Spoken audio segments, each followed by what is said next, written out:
Hello again, Struck.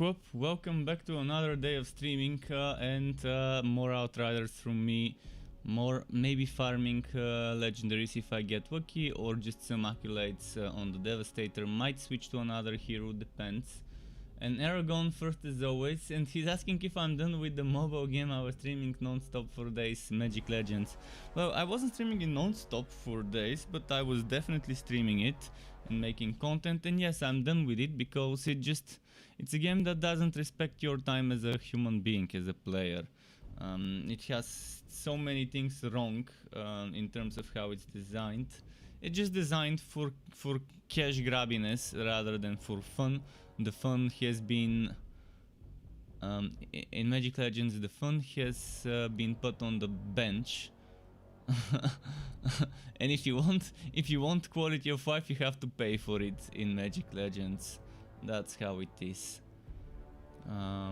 It's not fun. It's not fun. I can't enjoy Magic Legends unless they seriously rework the game in many places. This game, on the other hand, even playing this little limited demo, is more fun to me. I just can't. I can't enjoy. I gave Magic Legends enough time to try and get accustomed to it, but if I couldn't get accustomed to it within a few days, then it's just not my game. I kind of suspected I would quit it after 2-3 days. I lasted longer than that for a pay-to-win free-to-play game. I expected to last less, so I even outdone my own expectations in terms of how long I lasted in Magic Legends before I rage quit. So, and I'm never returning, even if they make the game playable now. I'm never gonna return to Magic Legends, because once I quit, I rarely return to games.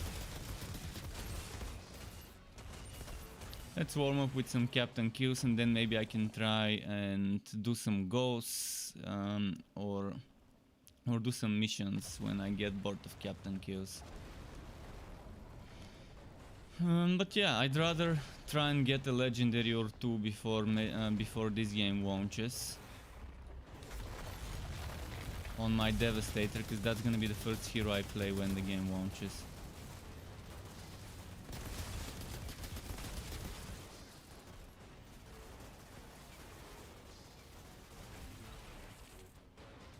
Oh, let's check my inventory first. And yeah, if anyone wants to farm together, I'm always open to grouping up.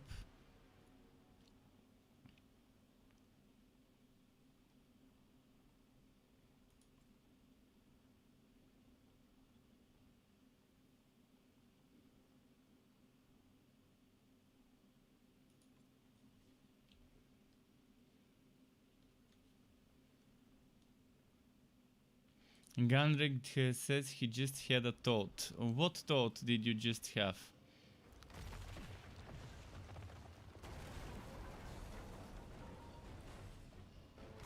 How many hours until the game is released? I can tell you after this kill the exact time. It's not tonight. It's releasing after 2 days on April 1st at 17 UK time. 17 UK time. Which would be 19 my time. I can tell you the exact time. I have it open on a browser window. The exact 2 days, 57 minutes, 30 seconds left.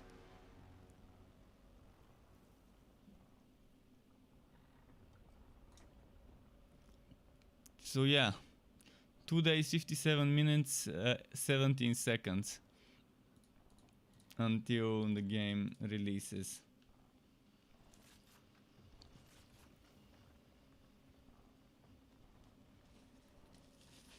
Well, Gandrek, the legendary stored in my trash was obtained in the legit way. All my legendaries were obtained in the legit way.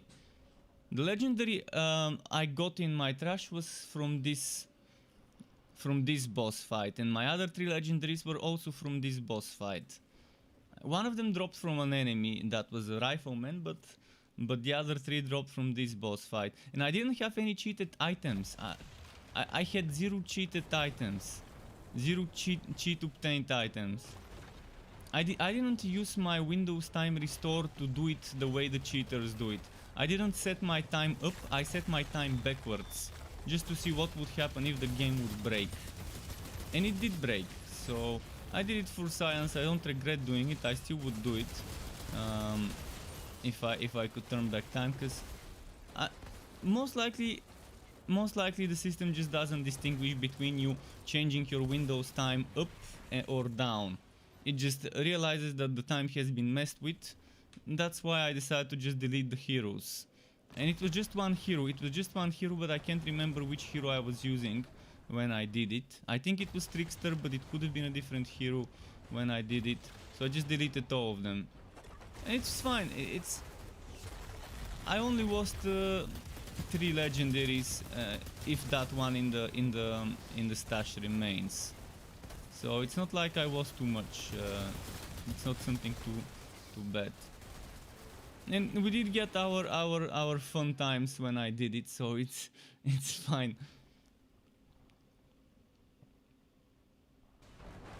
But yeah, I even doubt that our stash works. I think once the game launches, everything that got routed to stash would not be accessible because our stash was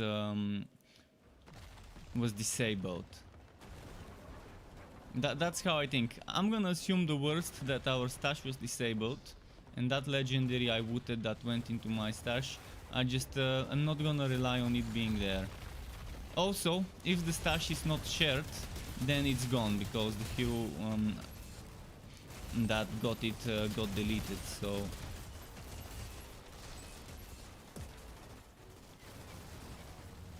did you see Nvidia release their official drivers today for Outriders? Oh, I didn't. Oh yeah, new drivers available. Nvidia GeForce Game Ready driver available. Let me open GeForce Experience, see what's there. I might have to update later. Not now, because I don't feel like updating now. But I'm gonna update later tonight and restart my PC after that. It's good now. It's good to know that there's new drivers. I mean, it's not that the game doesn't already run pretty nice for a 6-year-old GPU, to me, but a little bit of extra FPS won't hurt. Extra FPS that didn't hurt anyone. I'm not sure what Sky wants. I'm gonna kill this guy and see what Sky wants. Sky? What is it, Sky? What?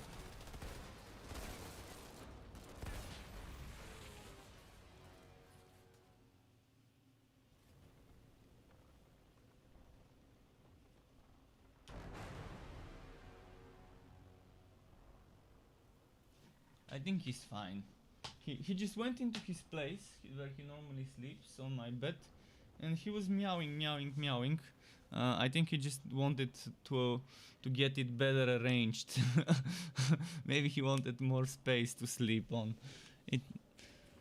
I was just about to go streaming, and he started meowing, wanting to play after eating, and I spent like 10-15 minutes playing with him, and then I went back to prep for my stream.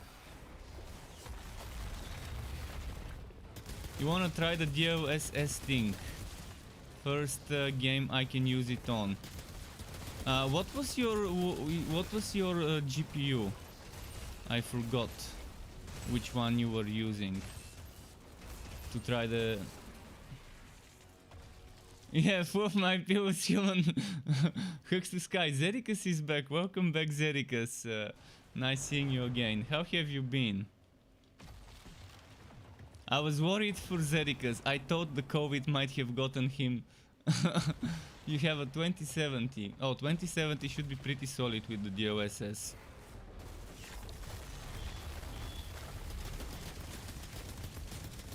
We will be giving Sky some hooks when he's nearby.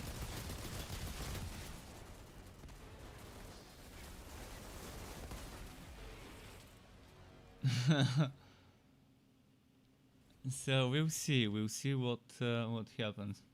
Ah, he's always lurking. Okay. He's lurking in the background. So COVID didn't get him. Good to know. Let's see.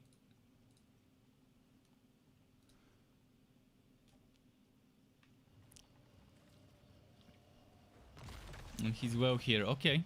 Good to know. Good to know. I probably would stop farming captain in a bit. Let's maybe do an hour of captain and maybe start doing some missions or the big boss goals. Cause it gets boring just doing captain.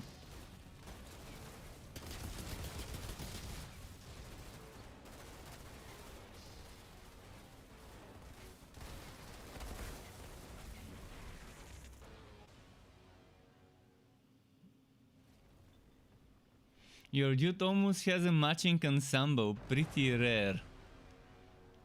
Well, I think most people that are farming this enemy in the end up having the matching set. The matching set thingy. Because they're just with level 9 items and they're level 9 blue items and they all kind of are from the same set. With few exceptions, obviously. See, I'm not wearing Warden's helmet. I'm wearing a reinforced helmet. But I am wearing Warden's mantle.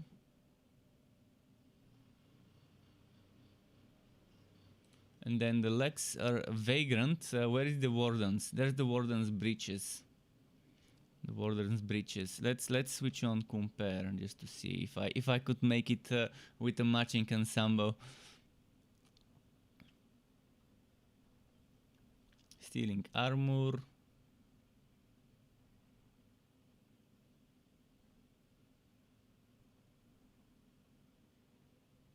Or granting me armor. In both cases I'm gonna be getting armor.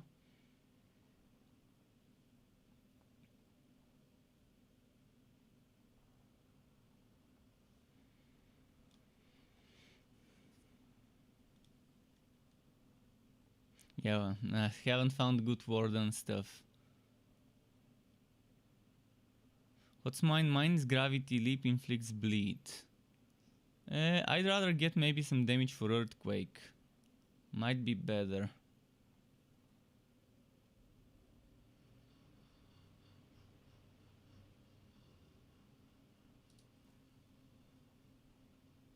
So we've got the matching gauntlets now. Now we just need to match this and this. Maybe the boots as well. Oh no, the boots are already Warden. For the boots I don't have anything better right now.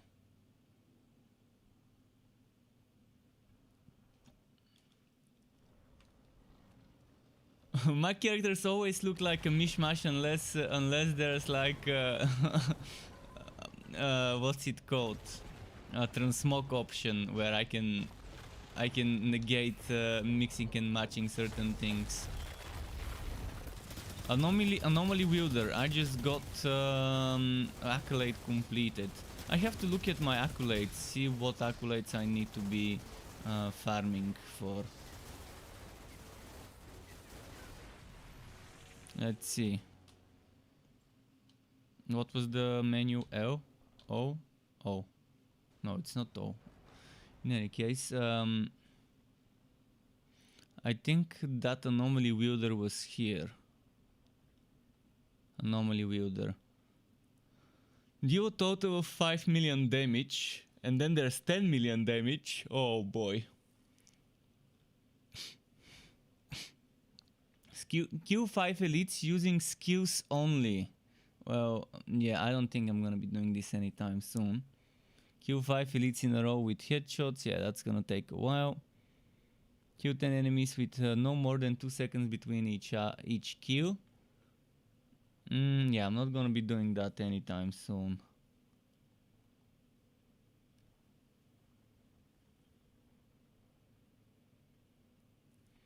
Kill enemies by shooting without aiming down sights. I could try and do this. But first let's do the aiming down sights, I guess. Enemies with melee kills, enemies with a revolver, not my kind of thing, using pistols and revolvers.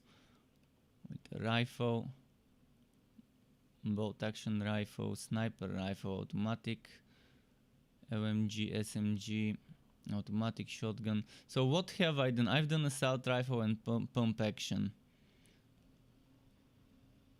So maybe start using a double gun or automatic shotgun or something.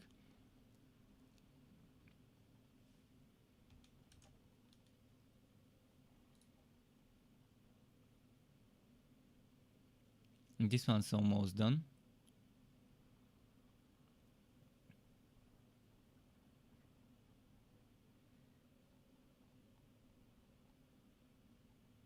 So the only thing I can do here is Hunter. The rest, there's no enemies like that in the demo. What about teamwork? Kill enemies while playing in a team. Revive allies. I guess we'll be doing that when doing expeditions. There's gonna be a lot of dying and reviving, my guess is, in expeditions when we're pushing stuff.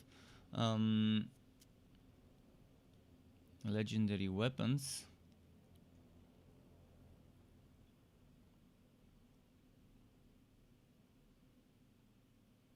Harvest ore. Oh, I can do the harvest ore thing eventually. And selling items to the vendor could work. Iron prospector, this one I can do as well.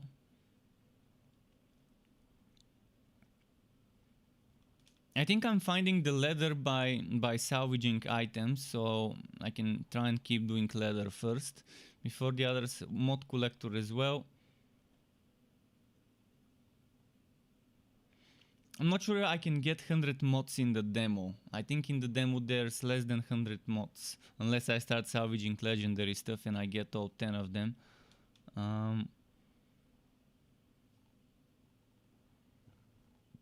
Okay, what about Devastator? Skill mastered Earthquake. Almost. So Earthquake is almost mastered, Golem is almost mastered, Gravity Leap is almost mastered. I haven't done much with Reflect Bullets. I haven't used Reflect Bullets. Probably gonna do it after the demo, I guess.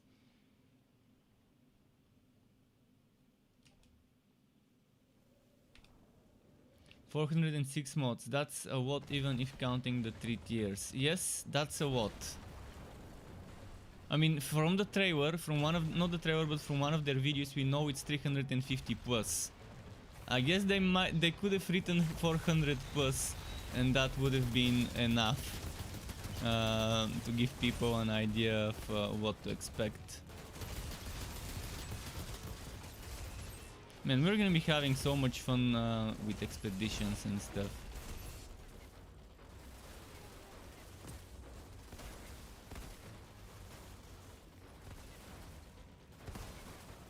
Come on, kill me, finally. I started switching Golem more often so I can get that accolade with Golem done. And getting the occasional kill every now and then, apart from the captain, also could help. And the bug now. And the bug again.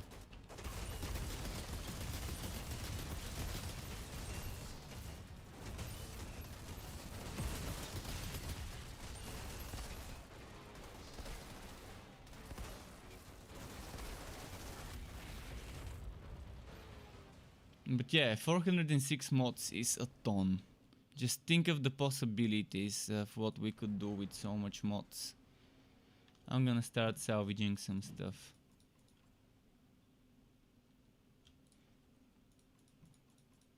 Do I still get leather, even though it doesn't go towards the limit? Because it's capped. I wonder if I can still collect leather for the accolades. Maybe I need to spend some leather to be... Oh yeah, see, it's giving me leather, it's just not getting here, and I think it's still counting for the accolade, even though it's not going past the limit. But I'm wondering if that collects as gathering leather, Since I'm not gathering it, I'm just salvaging stuff for it.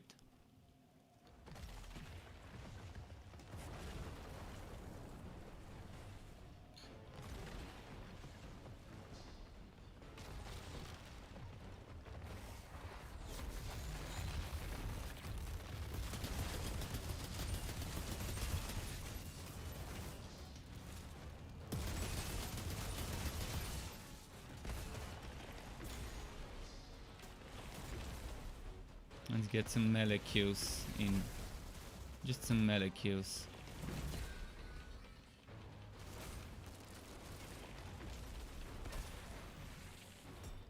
It's gonna be a little bit slower now because I'm gonna be doing some accolades after the captain is dead, before they kill me.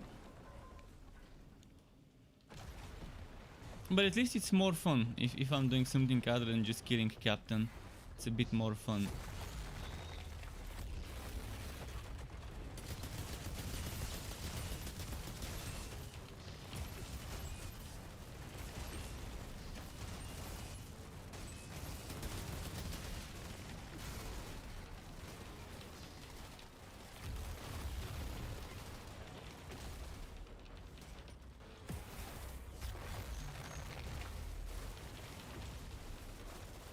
And here we go. Fucker who is missing me in Magic Legends? Well, fucker who, I'm never gonna play Magic Legends again. So, just letting you know, I'm not returning to that game. There's just too much stuff wrong in Magic Legends. Too much stuff is designed in a very bad way. And I don't think they're ever gonna change those things.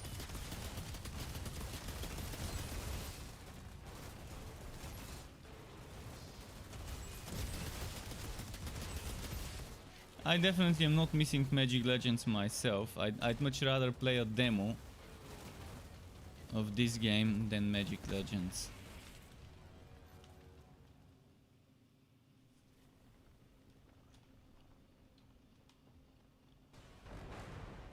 Gendrex says, haven't seen that bug. Is that a known issue? Well, I really hope it's a known issue. I mean, there's been a ton of players playing. Most likely it's a known issue.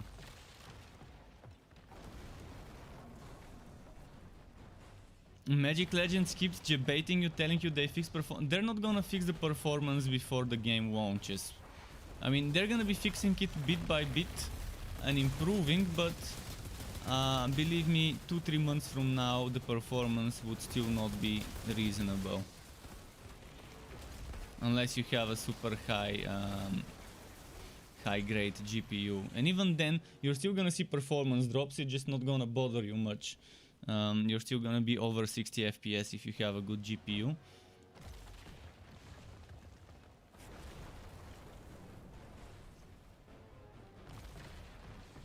But yeah, maybe they increase the performance a little bit with the occasional 1 or 2 frames above what it was before in some places, maybe.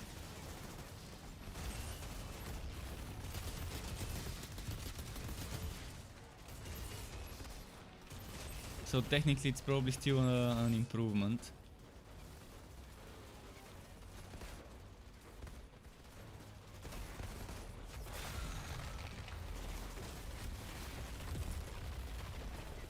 Okay, accolade earthquake accolade completed.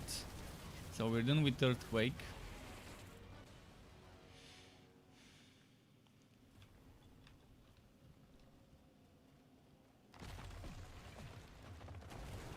Gendrex says he uninstalled and reinstalled 3 times now. And Path of Exile just improved with 10% FPS increase with their patch. Interesting, Coffin Spirit. Oh no, that's not the Coffin Spirit, that's the Old School Gamer. Okay, Old School Gamer. 10% is a solid increase. Solid increase. But yeah, that's something that's constant in those games. Performance improvements are something constant. Melee tier 1 accolade. Well, with the melee I've got a long way to go to get that accolade.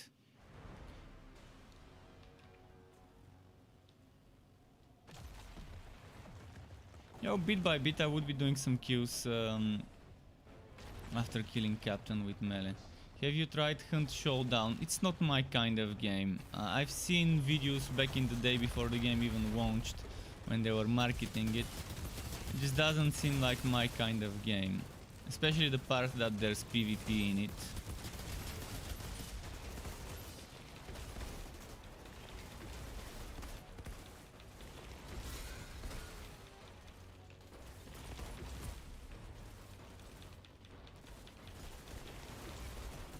Okay, I guess we killed enough with melee. Enough melee kills.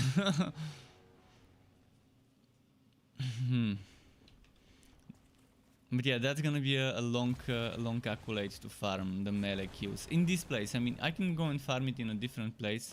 Especially if I switch the difficulty to something easier. It's definitely gonna be quicker.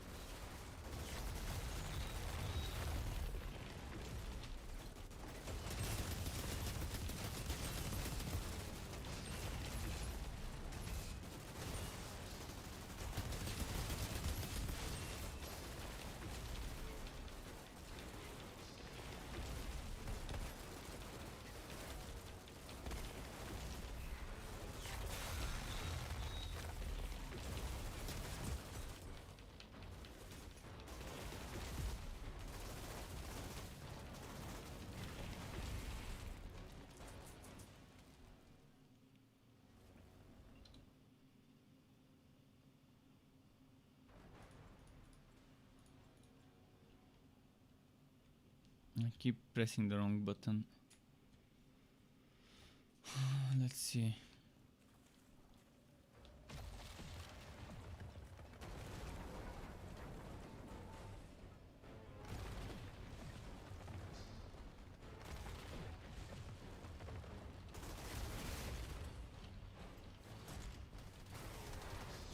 Ah, fuck.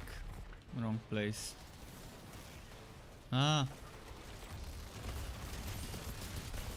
Where did the captain go now? Fuck. Okay, this run is busted.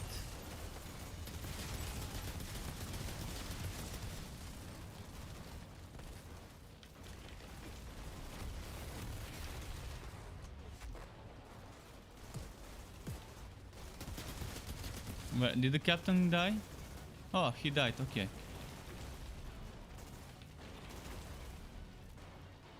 But yeah, this threw me off guard when I ported, when I jumped instead of on the captain over there. Immortal says, walked in the Outriders 10 minutes ago, thought I would go on fire tune. For fun, kill captain once, get a legendary drop on him.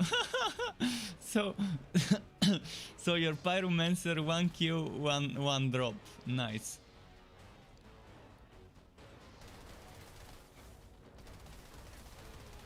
Old School Gamer says PvP with builds are fun. Had a lot of fun with the first division PvP builds.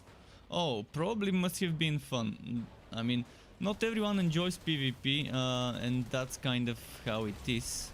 But there's people who enjoy only PvP. There's people, I have friends who are not big fans of PvE and just like PvP more than anything. And you know, the PvP addicts, the PvP freaks. I used to be like that. I used to detest PvE and only do PvP. Now I'm the other way around. Now I try to stay away with games with PvP because PvE suffers in terms of balancing. When there's PvP in the game and it's not separated from the PvE and the gear is shared, the PvE items and skills and everything suffers so that it gets balanced for the PvP.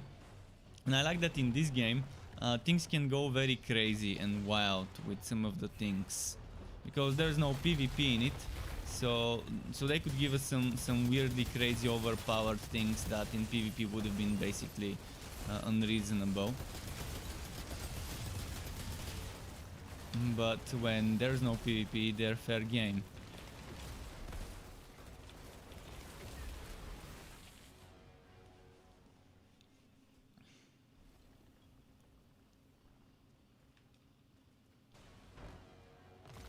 Who would be the if Outriders had duels like Borderlands 3 duels?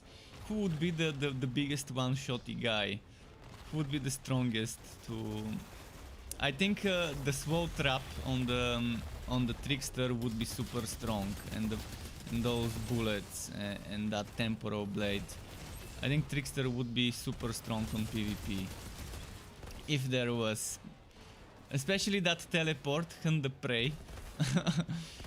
Or just imagine Devastator with critical mass. Devastator with critical mass and then maybe Golem. Or even the reflect bullets. I mean, there's a lot of broken stuff that if this game had PvP would be... It would be kind of like Borderlands. Something that's... that just... It's not balanced for PvP, but... I'm actually happy that Borderlands 3 didn't take the PvP too seriously, just classic duels. If anyone wants to do it, sure, but the game's not balanced around it, and it was pretty much a one-shot fest with well-optimized builds.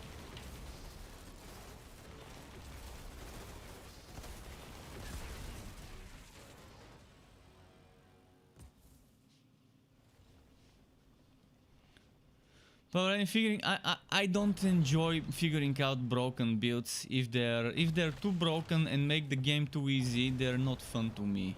That's why I stay away from the meta when I can. I mean, every now and then I would figure out a fun build that ends up also being meta, but most of the time I'm looking for fun and one-shotting everything, abusing a bug that gives you extra damage, or abusing bad game design, for me is just not fun.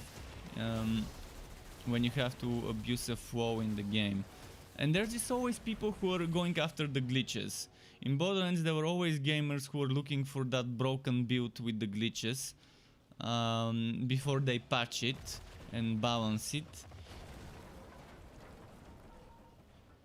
And I guess it's how it is with Wooter games. There's always gonna be people who care about the meta, and the meta sucks out the fun in the game for me.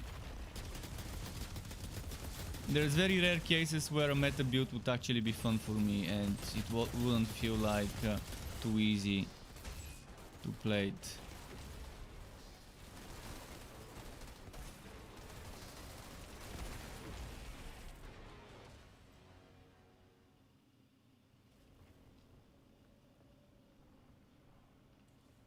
An Immortal spent 10 hours on his Devastator before getting a drop. Yeah, I guess RNG can be very interesting sometimes.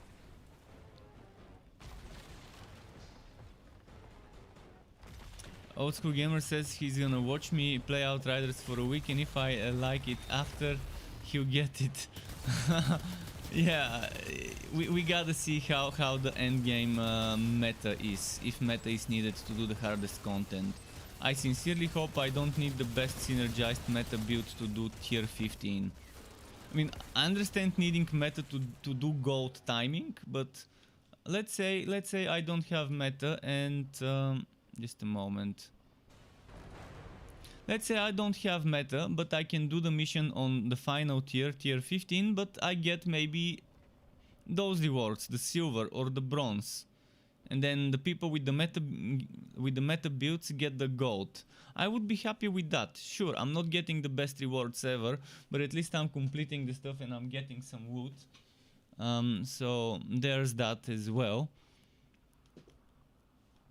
So if it's a 3 minutes difference between meta and non-meta, that's reasonable. 6 minutes, okay, still reasonable.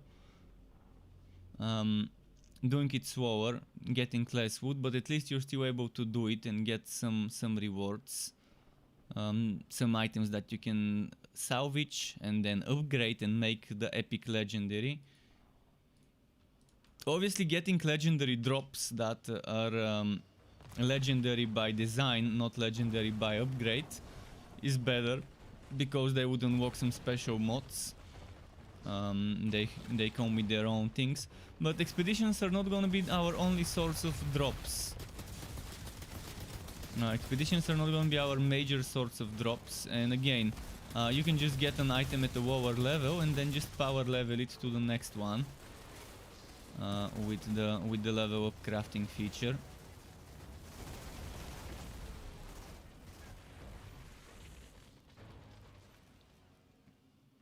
I need to start using a double gun. Am I using a double gun?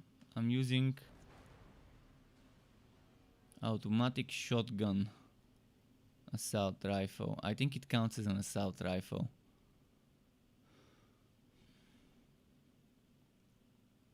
I'm gonna start using the burning again so I can get double gun kills. Because I've done the assault rifle and I'd rather not be using assault rifle if I'm done with that accolade. I'd rather get some more progress out of this, not just farming. By the way, if someone wants to farm goals, the boss and the boss chest by constantly resetting, I'm up for it.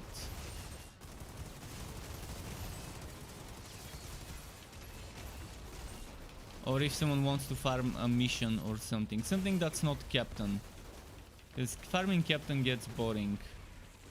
It just gets boring, just farming captain.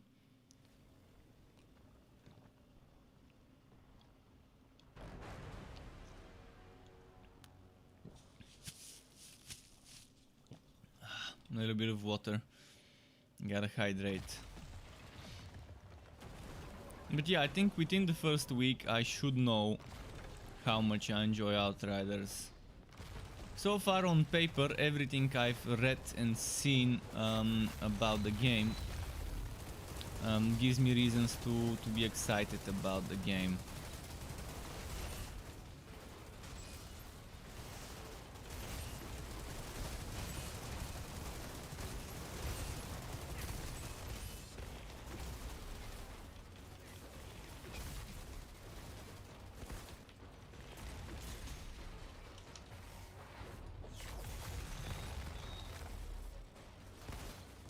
Okay, let's get them to kill me now.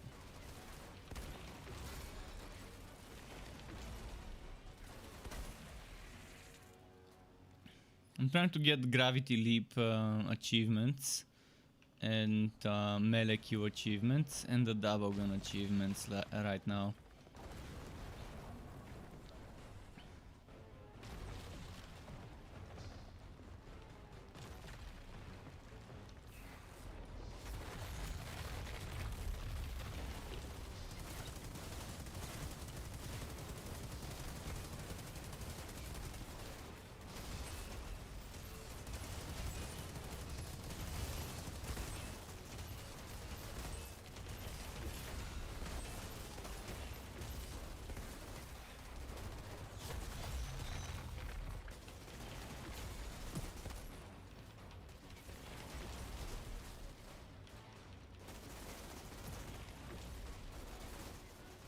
Okay, let's make sure I don't kill all of them. That should be enough.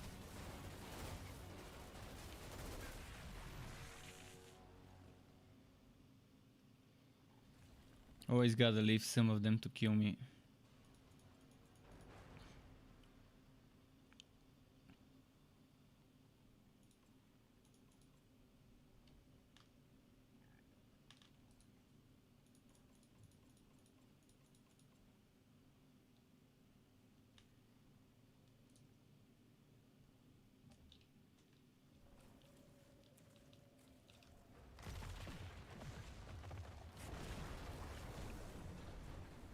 I wonder when I'm gonna get tier 2 melee kills.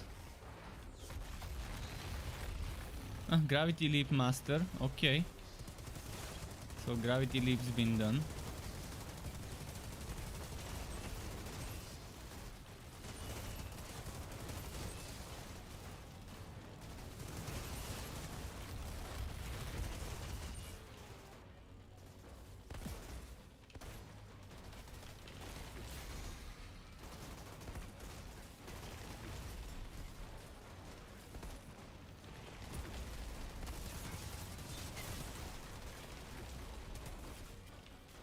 Might as well get some double gun kills. But yeah, let's get those to kill me, cause there aren't that many left.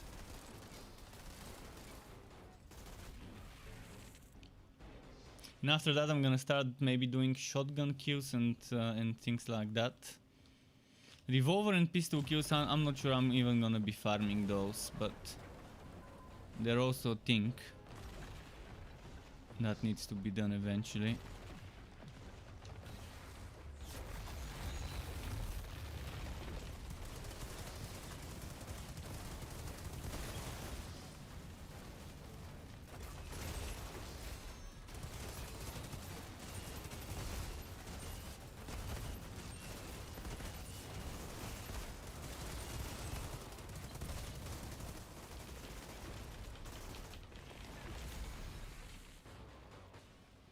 Henrik says, are the accolades awards important?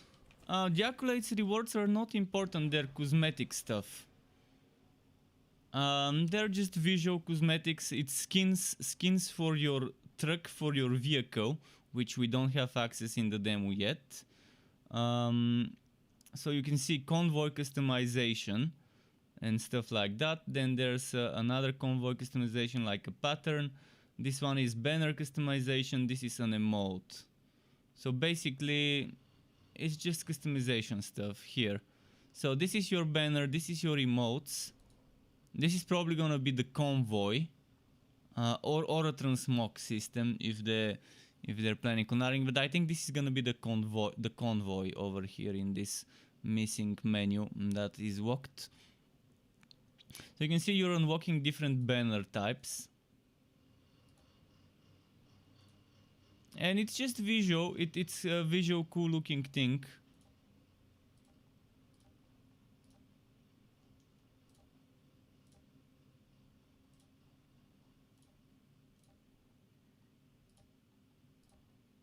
And you unlock different shapes, I guess, although I don't see new shapes.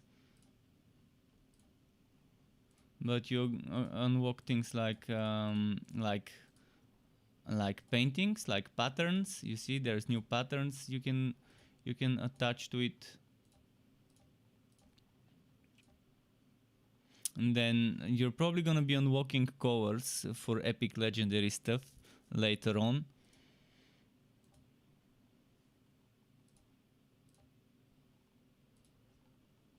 And there's all sorts of sigils you unlock as well. Where's my thunder and lightning? Come on, game. There's gotta be something like a thunder and lightning. This one gives me some thunder and lightning vibe around the skull.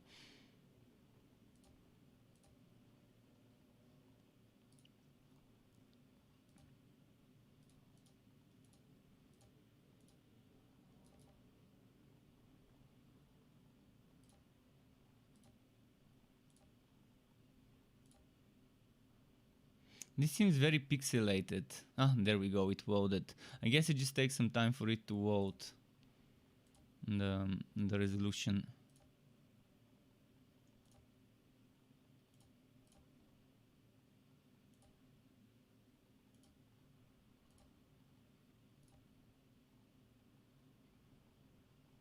Or if I make this the yellow side, and I make this the blue side.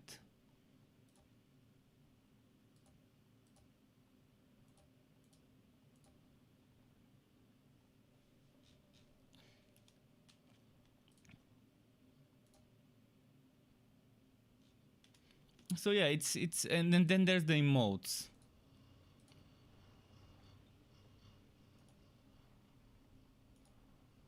So you're basically unlocking all sorts of things like those.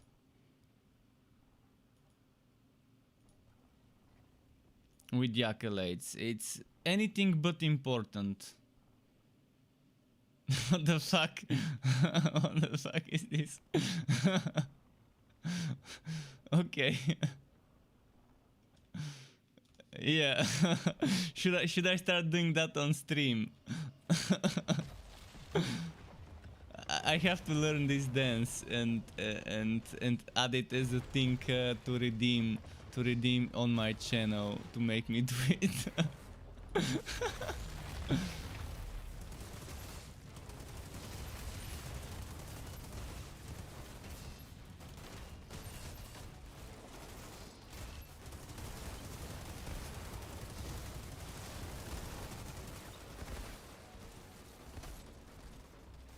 Or please no, don't want to see that. Okay. You don't want to see me do that. No dubbing, forcing and things like that on stream. We'll see.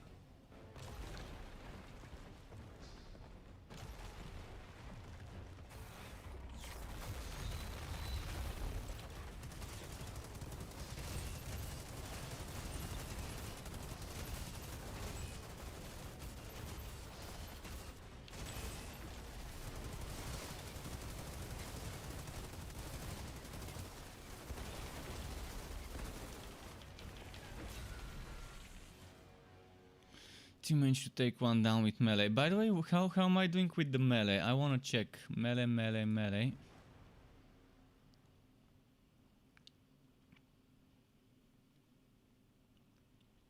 76 out of 125. It's gonna take a while. 500 melee kills will take a while. What about the double gun? 366 out of 500. I can get that done today.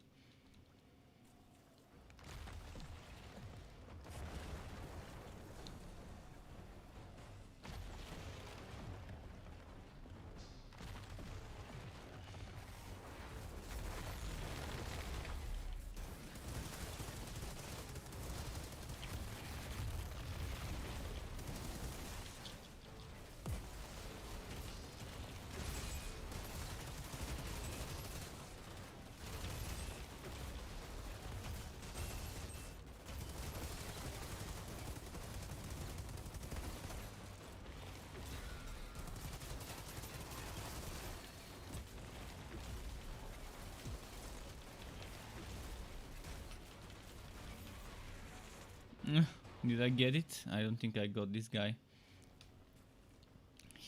I missed him with my melee attack twice in close range. How bad do I need to be to miss out from close range with my melee attack?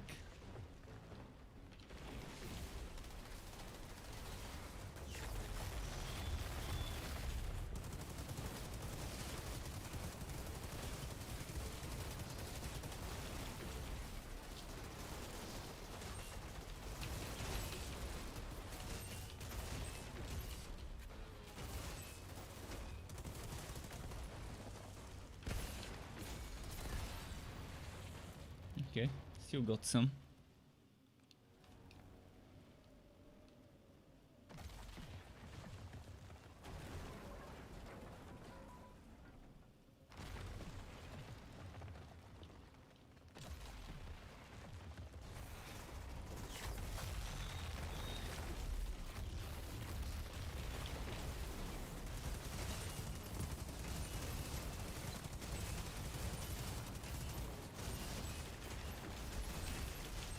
Ah, no. Kill it. Okay, I'm gonna have to use Earthquake just in case. Let's get some melee kills and some double gun kills. Kill it. Ah, fuck. He didn't rotate on time for the melee kill.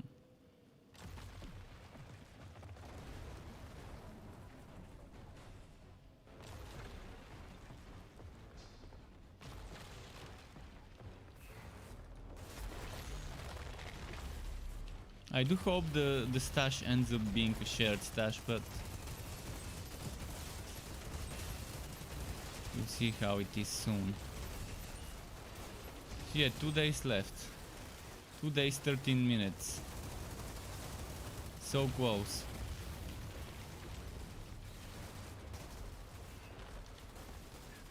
Ah, really? This didn't work. My gravity leap didn't work. I did it on right in front of him and it just didn't aim. It cancelled. It cancelled the leap.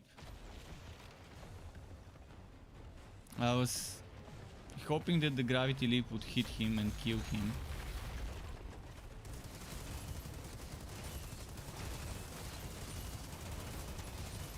Ah.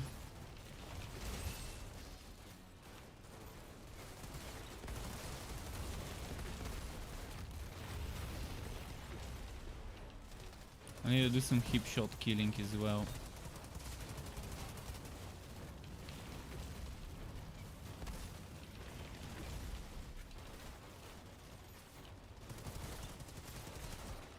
One of the accolades is hip shot killing without aiming.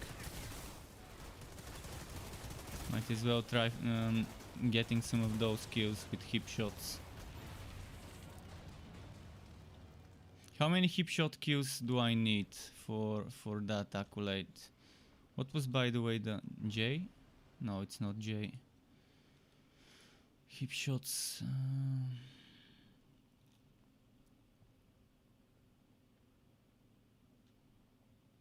Blind firing, this one. Oh, 2500. Well, those ones would take a while. I might as well do aiming down sights first.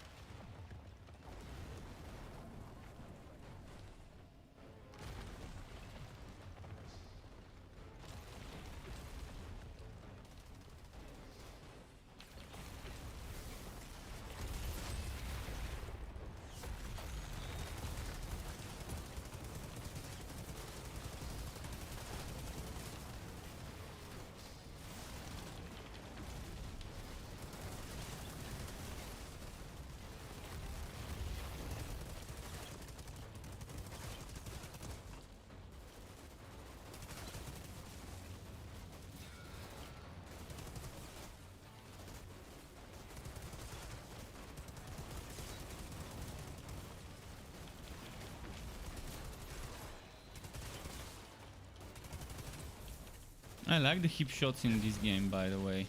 Much more accurate than in other games.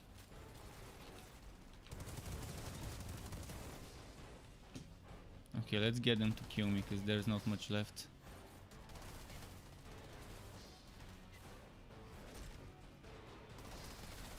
Poke, poke, poke.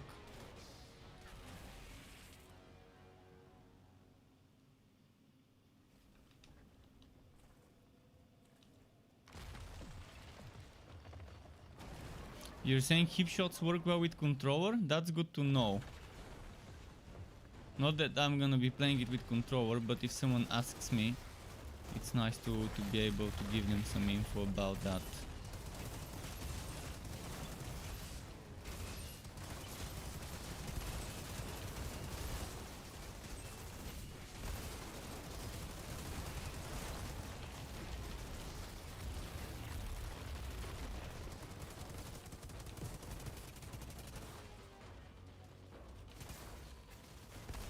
Accolade complete, go getter.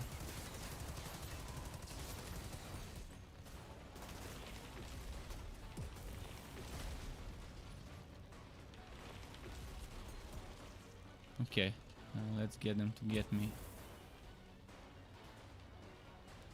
Here, I'm an easy target now.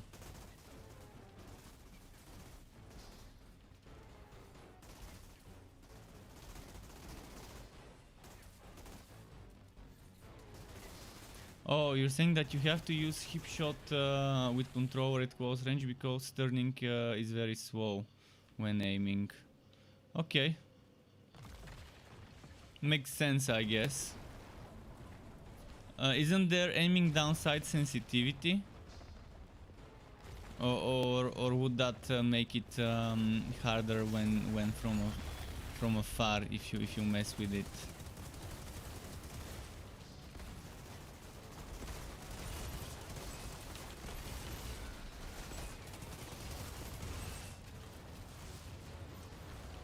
Oh, he healed. Fuck.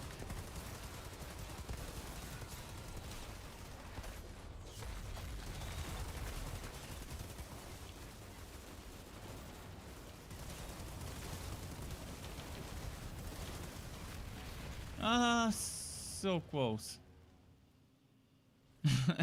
And I think he just died when I did from the burning. I'm trying to kill it without aiming down sights and it's taking longer. Maybe I should just kill him with aiming down sights and the others without, to make sure he dies quicker.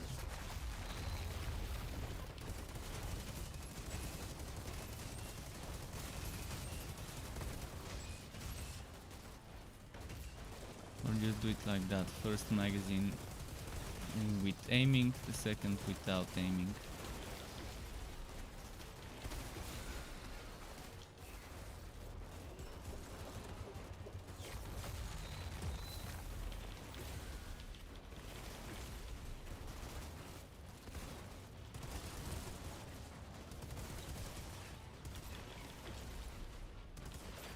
Okay, let's get them to kill me now, because there are just 2 left. Ah, 4 left, never mind. I can kill 1 more maybe. Maybe 1 more. Okay, kill me now.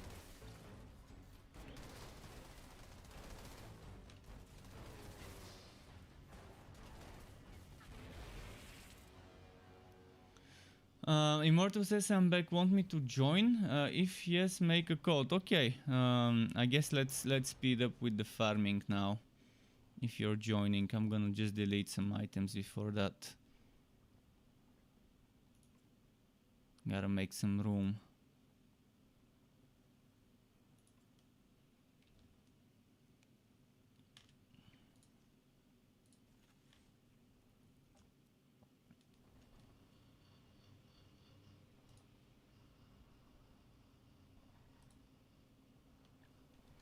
So the code to anyone who wants to join, K, I'm assuming that is O.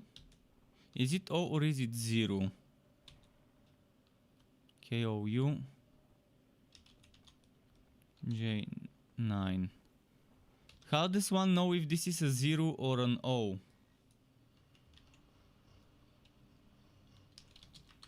I'm gonna write both versions. First one is with an O, second one is a 0.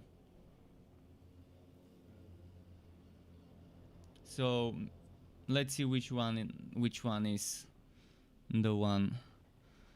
If it's with a strike true, probably it's a 0, but I don't know, maybe it's an O.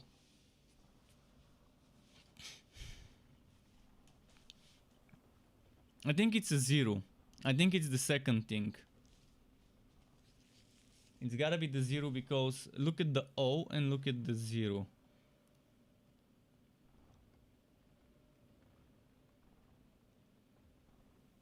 Yeah, it's gotta be the 0. Oh, the line through indicates a 0. I need to remember that next time when I see something like that.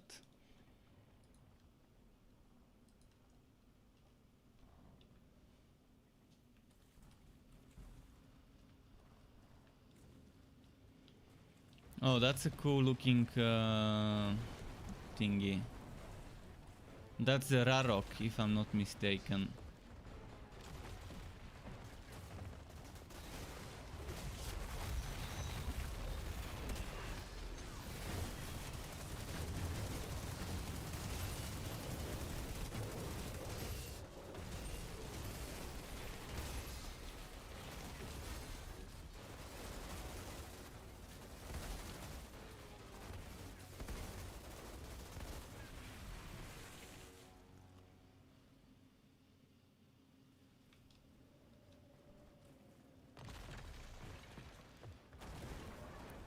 Let's see if the game would be generous today. And if yes, how?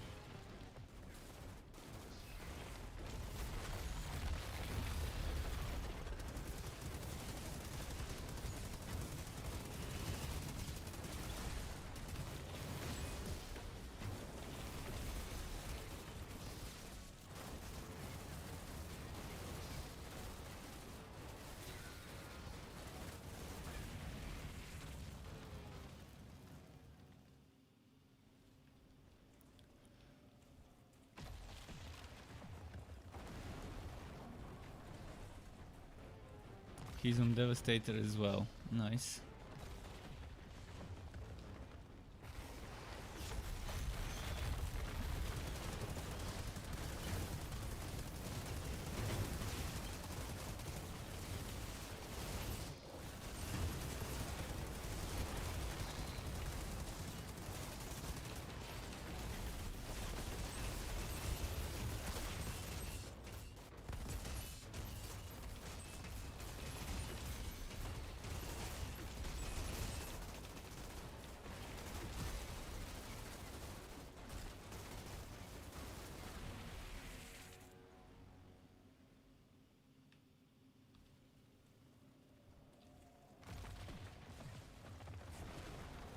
Come on, Captain.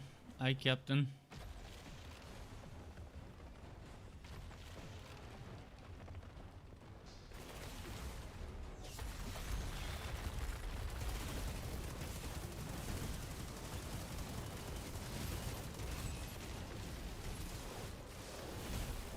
He resisted my melee.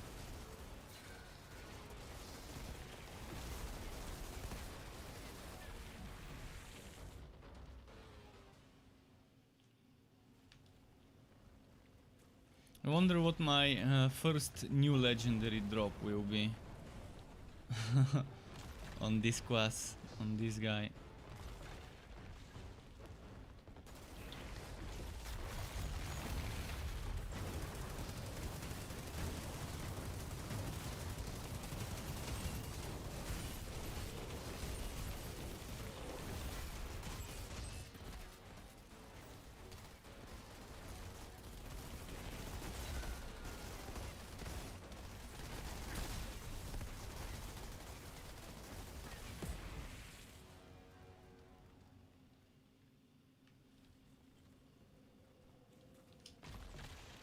So many kills of this guy though.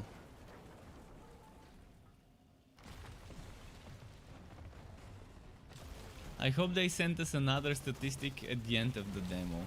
Because they already sent us a statistic like a week ago regarding most used skills, most used guns, etc. Most killed enemy, deadliest enemy, things like that.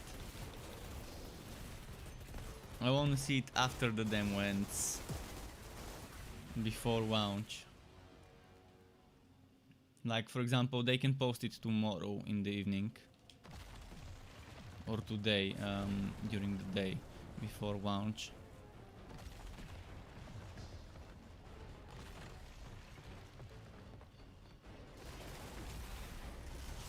They even send some personal stuff to everyone. Personally, which skill you use the most.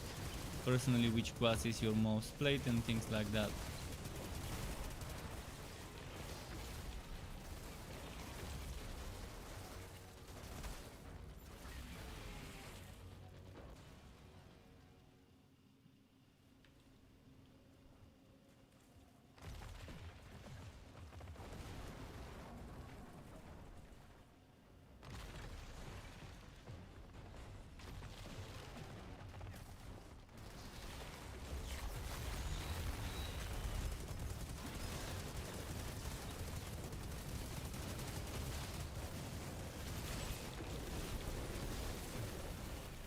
He's using reflect bullets. Interesting. Maybe I should start doing that too.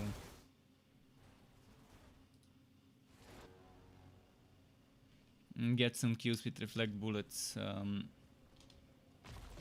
for the squad instead of golem maybe.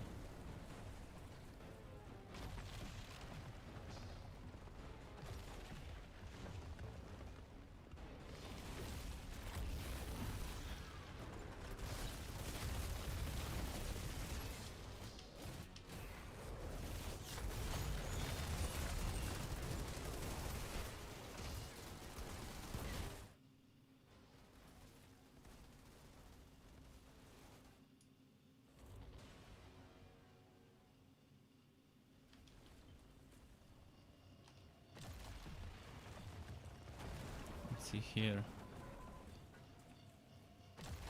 Oh, I changed it, but it didn't actually change. It was changed for a moment, and then it wasn't.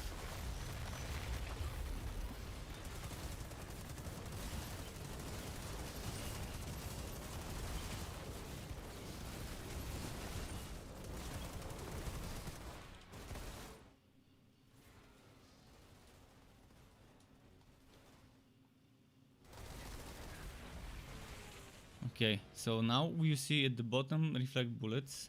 Now it kept it. Last time it didn't keep it.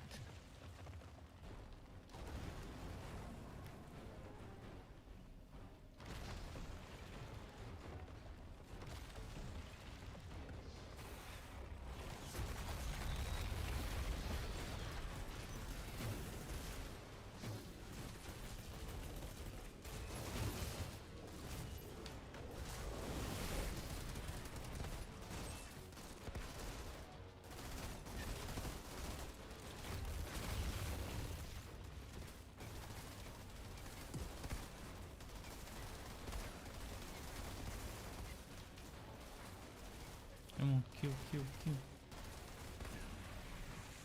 Devastators are a little bit slower to die when it comes to that.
I can pop reflect bullets, go in, delete some items from my inventory, and by the time I'm done I can just release reflect bullets. That's actually pretty nice.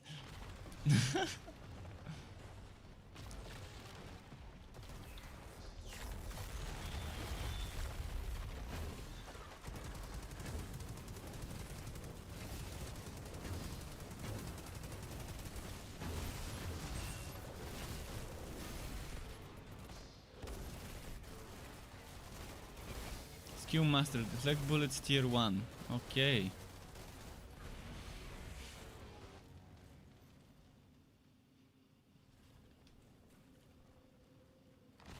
Reflect bullets only works if you got the pants. I might try and equip those pants. Fight Nation says, I'm worried tier 5.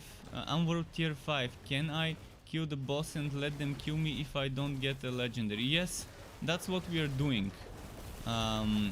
We are killing it. And then we let them kill us. And then we repeat the boss.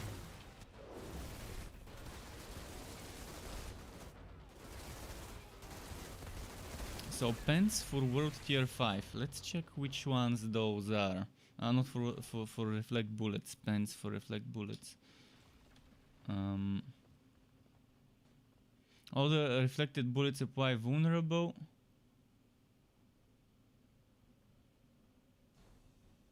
I guess it's that one.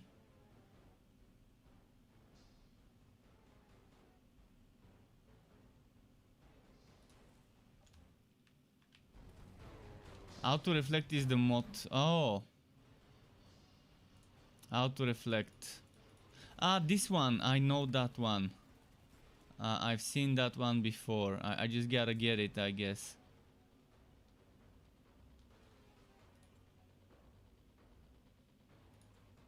Well, I'm gonna try and get it. I'm gonna try and get it, and maybe it's gonna work if I do. I've actually tried that one, and it's amazing. You can just pop it off, and it keeps doing its thing while you're doing your own thing.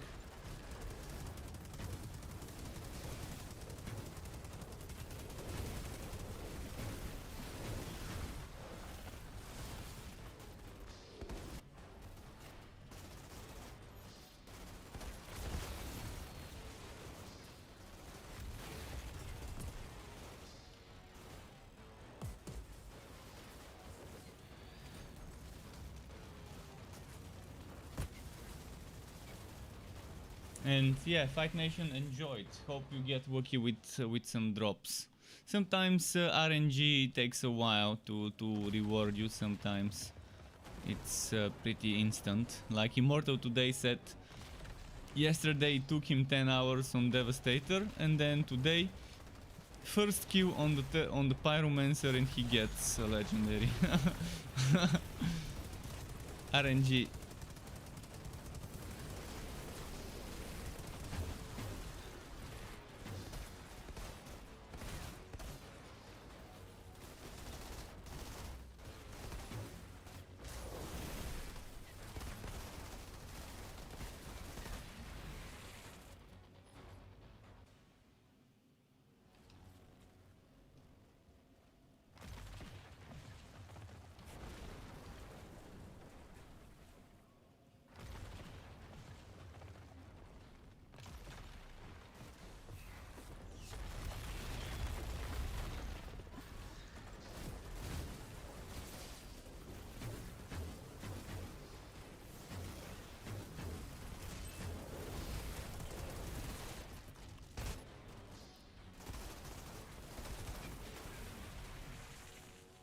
Spike Forest. Nope.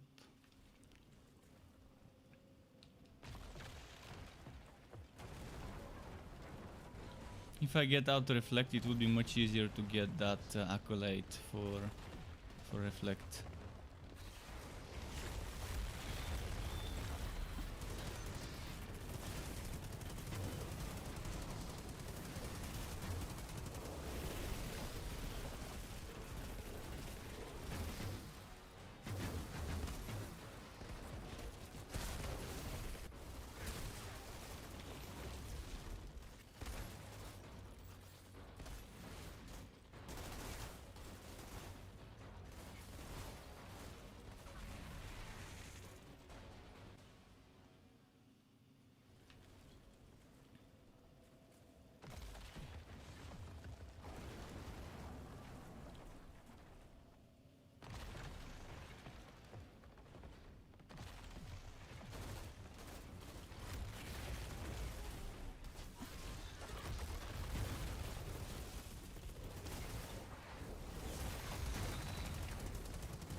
When is the first legendary gonna drop on this Devastator hero?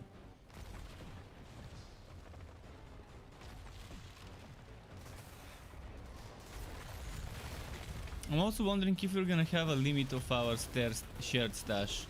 In Borderlands 3 they gave us a very small stash limit at first, and then they bumped it up to something pretty nice, which again we still managed to reach pretty quickly. The stash cap.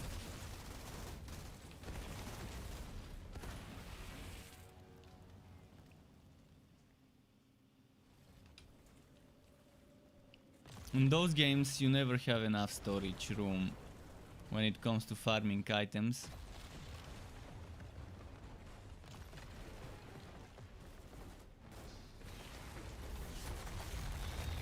In the worst case we'll be making mules, in the worst case.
Come on. Drop me those pens. I know you wanna drop it, game. Give me that Auto Reflect. I'm wondering if Auto Reflect scales from firepower or anomaly power. Makes sense for it to be anomaly, but you never know.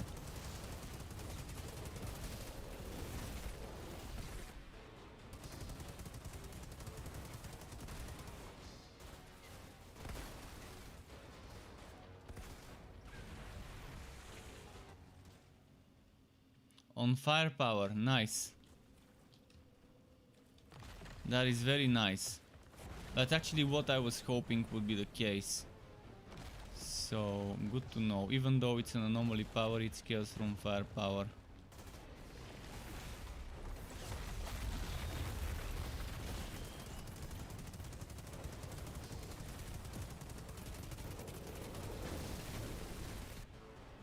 Oh, there we go.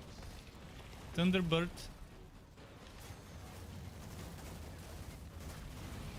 It's actually something I really wanted. Something I really wanted. Let's equip it. Thanks very much for that. I'm not gonna use it now because I'm farming double gun kills and I'm done with the assault rifle. But now I've got on this class, for when the game launches, a legendaries to start off with. And it's an assault rifle.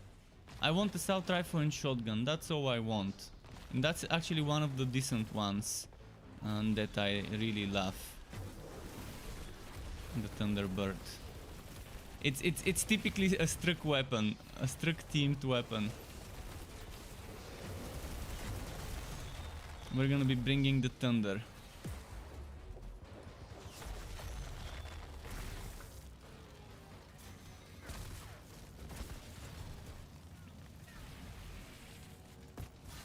Pretty good one indeed, yeah.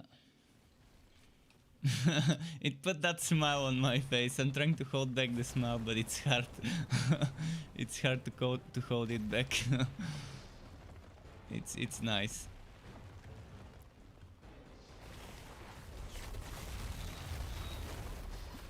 Now a golem slimp and we're set. We'll have my main and secondary weapon.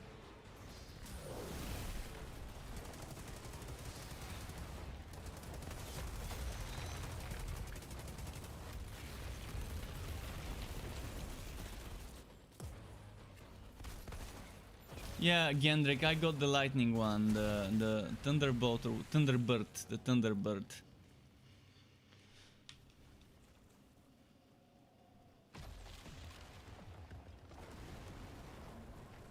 Definitely a solid one. You're saying, I'm sorry, Golem Slimp is mine. Yeah, Golem Slimp is nice because auto-casting Golem, I mean, what more do you need to make up an extra skill slot while still retaining Golem?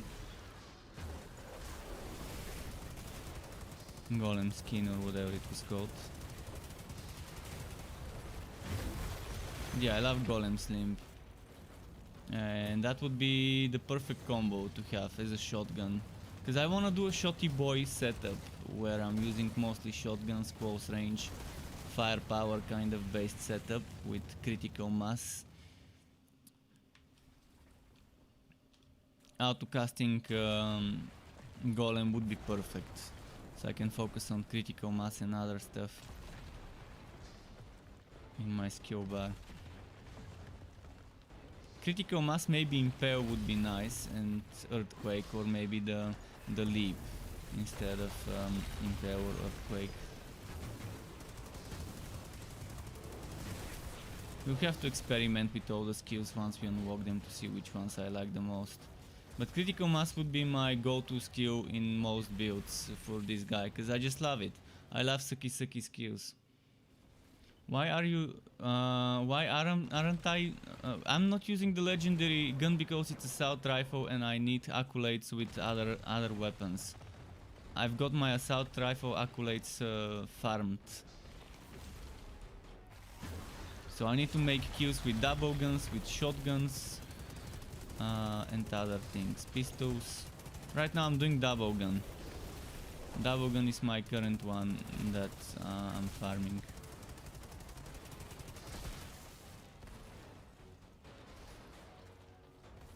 I will use it. I will use it eventually.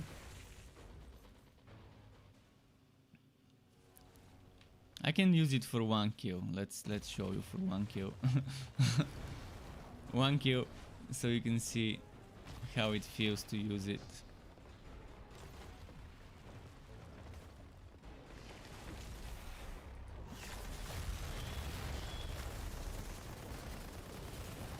See, it's bringing the thunder.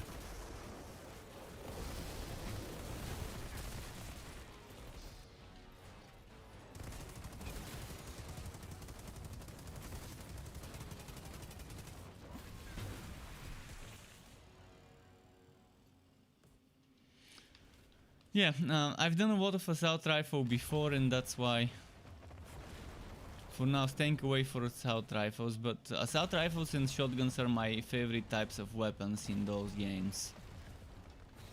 And SMGs. Not much of a pistol or a sniper guy, but yeah, the assault rifles, the most generic default weapon.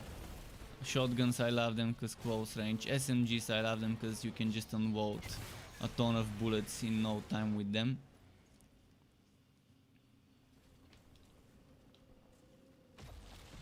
I really love the auto shotgun, the shotgun swag, whatever it's called. The assault rifle that shoots shotgun rounds.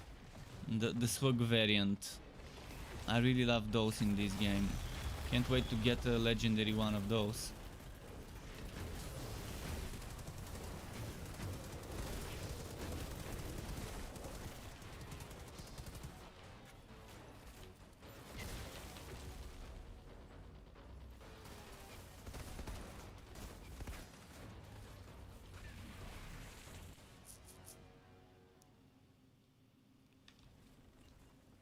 Yeah, it is a cool gun. It is such a cool gun with those thunders.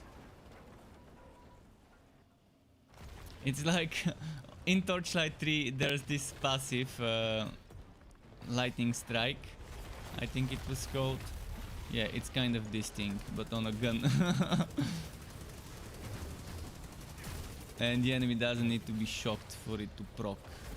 It just happens on its own.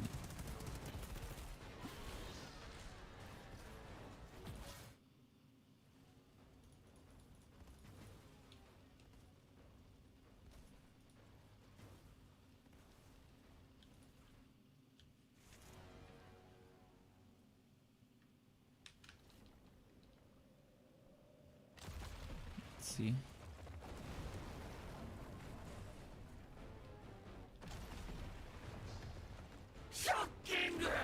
And someone just I think subbed to my channel. I can't check right now. Come on. Eric, if you're watching, Eric, thank you very much for the sub. Really appreciate it, and welcome to the struck. Whoop. And nice having you here. I have to out and tap when this happens because I don't see this I don't see this notification until I open my OBS. I have something that shows me Twitch notifications on the side of the screen that I can see, but Stream Elements doesn't allow me to include YouTube and Twitch notifications at the same time when multi-streaming. Kind of strange. Maybe I should write them a feedback to implement this, because it's gonna be a great feature.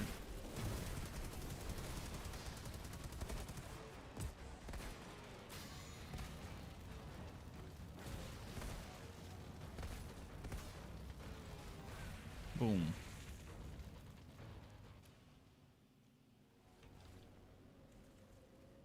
I need to get some melee kills as well. My melee kills are almost tier 2.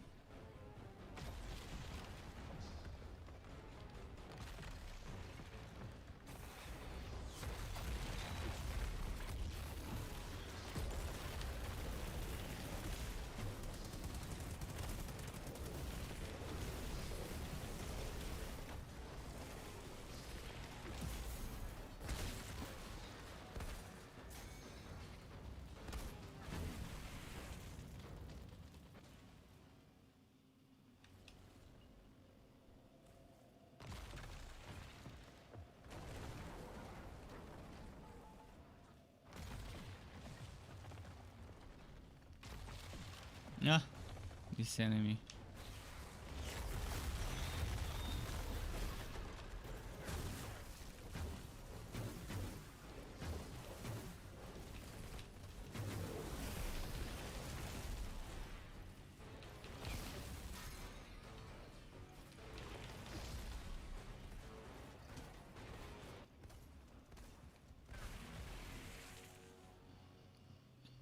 Started dropping a lot of snipers. Does that mean it's gonna be dropping a sniper soon as a legendary? I don't need a sniper though. I rarely use those.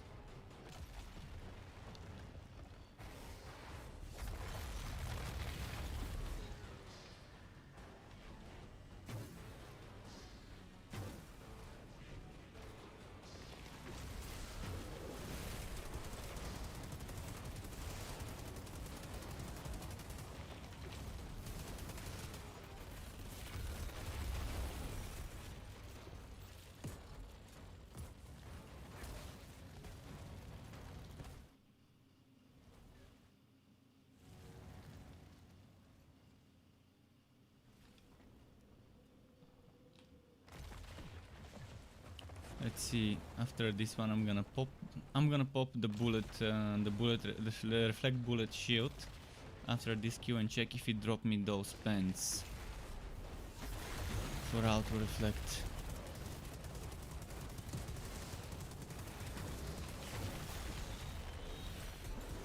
Let's pop the shield on. Open the inventory.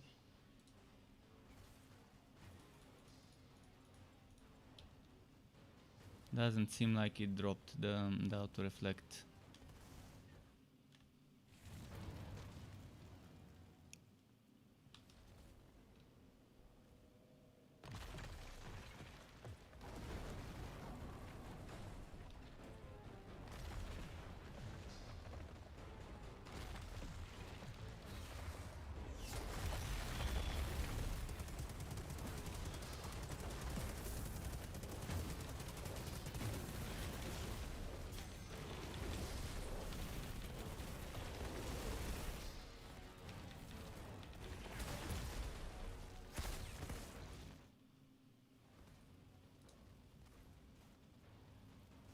Yeah, no auto reflect yet. Eventually it will drop it.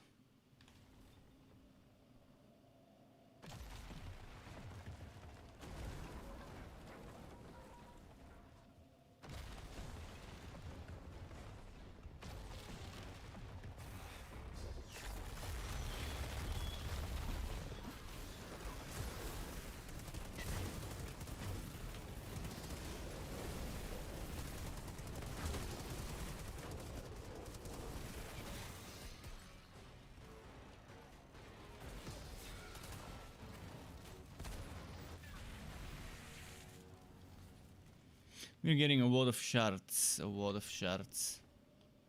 I had much more. I think they disappeared after I deleted the old heroes though.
Yeah.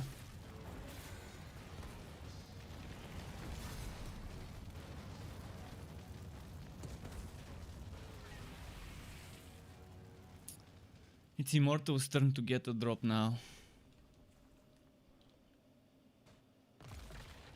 He has to get his drop now.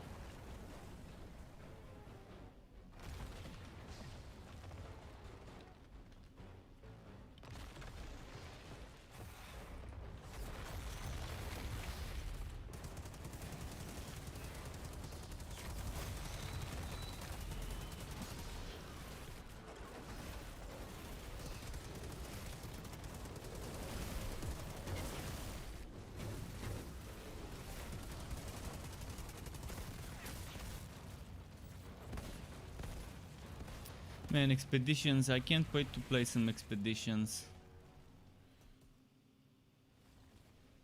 I just can't wait. You guys think the servers will break on day one? Like it happened with the demo where people couldn't log in? Do you think there's gonna be more people logging in on day one of the game release than they were on the free-to-play demo? I'm wondering.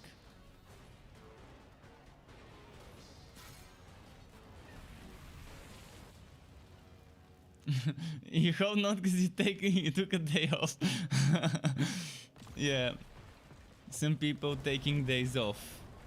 You're not the only one that took a day off. There's this one guy that comes to watch on YouTube from my country. He said he took a week off and notified his wife about it. So yeah, you took a day off, he took the whole week. There's gonna be some farming. Well, I mean, there hasn't been such a nicely designed game in a long time in terms of itemization and quality of life as a Wooter game. Even Wooter ARPGs, they never had so much quality of life. Only Chronicon. Chronicon is the only thing that has as much quality of life in terms of what you can do with one item after it drops as this game, and letting you get the most out of even your low level trash items that can be just made stronger eventually and useful. This rifle, I'm probably gonna make this assault rifle, the Thunderbird, level 52 item eventually. I'm gonna keep upgrading it as my maximum item level goes up. I'm gonna keep upgrading that rifle if I like it, and I actually do like it. Let's do another kill with that rifle.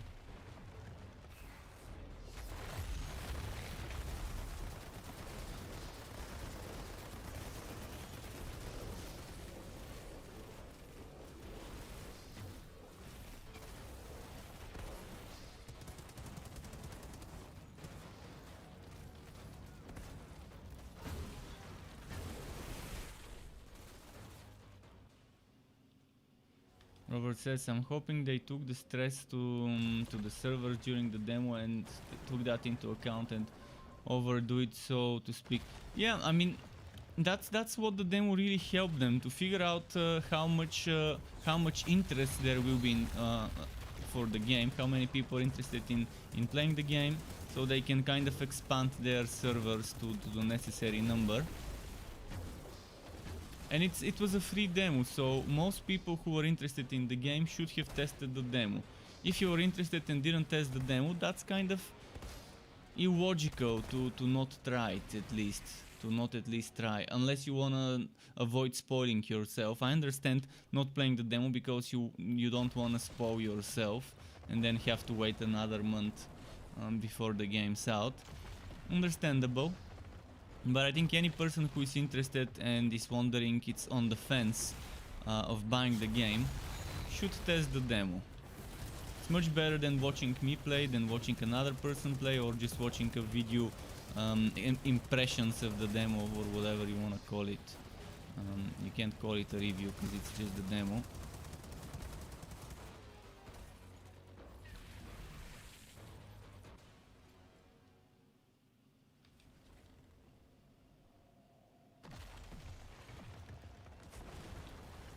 There's good in the game.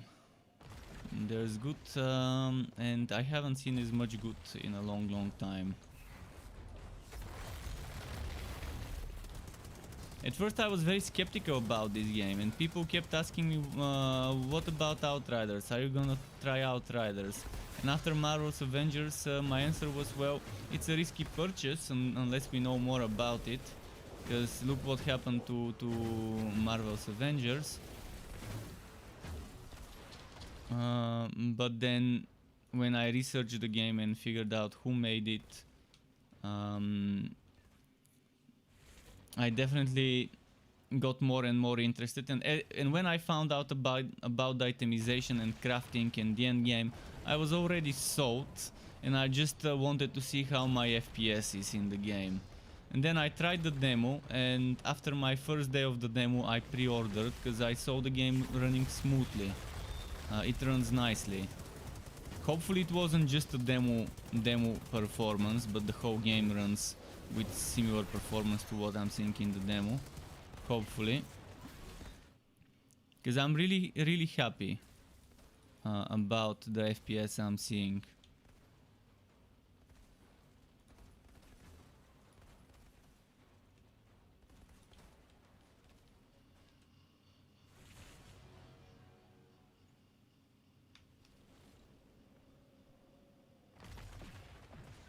So yeah, I think most people who are interested in the game already stressed the servers on the demo day or the first week of the demo. So there shouldn't be any big surprises for their servers, but you never know. If the demo was played by 2 million, maybe there's gonna be 3 or 4 million playing the full game. Across all platforms, obviously, not just one.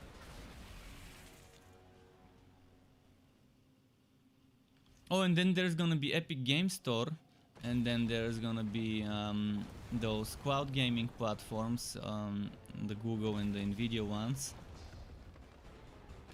Which I think only the Nvidia one had the demo. I don't think Stadia had the demo, and I'm pretty sure Epic Store didn't have the demo either. So some of the people who might have played the demo would be migrating to those platforms. Understandable if they like those platforms.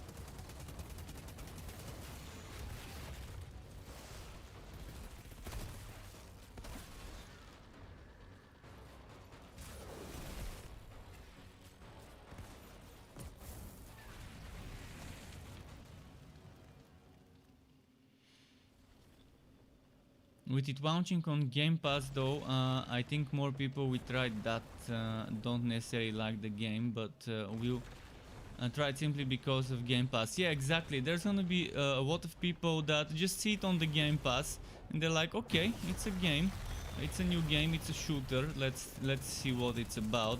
It's for free in my Game Pass, so why not give it a go? And that's definitely true.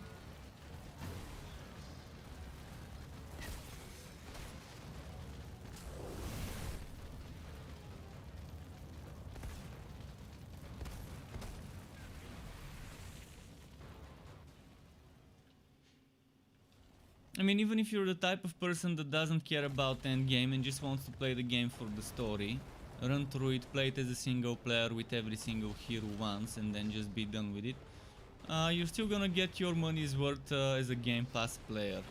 Because it's gonna take you what, probably a few days to complete the story on every single hero. If you just wanna play it as a single player game without bothering with expeditions and stuff. So yeah, for those people, Game Pass is probably the best option if they have Xbox. Because they're gonna pay much less than buying the full game, and within a month's time they can just get their money's worth. For sure. But those of us who wanna make a ton of build variety experimentation with items, with different skill setups, and explore those synergies and craft our perfectly modded weapons. For those of us, definitely it's gonna take a while before we get bored of everything.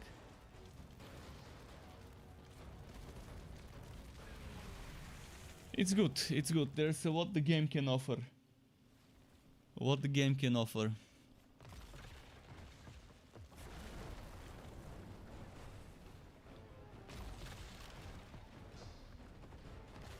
I really hope the performance I'm seeing in the demo remains throughout the whole game.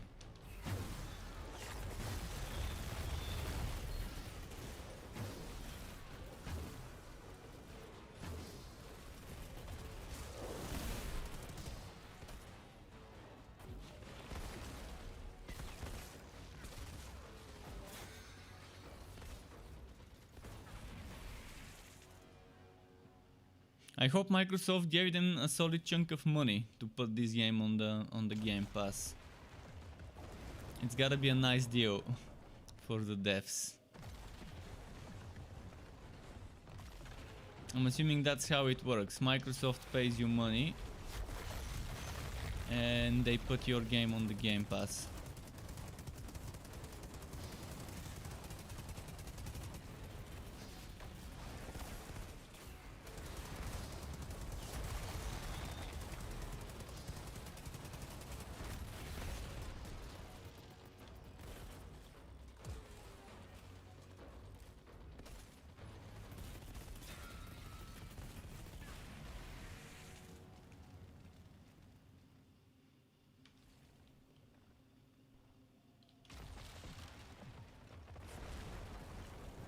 By the way, some of the guns that have been leaked are so nice. Does anyone have a favorite gun or a favorite armor set from the ones that have been leaked already?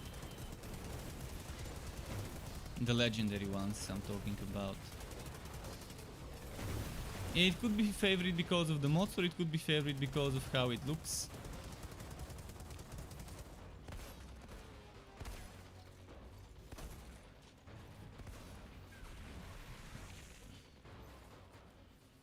That shotgun that gives you damage based on how much armor you've got, that looks like a Borderlands shotgun. I forgot the name of the Borderlands shotgun, that automatic shotgun in Borderlands. That was iconic for 2, and then they put it into 3, and into 3 it was pretty underwhelming, at least in the first few months after the game launched. It was not sure how it is now. I forgot the name. But yeah, there is this one shotgun in this game that looks like it. And it looks so cool. More simplistic, but yet has that nice design to it. And I love the mod. I love getting more damage based on my armor. I think it was something like 46% of your armor converted to firepower or to damage or something like that. Need to open the screenshot.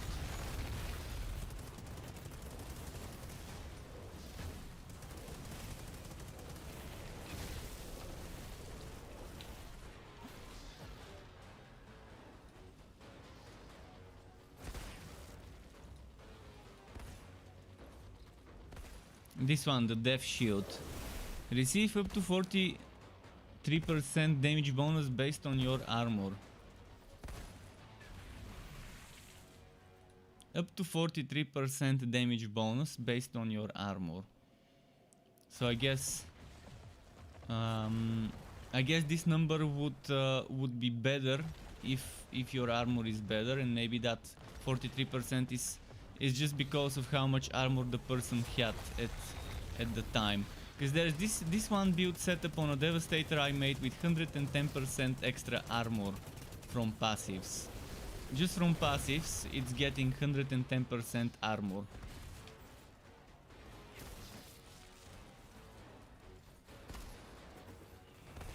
Yeah, I also think all AAA games should follow this formula. Sorry for FOWO showing up with the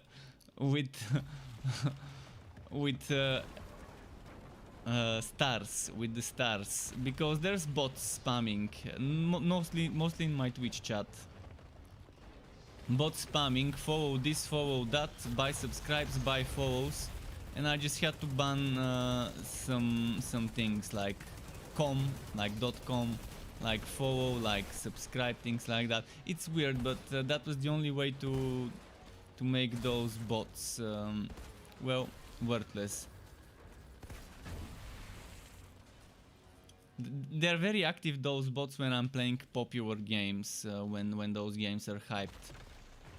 Like probably when Outriders releases, those bots might be hopping on my chat. Yeah, they're annoying.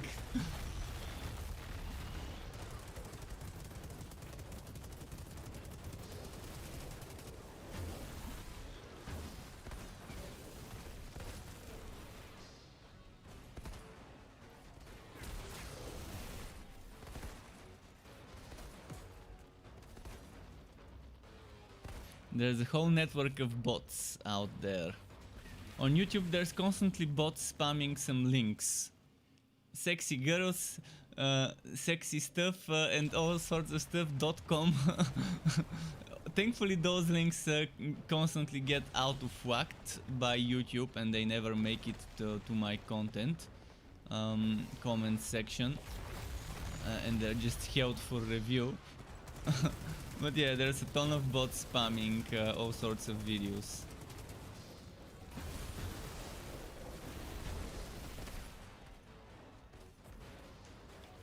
Thankfully the scripts, the YouTube bots are doing their own job against the other bots. And the bot wars. One bot is cancelling out the other bot's effectiveness.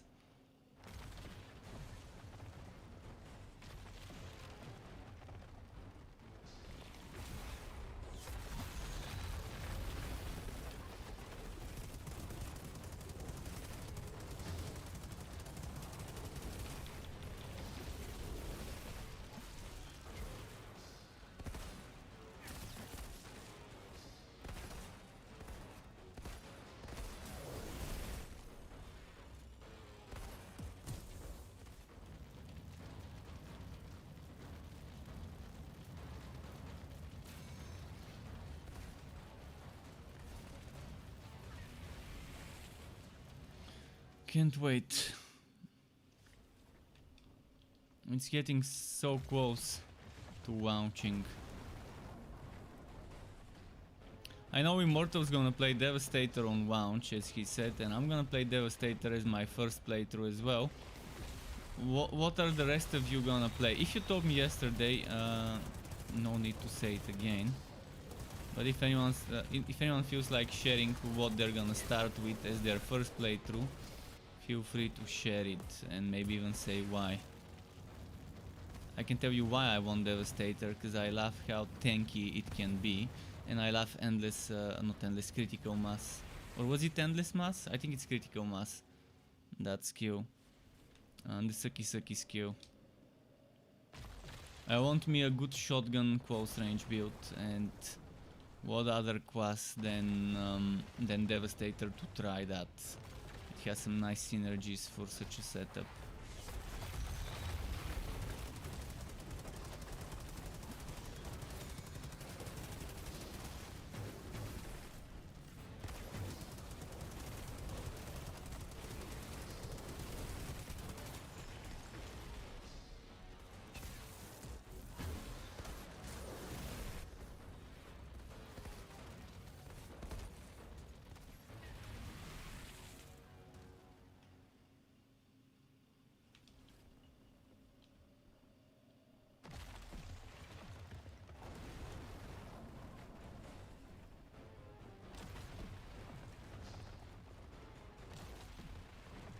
You're torn between the tanky Devastator and the speed of the Trickster. The Trickster is also pretty tanky because of the crowd control and the shield gain. So Trickster gains shield and HP. Devastator only gets HP when enemies die nearby. So Trickster is still a tanky class. Maybe not as tanky as a Devastator directly, but indirectly it becomes very tanky, especially when you consider the crowd control. Time bubble, that bubble thing, the slow trap or whatever it's called. It's such an OP skill. It's an OP skill. Obviously it doesn't work on bosses, as we've seen in some endgame footage they've shown us. And bosses just ignore the slow trap as if it's not there. But the little ATS bosses get could be dealt with slow trap in a nice way.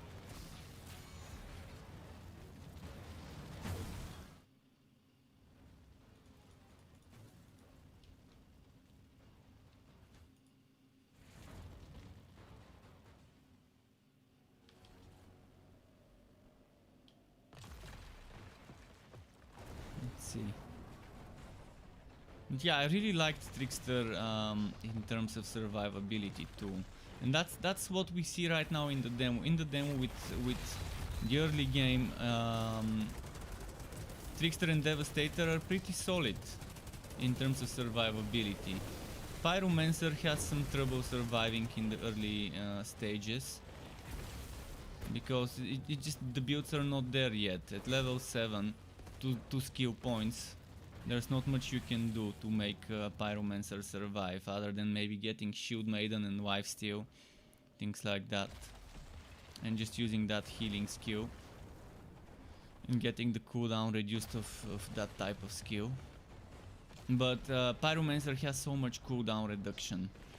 Pyromancers can reach the most amount of cooldown reduction for all of their skills in between the heroes. And that's just from passives, that's not considering any items that could give you cooldown reduction. And Technomancer has so much DPS right now in the demo, burst DPS on bosses. Technomancers and Tricksters probably have the best DPS right now in terms of bursting a boss down, like this guy, this elite. This elite with those two classes,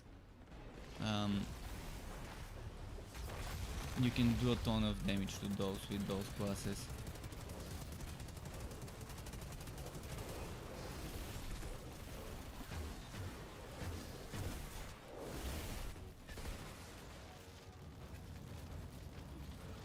And Robert says he didn't much like the Technomancer in the demo, but maybe he gets better later.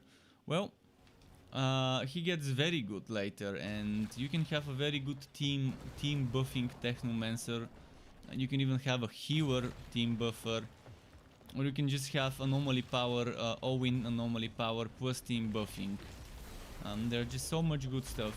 Not sure if you've seen my videos with the theory crafts, but I pretty much gave people a lot of choices, a lot of examples of how you might want to build each of those classes when the game is there. For the Pyromancer I provided 7 theory crafts, for the other heroes 10 or 9 per class. So there's plenty of theory crafts that one might want to consider and test. And since it's super easy to respec, with the click of a button, without any grinding or farming, you can respec. You don't even need to be in the town, in the outpost, to respec.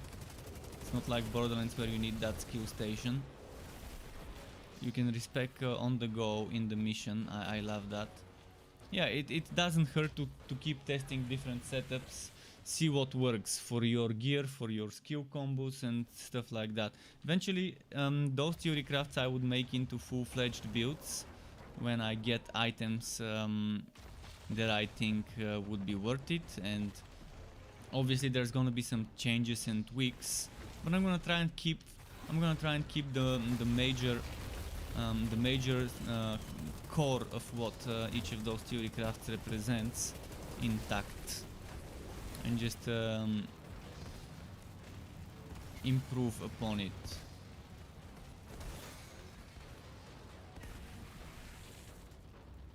But yeah, that's gonna be some interesting theory crafts for people to use and to work towards while leveling up, while doing the campaign. If they don't wanna be bothered and worry too much, and just want something ready to follow in terms of passive skill point allocations.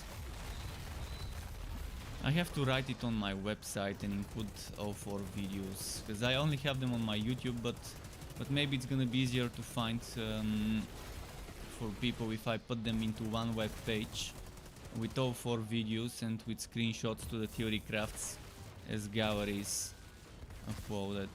Might do that tonight.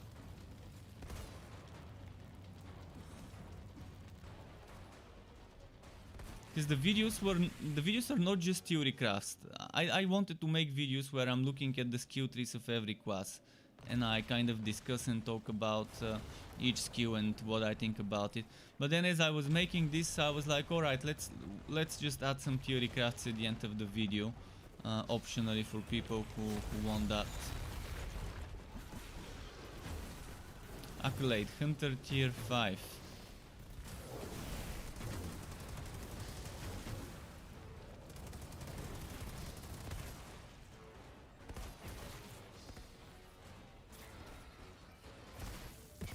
You thoroughly enjoyed my builds for Torchlight 3. Glad to hear this. I'm glad to hear that people who are playing Torchlight 3 are also interested in this game the same way I am. Because, you know, there's a lot of people who only play shooters and don't like hack and slash ARPGs, and then there's the opposite. And there's people who like hack and slash ARPG games, but they don't like shooter games.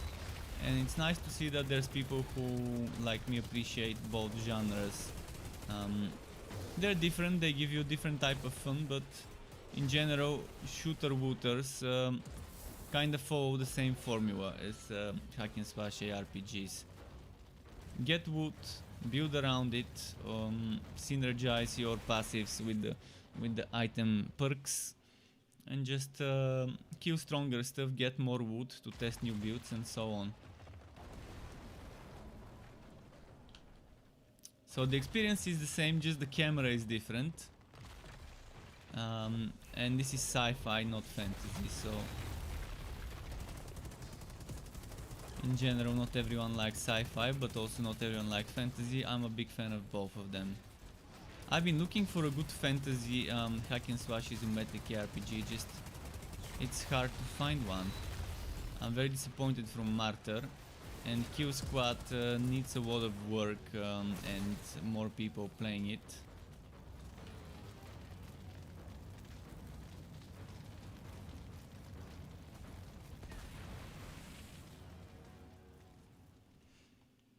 Speaking of Torchlight 3, I hope the new class, with some of the feedback I've been seeing the other people giving after testing it, I hope they make it. I hope they make some improvements based on it.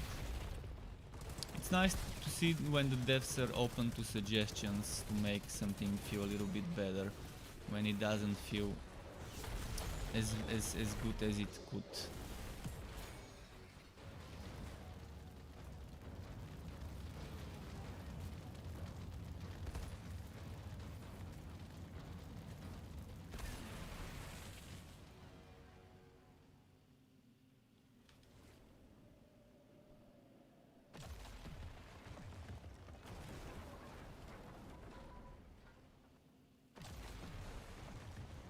You're a fan of both, though you're looking forward to the D2 remaster. Oh yeah, I think a lot of us are looking forward to the D2 remaster to see how that would be.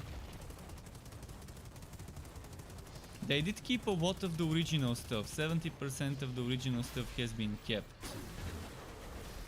And I think most people would like that they kept so much from the original game. They only improved and added 30% new stuff, which in my opinion is a solid number of new stuff to add.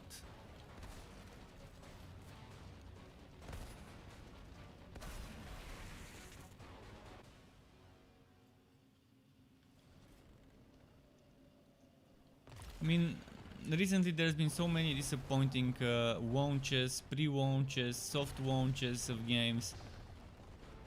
Maybe this game's gonna be the one to not launch a disappointing title yet again.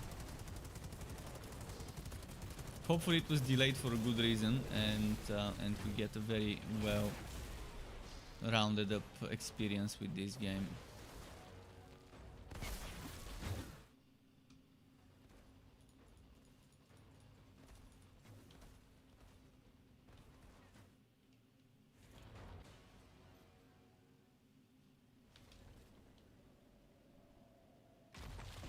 But I'm happy I got at least one legendary for the Devastator. The other ones were all on the Technomancer, so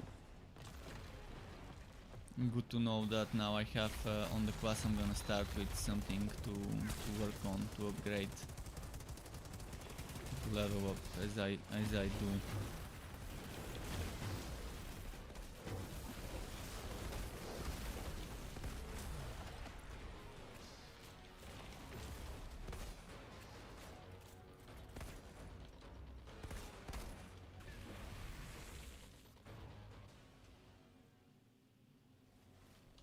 Maybe it's already been mentioned, but pre-vote is available 43 gigabytes. So I'm gonna download that later tonight if it hasn't already been downloaded.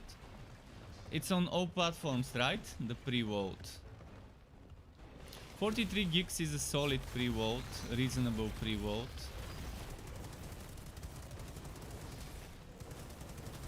How is the data gonna be transferred from the demo to the full stuff though? I guess there's gonna be some sort of a migration process to migrate the demo progress to the full game.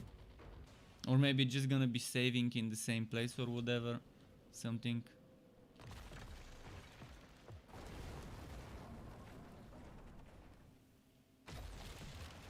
There's probably gonna be people playing the demo after the game launches to try it before buying it. I'm assuming they're gonna keep the demo going even after the game launches, so people can test stuff out.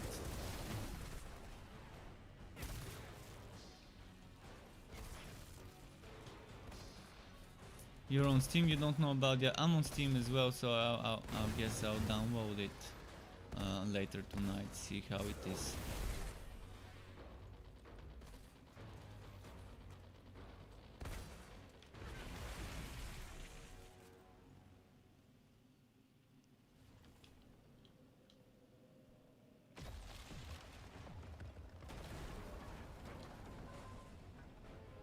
I sincerely hope this game keeps me busy, and it's gonna be my backup game in case Torchlight 3 after the captain update gets abandoned. In case, I don't know if that's gonna happen, I hope it doesn't, but if it does, I would like to have a game that I can just invest all the time I'm investing in Torchlight. Kind of moved towards that game. I can still make stuff for Torchlight 3 even if it gets abandoned. I can still make builds for Torchlight 3 even if they stop working much on it and start working on their new game that they're gonna make for Zynga. So yeah, for now we have concerns that the captain might be the last big update with new stuff. And there's few ways how it could go on for Torchlight 3. Way number one is Extra keeps developing it bit by bit while still working on their new game. Way number two it could go is they just stop working on it completely and no one else picks it up. And the third option is Extra stops working on Torchlight 3 and Perfect World gets a new studio, a different studio to keep the game going. We'll see what actually happens to the game.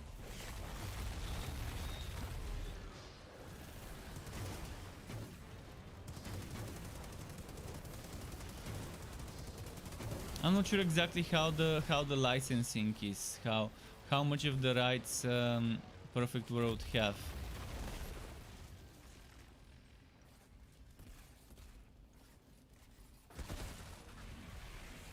If they have the rights to get a different studio to work on the game in their contract, in their deal. But yeah, we have one quality of life update coming to Torchlight 3 soon, and then after that we're gonna have to wait a bit until the Cursed Captain update.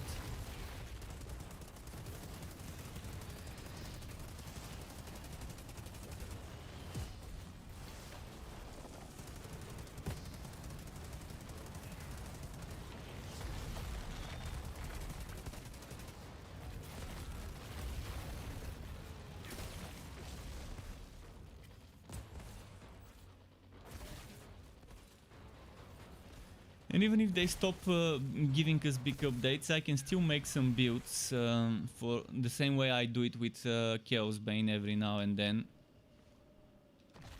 When there haven't been updates, I can still go and back and revisit it and make a new one. Thankfully with Torchlight 3 there's still gonna be a ton of build diversity, there's still gonna be a ton of builds to explore between class and subclass synergies and stuff like that.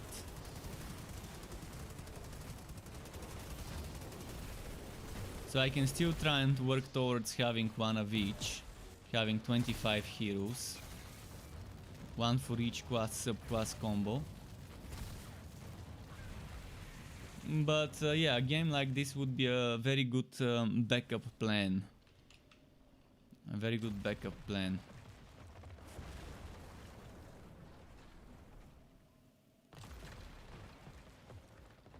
I was hoping Magic Legends would be a decent backup plan, but I mean, there's just so many things in the game that are wrong in so many levels that I just can't. Gave it enough time to try and get accustomed to it, but I couldn't.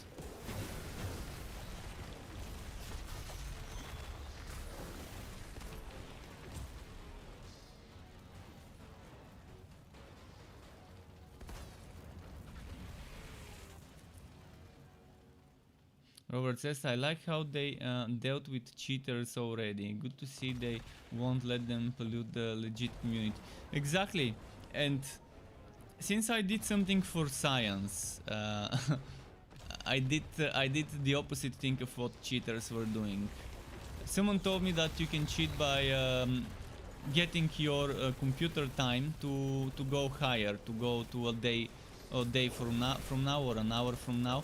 I did the opposite. I got my computer time one day before, one day early. And that broke the game. And I just wanted to do it to see if I can glitch the game out by setting my computer time backwards, the opposite of what cheaters were doing.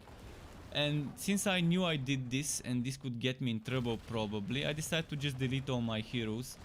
It's not that big of a loss. I lost a sniper, assault rifle and pistols legendary. So yeah, it's fine. I had a lot of fun doing that thing for science to see what's gonna happen. Made me laugh, so it's zero regrets for doing something that I shouldn't have, messing with the game time on stream.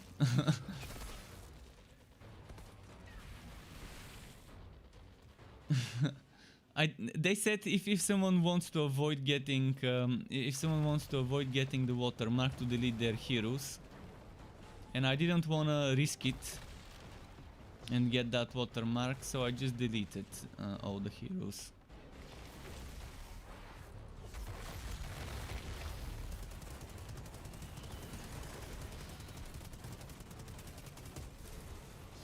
But I really like how they're doing it. There's not gonna be annoying people like in Borderlands 3, power boosting you with a single kill, with their cheating whatever, cheating tables, engines, whatever, trainers.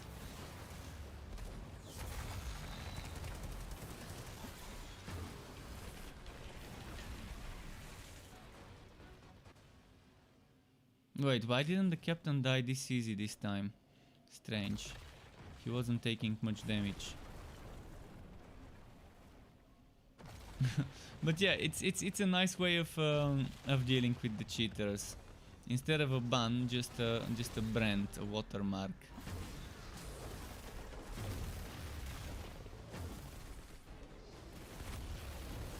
So those people in the Discord channel that were bragging about getting a ton of purple items from the shop, that obviously cheated to get them.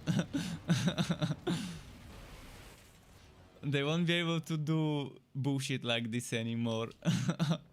I haven't seen a single purple item in the vendors. And I kind of understood that the demo, you're just not supposed to get purple in the demo unless you get super lucky with that vendor.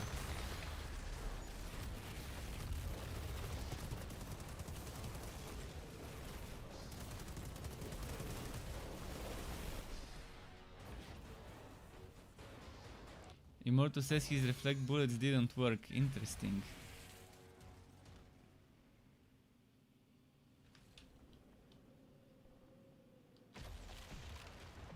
I don't think I've gotten the auto reflect pants yet. Need to check my leg armor to see if one of that dropped. And this bug with the delay.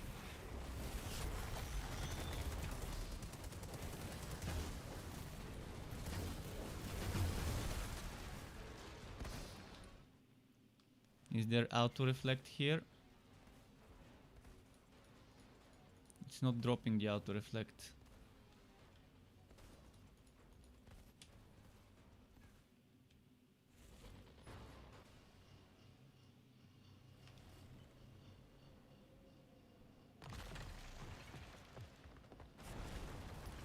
What's the time now? 8:10 p.m.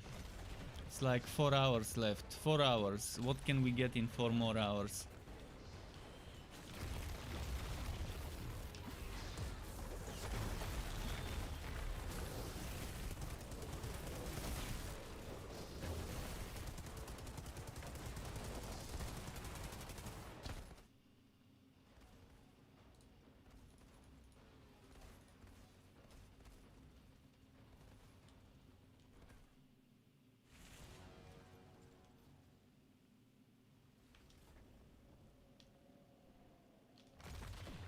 Robert says, I just hope they keep an eye on it and don't let people get weapon mods through that made Borderlands 3 really not fun to play with all those mods. Oh yeah, that as well. I mean, there were people that had weapons that could one-shot anything. They could one-shot the biggest, baddest bosses with the modded stuff. I mean, modded game is fine. I understand modding and stuff. Real modding. Not modding to cheat, but modding like proper Grim Dawn mods, for example. Modding for quality of life. But that should be separated from the vanilla. If you play with a modded version of the game, sure, it should just let you play with other people that are playing with the same mod. But I'm talking about legit real mods. Like Diablo 2, Torchlight 2, Grim Dawn, etc. That a full-fledged mod, not just a mod that lets you cheat and get. I don't know why it's even called modded gear. It's just cheated gear. It's not even modded. It's modded is just putting it in a nice way. I'm assuming cheaters decided calling it modded, so they don't sound like cheaters to others. But yeah, they should try and separate it one way or another. And they already said that they can see everything that's happening and they know who's cheating and who isn't.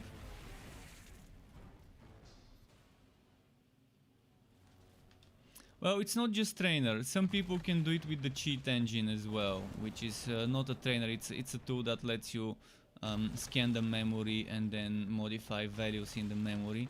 And if they know what to look for, they can modify all sorts of things that way, such as damage on a gun that you've got, the armor on an armor you've got, things like that. And they were doing that for Borderlands 3. And trading and selling OP stuff. I mean, in Borderlands 3 there was shit selling. People were selling on eBay and on other places modded items that people obtained illegally with cheating, and they were just duplicating those items and selling them, and the sad part is people were buying those items. That was the saddest part. There were actually people that were willing to open their wallets to buy items on a PvE game, PvE only game. Cheated, duplicated items. It's not like you're gonna have the only one item of this type. This guy probably would sell the exact same item to the next person and the next person by duplicating it. But some kids with their parents' credit cards, they don't care. They just want those guns, even if it costs them their parents' money. It's bullshit. It's bullshit that people were allowed to do item trading for real money in Borderlands 3 without getting punished. I think in this game we won't be able to trade guns anyway. I don't think I'm gonna be able to drop an item and for my teammate to pick it. And that's already better than Borderlands 3. Not having trading. If they want to have trading, they can do an auction house where you can sell stuff for materials. just listed there. And even that could be abused, because you could try and list something, and if the person you're trying to sell for real money gets it, they can just pay you then. So even this system is not a perfect system to prevent people from doing that, but there's a chance of someone else buying it before the customer. So yeah, it's at least better than open trading. The same was happening to Wosen. $300 for a, what was that, for the trial belt. And there were people willing to pay $300 for a fucking item in Wosen in the first week of the game. How much of a loser do you have to be to want to pay $300 just to get that one item? Pay to win on a PvE only game. I mean, I can never understand those people. I've tried many times and I can't assimilate it how they would want to do something like that in a game. Just about PvE and looting and getting your items. That's the whole fun of the game, to get your wood to drop. Getting that excitement when you get that next drop. Although I do agree that Wilson had terrible drop rates of unique stuff.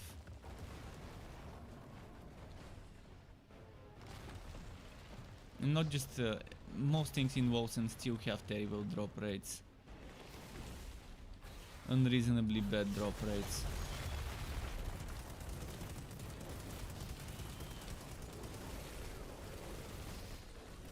In this game we're getting legendaries from a random regular elite, and every now and then even the damn rifleman and marksman drop. And that's at level 9.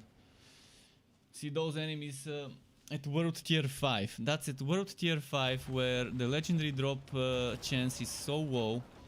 It's like what, 20 times less than what we can get at world tier 15. And we still actually have a chance to get legendary at world tier 5 from low level elite monsters. Just look at this. Where was it?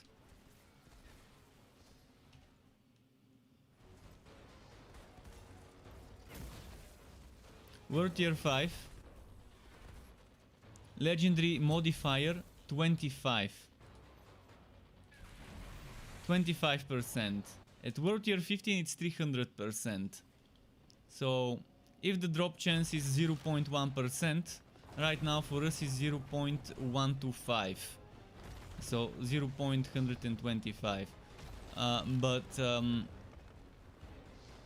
But on tier 15 it would be 0.3. Huge difference. So I'm actually very happy that we can, even at this low difficulty, we can still get legendaries to drop.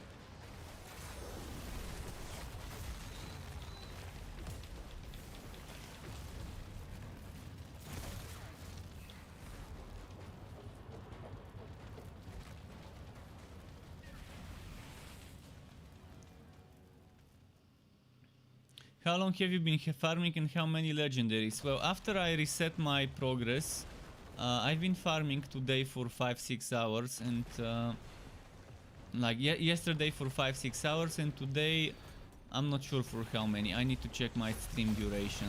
And I've only gotten 1 legendary today and yesterday. Yesterday 0, today 1. But yesterday my whole stream was not just farming. So yesterday today it's been 2 hours 23 minutes of only farming today. But yesterday I did other stuff. I was leveling heroes to max level and to max world tier for the demo. I was doing missions, side missions, main missions. So let's say yesterday I probably farmed for 3 hours at best, and most likely it's less than that. Probably 2. And that's already good results. If I got 1 legendary for like 4.5 hours of farming on this class.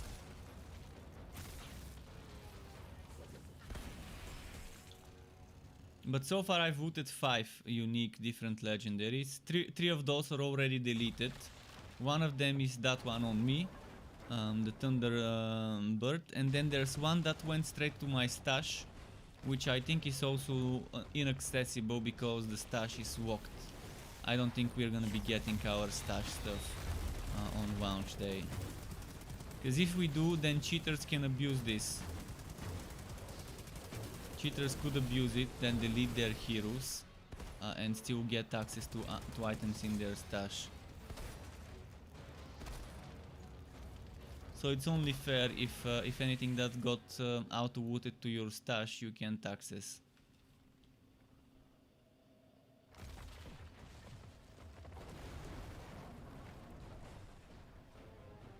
That's why make sure when you're farming to constantly clear out your inventory, the weapon inventory, so you don't end up looting an item that goes straight to the stash.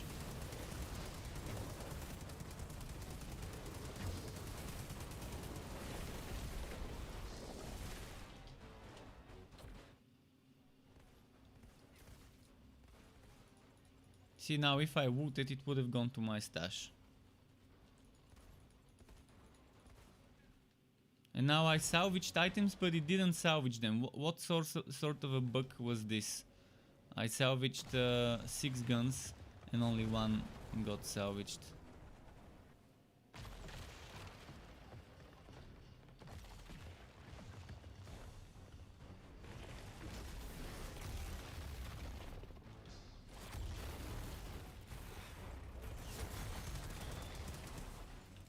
Where is he?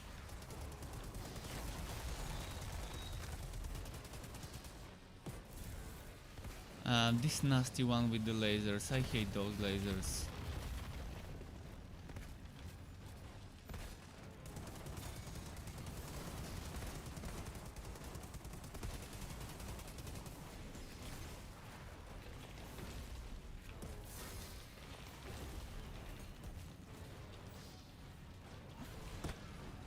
Okay, let's delete some weapons now.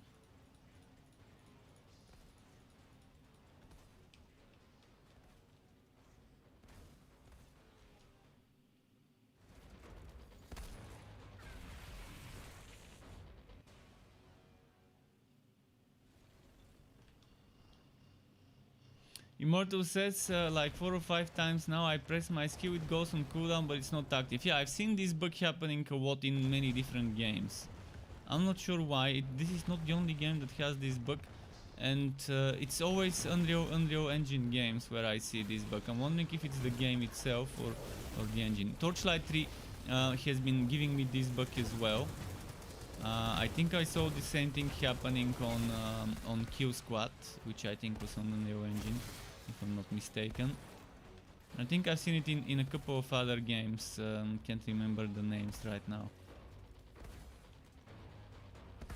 Is it server whack related? Is it an engine related? Is it just the game? It's very annoying. You use a skill, it goes on cooldown, but the skill doesn't activate.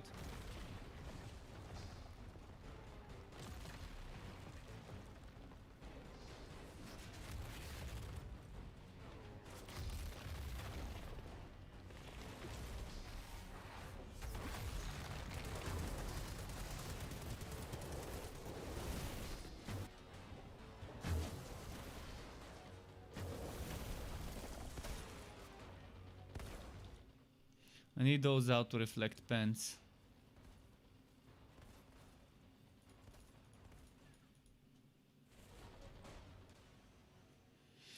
It just doesn't want to drop me those auto-reflect pens. I'm starting to believe they've removed it from the drop tables.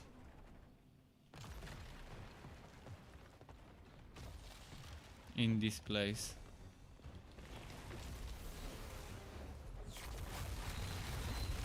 I had it before though. I'm pretty sure I had it before and I had a lot of fun using it once.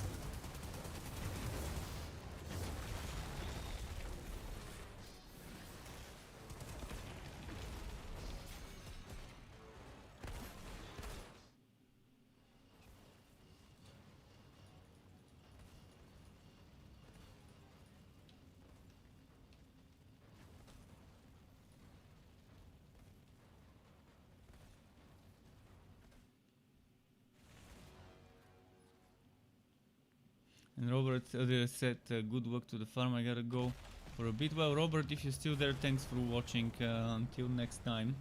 Nice for you to stop by and have a chat with me.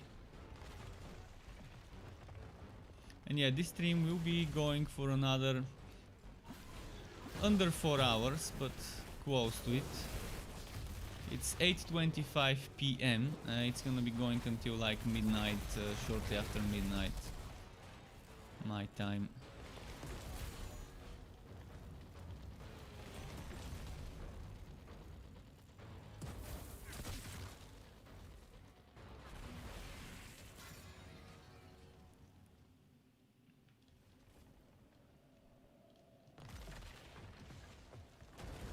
I can't wait to test every single skill there is in the game.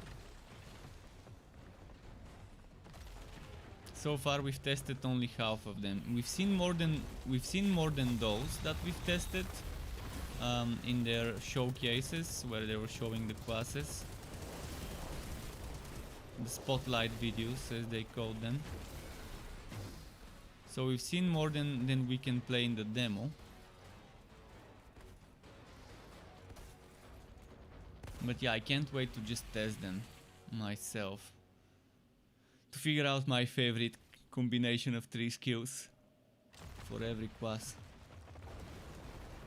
That beam, the beam on the mage, seems like a very nice nuke to have and to build around. On the pyromancer.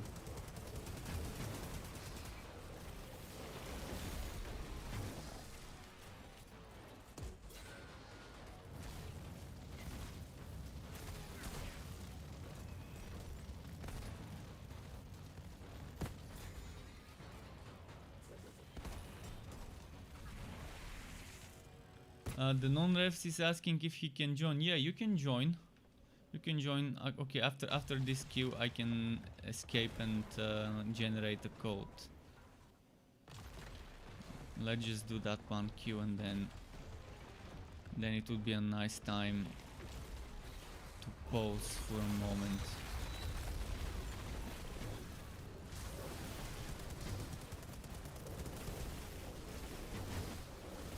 And welcome back, non-ref.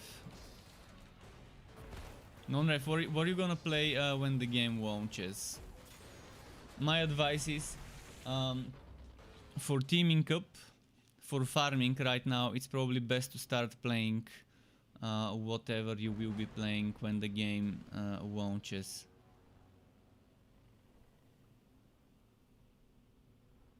Wait, did I just click leave, or did Immortal say he's changing or something? Oh, he's gonna take a break to smoke, drink, etc. Okay. I'm gonna write the code and probably J981Q8I9. Oh, I had caps lock on. Okay, let's...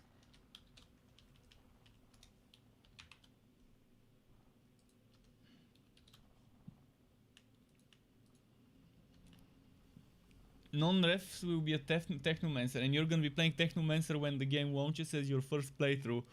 That's pretty nice. It's always nice to have a Techno in the squad.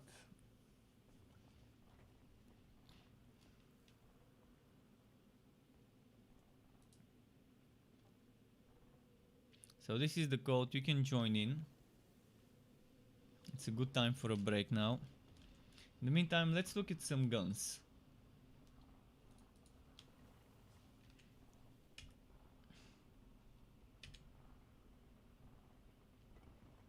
See, that one's nice. That one's gonna be the healing shotgun. Killing shots, creating a blast that restores health to players.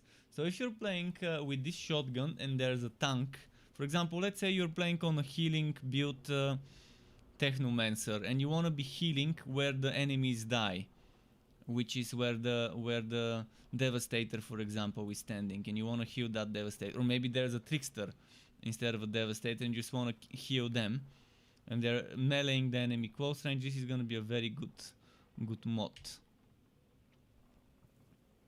This automatic shotgun would be an amazing one. Shots go down a comet. So this is like the thunder bird assault rifle, but with a comet, like a meteor. And this pump action shotgun is amazing as well.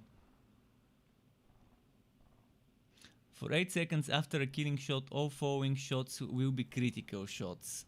So 8 seconds, you get crits. I'm wondering if I can use this weapon and then switch to another weapon and have all my other shots be critical.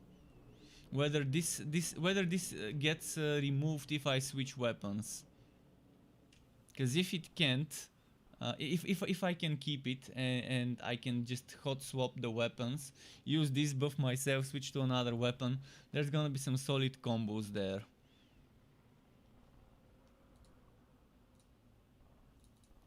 As for assault rifles, there's a lot of good stuff.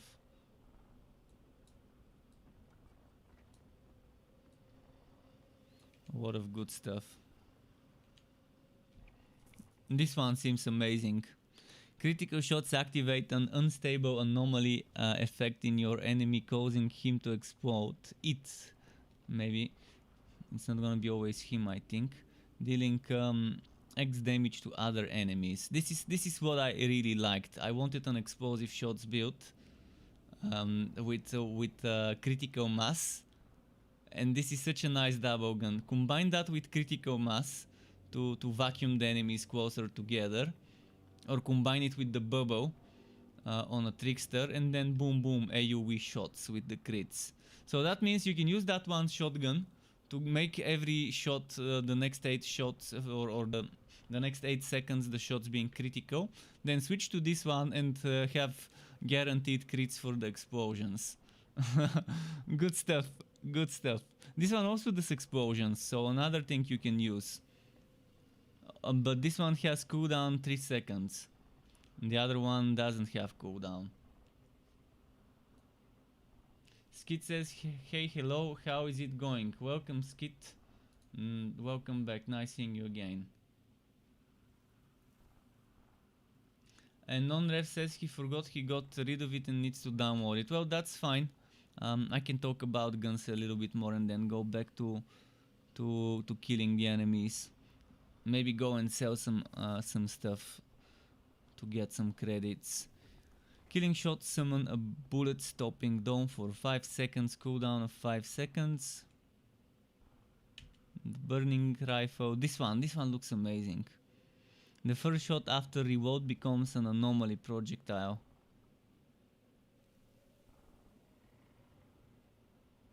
And see, killing shots spawn explosive around your target. This is so fun with critical mass. Vacuum them, kill one of them, and see that minefield triggering. Okay, let's go to the town and sell. There's an accolade to sell items, so we might as well do that now.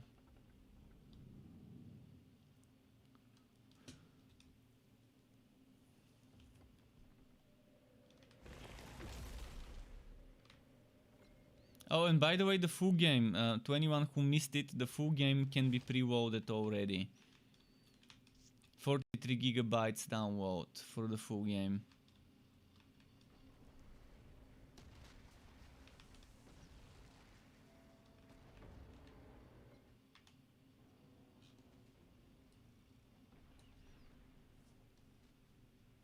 Initiating travel, please wait, okay.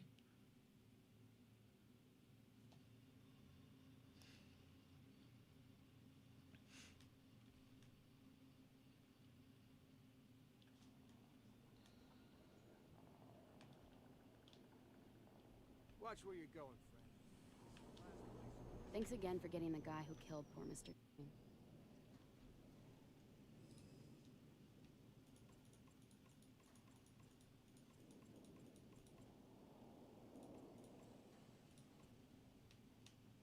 What was? Oh yeah, it was delete.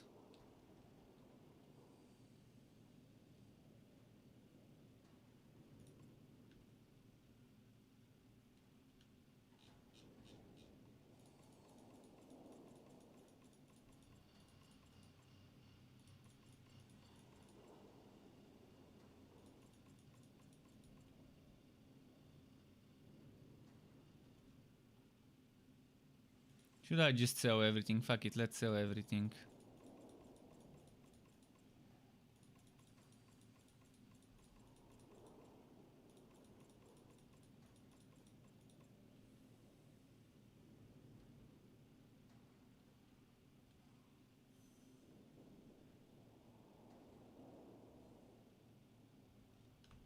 What was the limit in the demo here? Was it 25,000 or was it 50?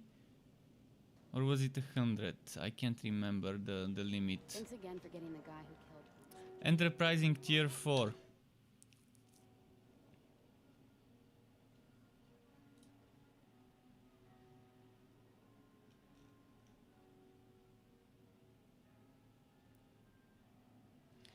So I need to sell around 300 more items. Well, eventually I'm gonna get this, eventually.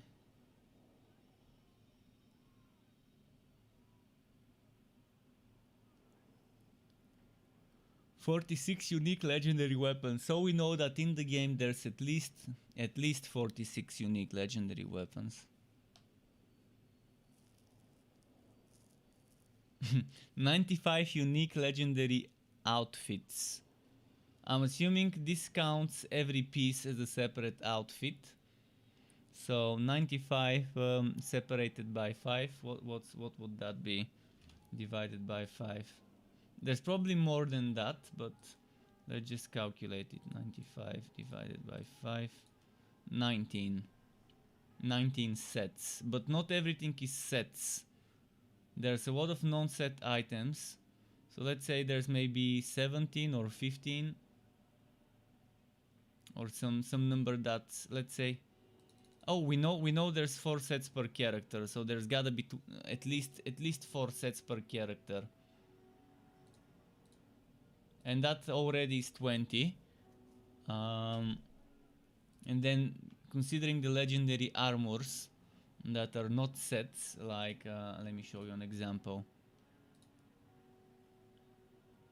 This one is not a set item, but it's a legendary, unique legendary fixed row item. And this one seems to always come with arms and anomaly echo as mods. Whereas if you look at the unique armor, like for example this one, this seems like it can randomly row with certain mods. Maybe this one would always be the same, maybe this one would always be the same. But yeah, those are the set ones. Won't be surprised if this one is always the same, but this one is random. But the thing is, each one has a tier 3 and a tier 1. So tier 3, tier 1, tier 3, tier 1. Maybe it's a formula there. Maybe it's always the exact same ones. Just like unique weapons. But it's good to know that the legendary non-set item has its own fixed mods that are unique to that item. You need to get that item to get those mods unlocked. And there's probably going to be a lot of those, and mixing and matching 3 set pieces with 2 non-set pieces probably would be the best way to go.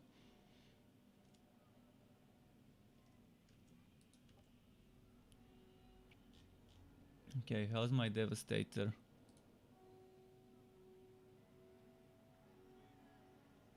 Oh, I just need to hit enemies. I don't need to kill them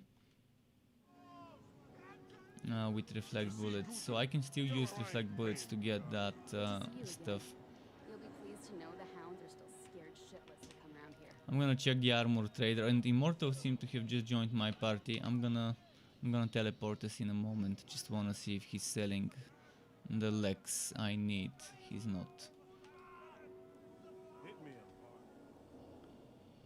Where'd you get the cool gun?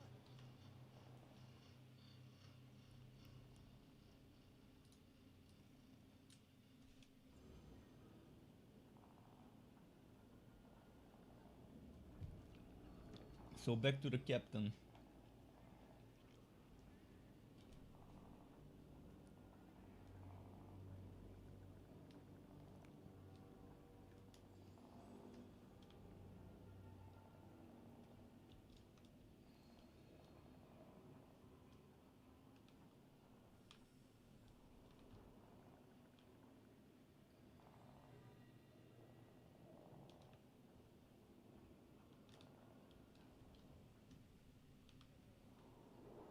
What's happening? Go home. You're drunk. Oh, he's here. You hear Captain Reiner's Day? Maybe he was turning in a quest. Thanks again for getting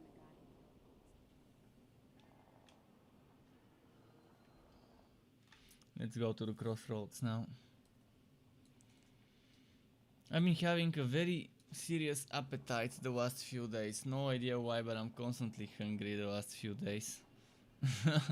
I'm so tempted to order myself some food. But gotta save up.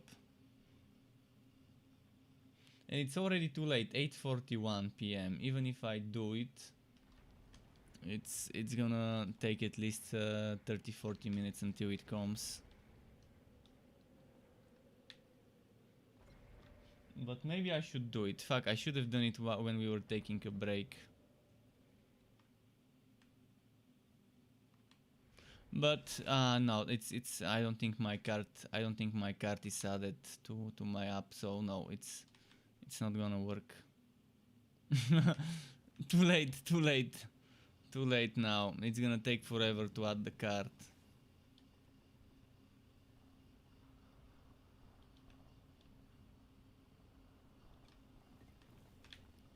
Come on.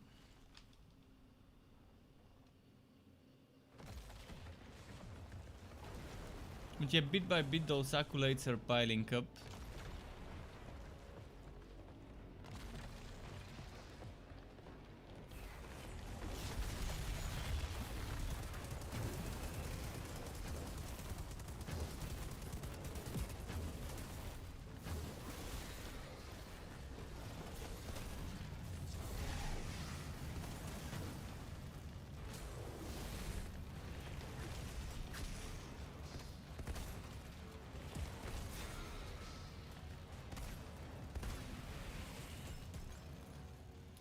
Rates footwear.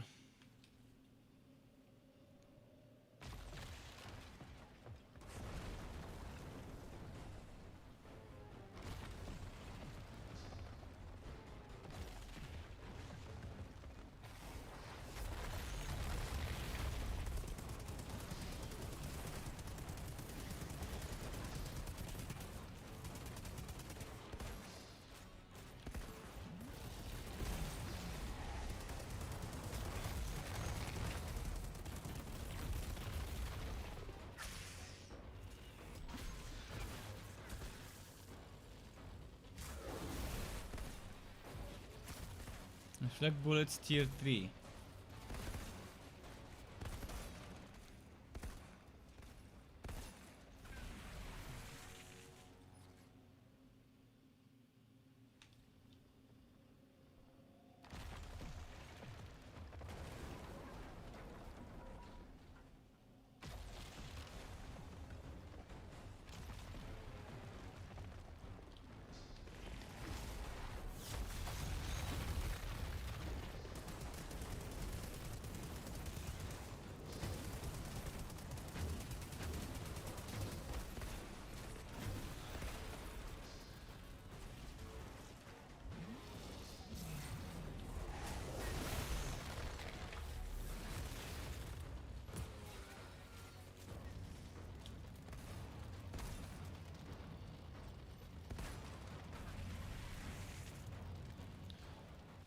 It's not dropping blue pants. I wanna get those auto reflect pants, but thankfully I don't even need the auto reflect to hit them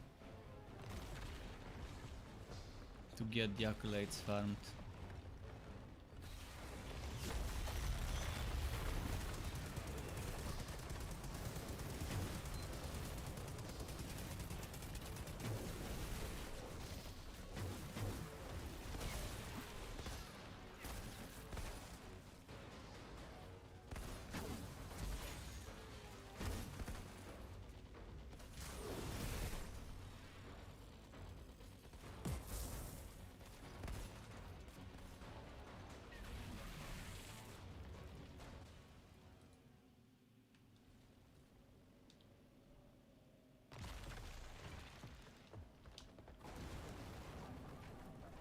Let's see now.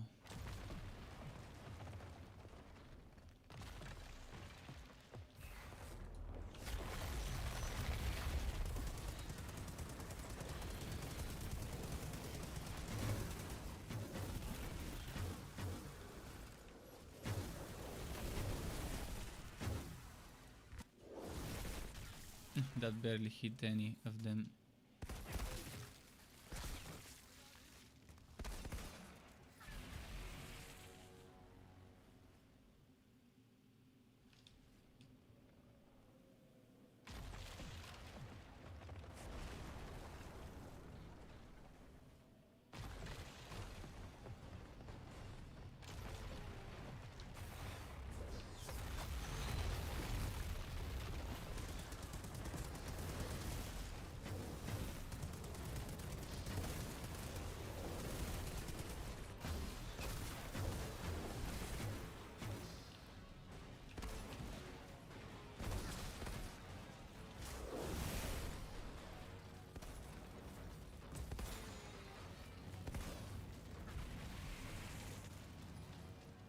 You're saying no work on this tune. Well, at least you've gotten a drop on this tune.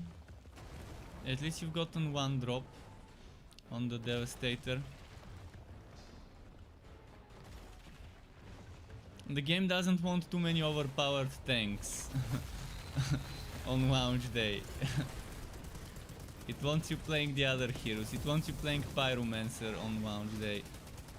It's telling you to play Pyromancer by giving you first Q, first legendary on the Pyro.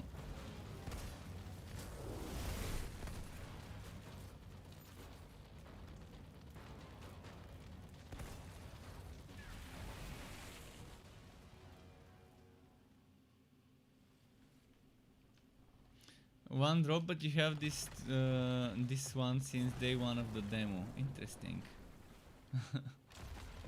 Well,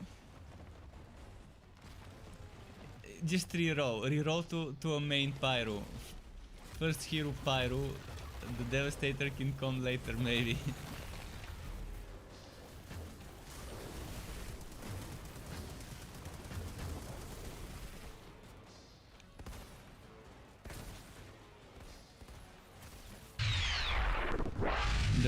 The Mask Rager says the Mask Rager just followed. Thank you very much for the follow, Mask Rager.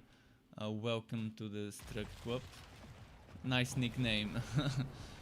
if it's rage, if it's all about rage, I know the rage well. Rage quitting games, my kind of thing.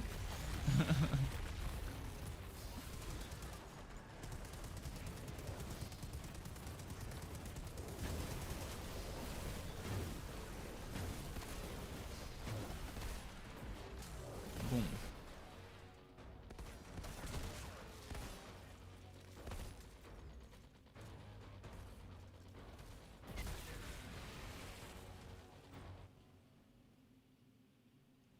Oh, and this reminds me, 21 hours ago when I wasn't streaming, someone followed me, Warvart. Thanks to him as well. I just saw it on my notification window. Must have been offline 21 hours ago. So thanks to him too.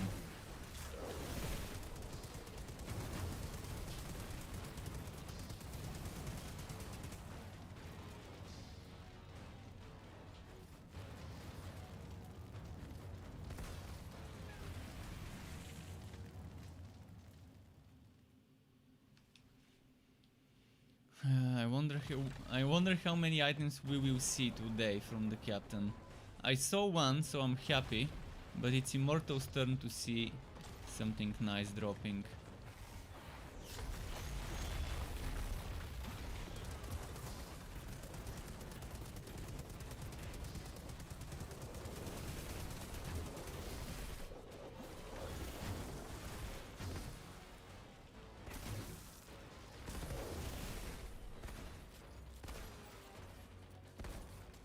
Pierre says, do you enjoy the sounds in this game? Oh, what?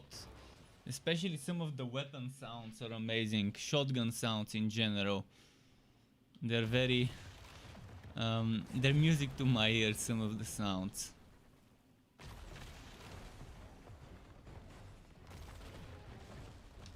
Some of the skill sounds are also pretty interesting. Like on the Trickster. On the Trickster I love some of the skill sounds. Like Temporal Blade or Or the one for the bullets. I forgot what it was called.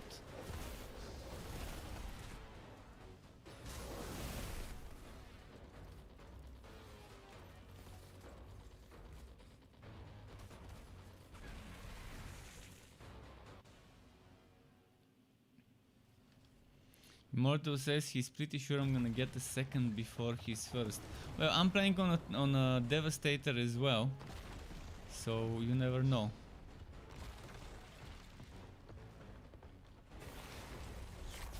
Maybe Devastator just don't have that good luck.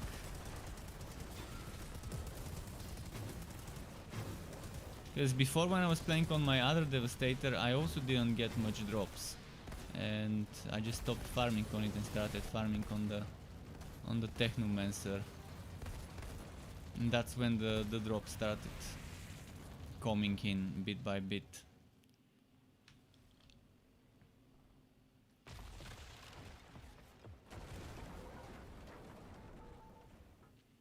You should, Immortal, you should try and create another Devastator, level it up and try farming on it. See if it's gonna be better luck. Maybe just this one is cursed, maybe it's the quas.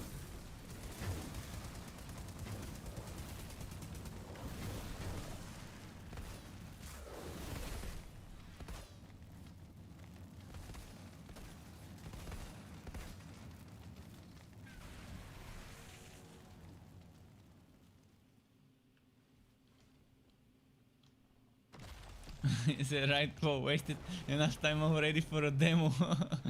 Yeah.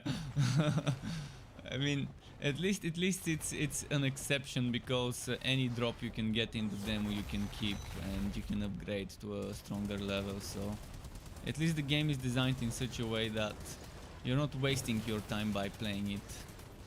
Obviously it's boring doing the same enemy over and over again, and thankfully when the full game is here, we're gonna forget this ever happened.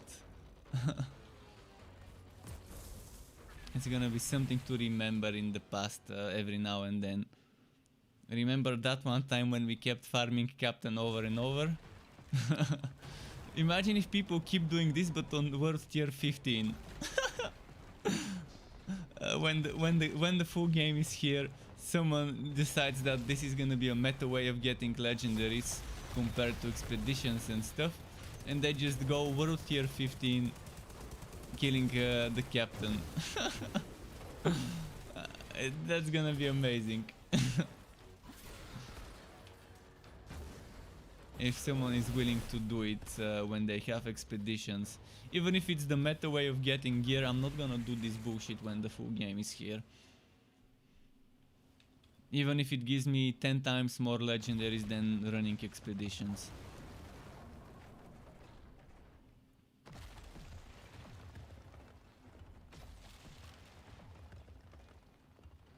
Enough demo shenanigans during the demo. Let's see.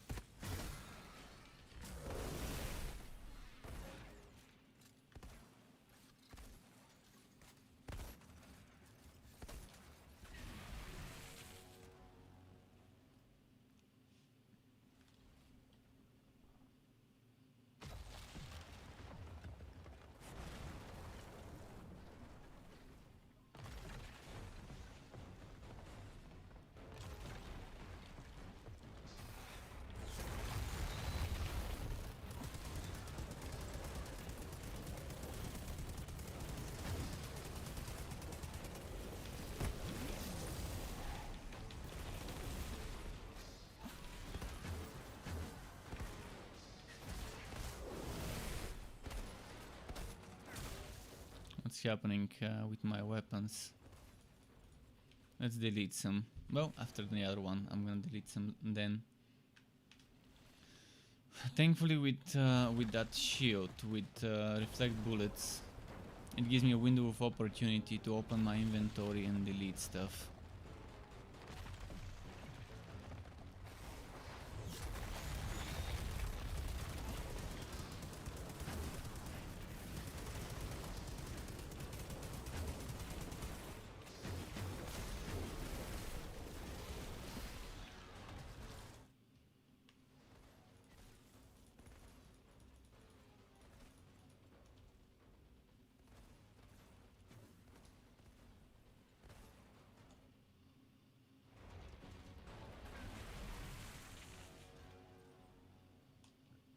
Yeah, to anyone doing this, make sure you always delete weapons, so you have room for legendaries.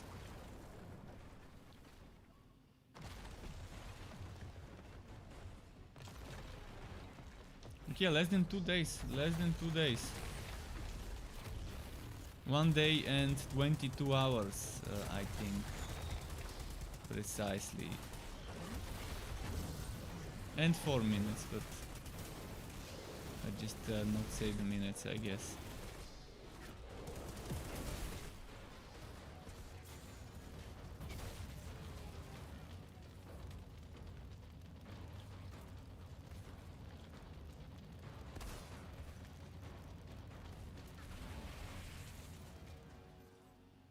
Two blue pants. I wonder if one of them would be with the auto reflect.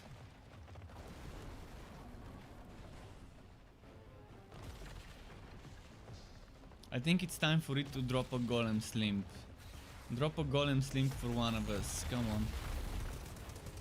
We want that devastator synergy.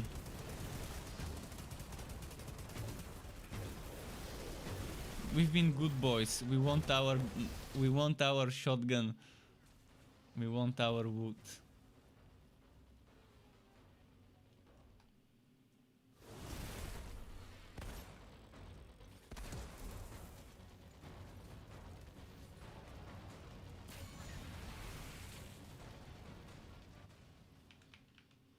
Another blue pants.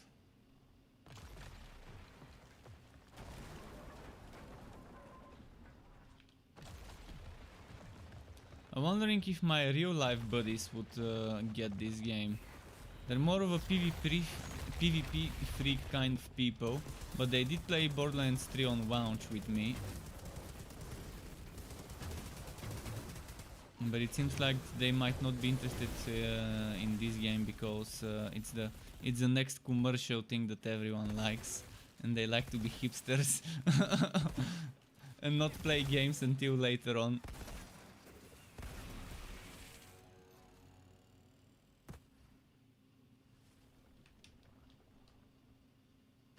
Although they did play Cyberpunk and Baldur's Gate when they launched, so we'll see.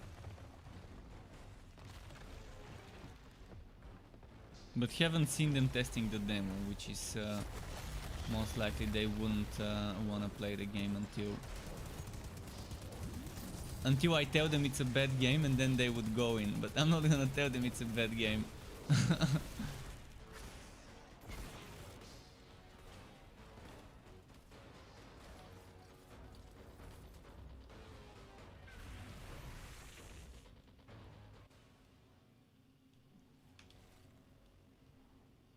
Let's see.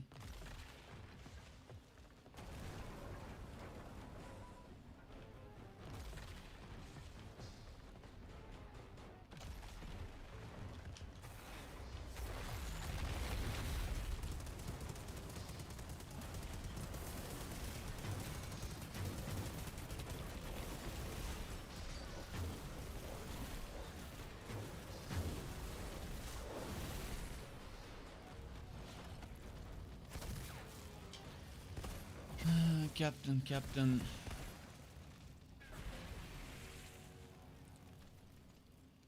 That was a nice dying pose. Pretty weird dying pose. I'm not even sure how my hero decided to die in that specific pose this time.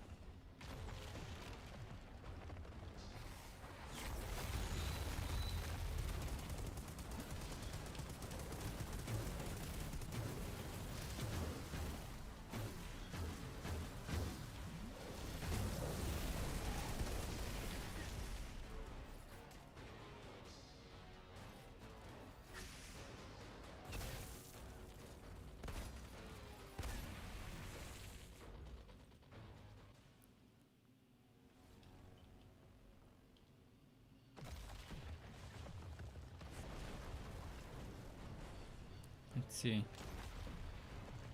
Does anyone have a favorite gun though? A favorite gun from what we've seen so far in the demo and in the leaks?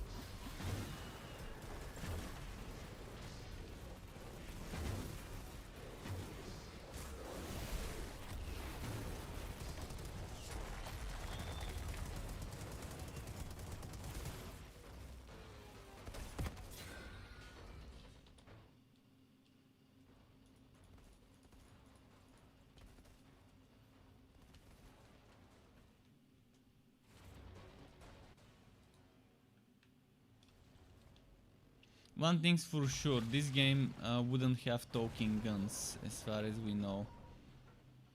No talking guns.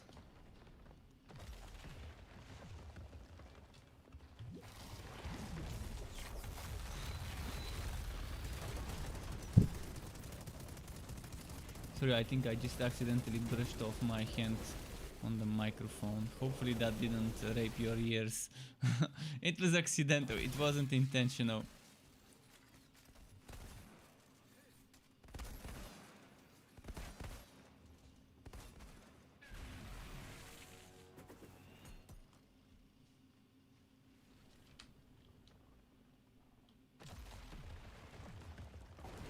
I'm wondering how many people would on day one would be saying, "Where's my jump? Give me my jump." Why is there no jump? And if there's any chance for the developers actually adding jumping to this game as a thing.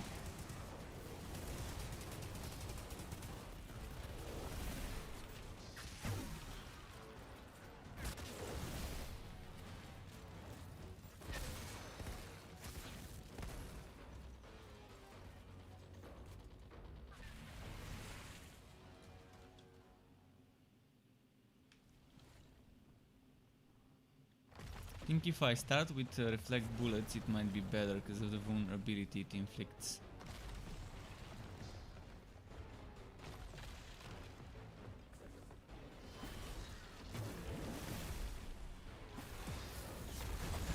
Did it even work? I don't think it worked on the captain.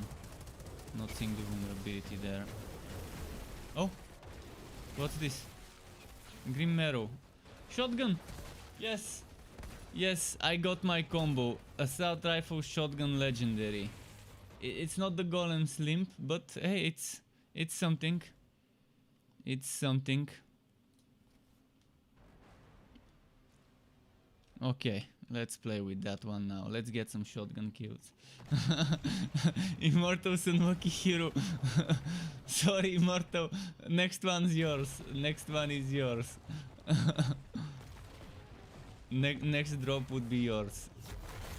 You betcha. Wait, that's not a shotgun? Oh! It's an LMG?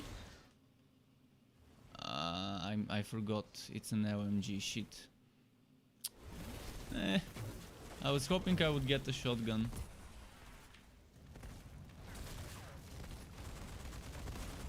Wait, did he die?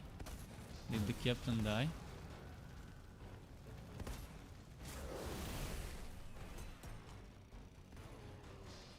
I think he did. Okay. Well, I can still get some LMG kills for the accolade for LMGs, but I was getting very close to tier 5 double gun, so maybe bringing back the double gun would be the better choice.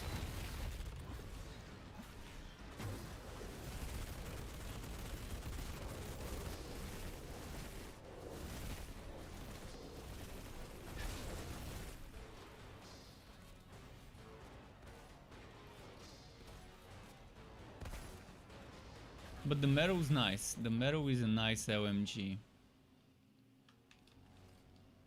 I like the RPM on the gun. Some LMGs have terrible RPM to make it worth the little damage they do per bullet.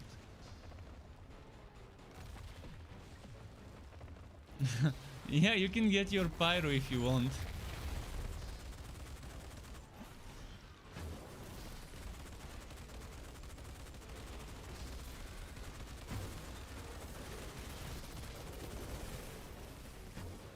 Not doing that much damage though, but it's still better than before.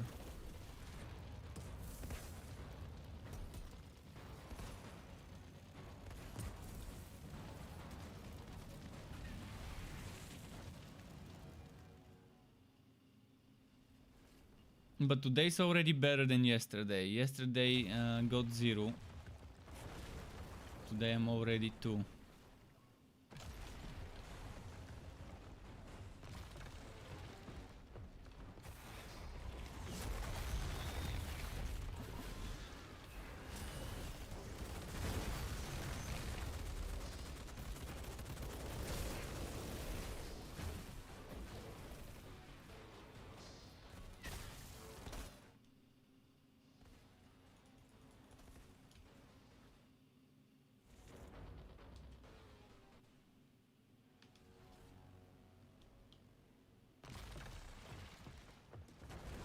But yeah, if you decide to switch heroes, tell me and we can go back to the lobby, re-invite each other, whatever.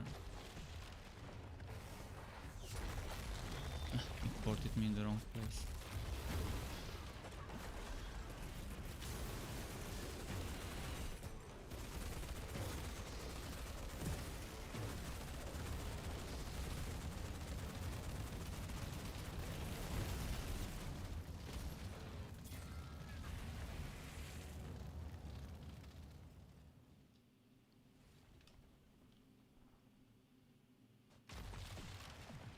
Let's clear this round.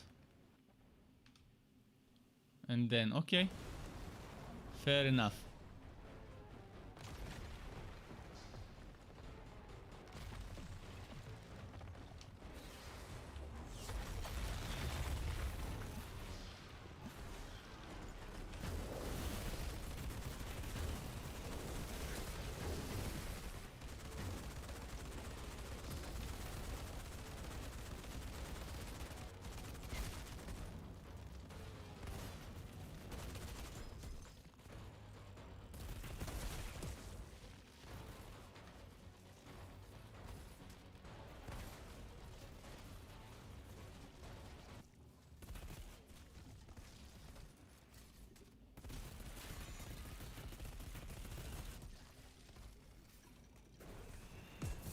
Wait, what? Raising me for... Are we gonna let some of them kill us or what?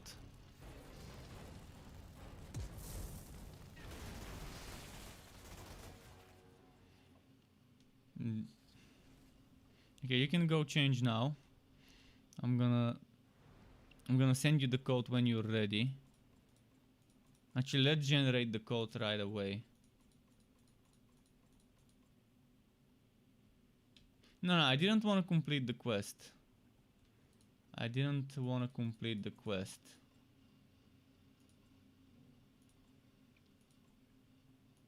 Oh, auto reflect. Nice. I've gotten an auto reflect finally. Okay, that's good. Let's equip it. And let's generate the code for you. Code.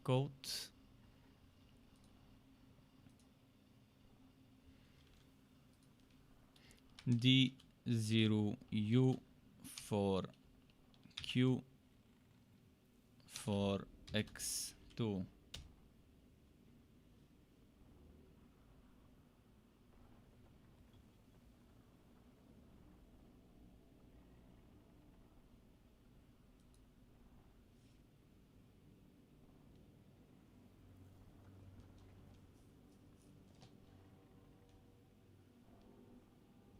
As I mentioned earlier,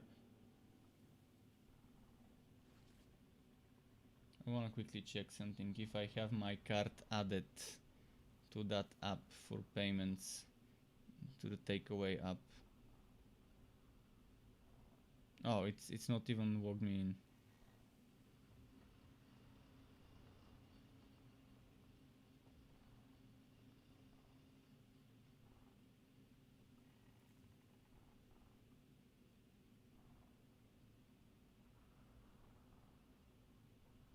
Ah shit, now I have to enter a verification code, really? Really? This bullshit. Now I have to start my other browser, hopefully it doesn't crash my game.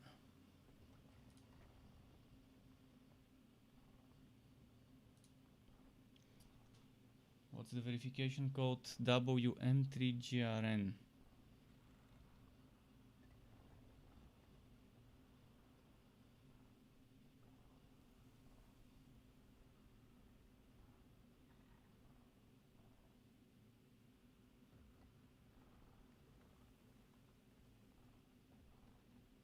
Okay, just a moment.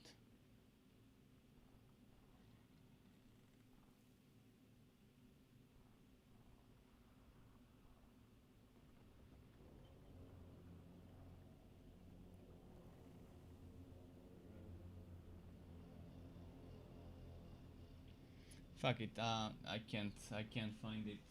This app is shitty. This app, it doesn't show me the info, if there's any saved card info. So the only way to figure out if my card info was saved is to to generate a new order and to go to the payment screen and see if it saved my card info. And since I don't have cash with me, even if I order now, if it doesn't save my card info, there's not gonna be any order.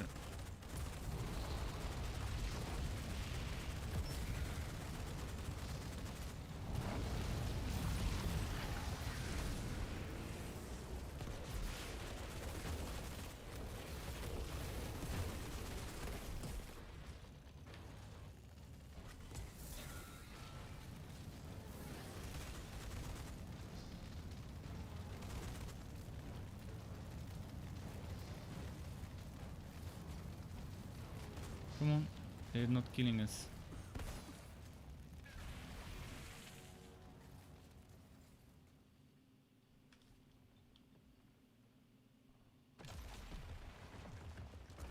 But yeah, I wanted to get myself some food, but I'm gonna do it later.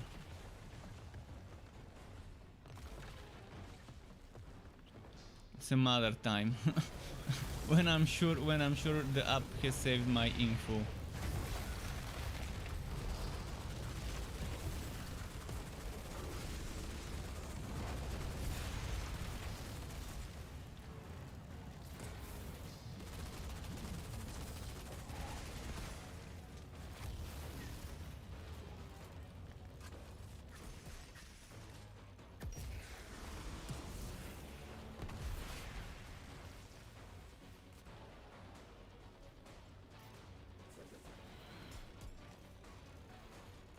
Come on. There we go.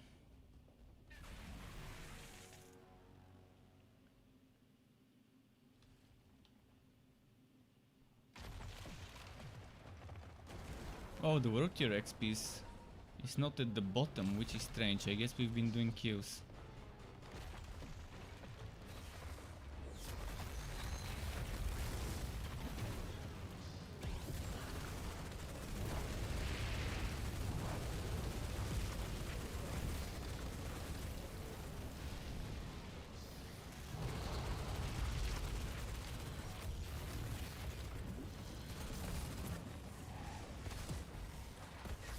Wait, where did it? Fuck, it teleported me to the other end of the map.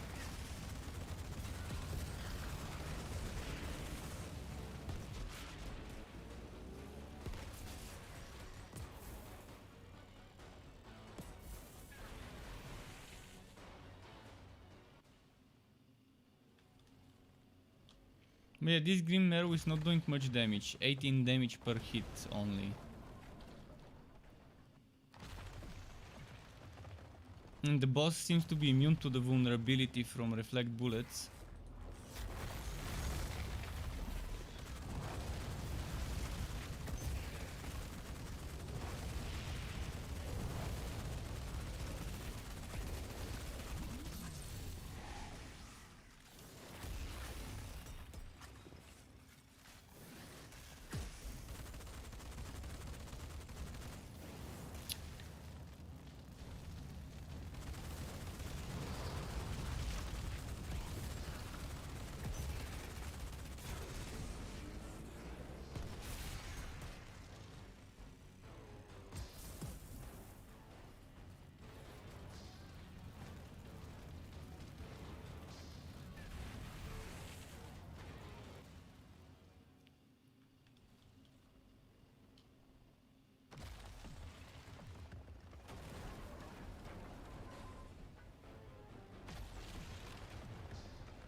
Not liking this LMG one bit. The damage is too low.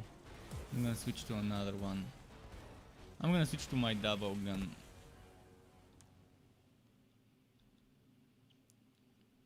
Oh, never mind, I deleted the double gun, so I don't even have a double gun to switch to.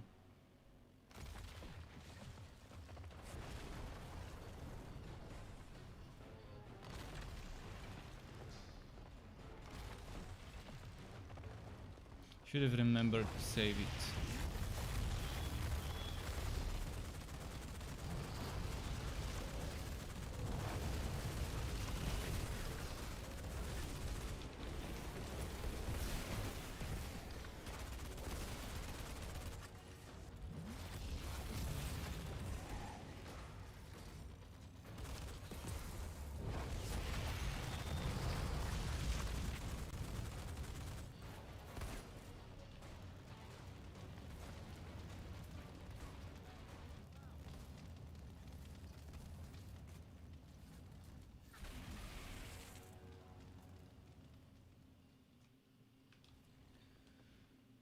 Bit by bit.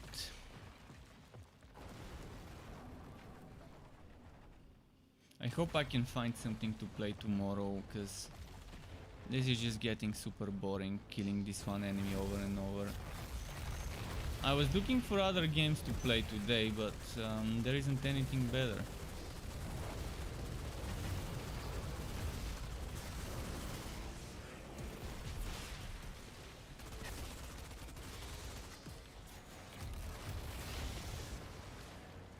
Vesco says, from so many games out there, we're playing Outriders. Well, there isn't anything better to play, that's why I'm playing the Outriders demo.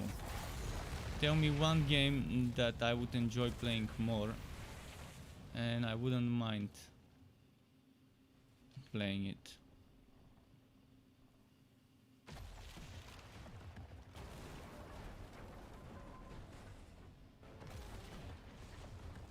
Obviously a game that I don't have to buy. If I have to pay money for it, and I don't have it on my library already, it's just not gonna work.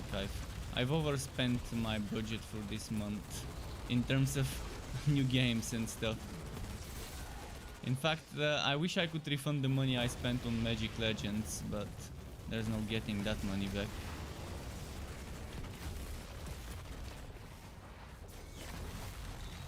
But if I could, I would refund the money I spent on it. For the Battle Pass and the Premium Battle Pass.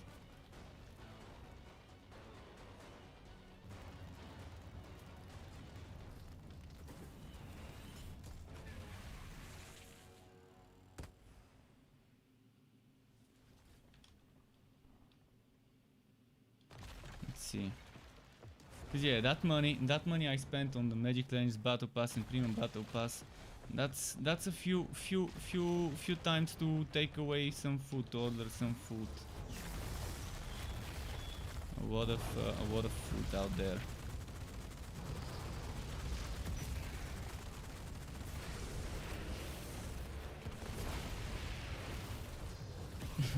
The message was with sarcasm. There's really no game to play. Okay. Yeah, then I do understand it.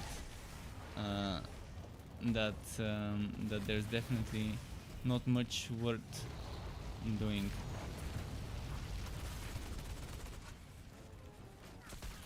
It's a sad story. How all the recent games have been with something annoying in them, be it annoying quests, be it annoying dailies, or annoying cash shops. There's always something that just ruins the whole game for me. Thankfully with Outriders so far I haven't found such a thing. Thankfully.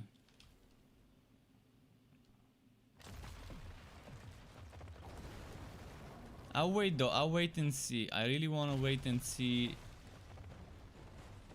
how the end game is. The only thing that would make me not wanna play Outriders is if the meta builds are needed to complete a tier 15 mission. If I need a meta build to complete tier 15 mission, then I won't be able to enjoy the game.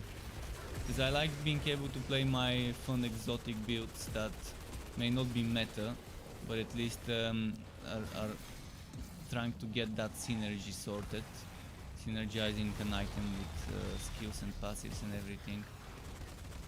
So if the only way to complete, not complete with the best score, but to complete a mission at tier 15 is a meta build, then yeah, no, I won't be able to enjoy it. That's the one thing I could see to make me rage quit Outriders. Needing a meta build to clear a bronze or silver. I mean, bronze or silver definitely shouldn't require a meta build.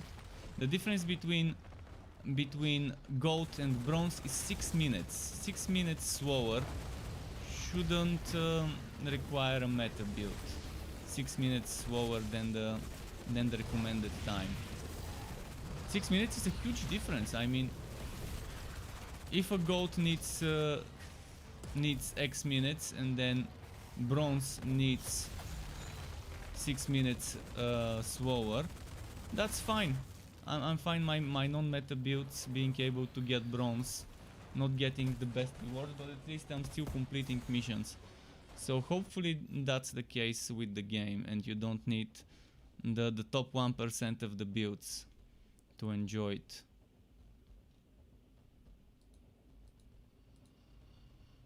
Wait, do we have a third person in the team?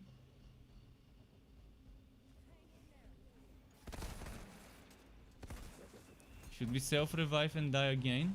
Oh, someone is joining the game, that's why.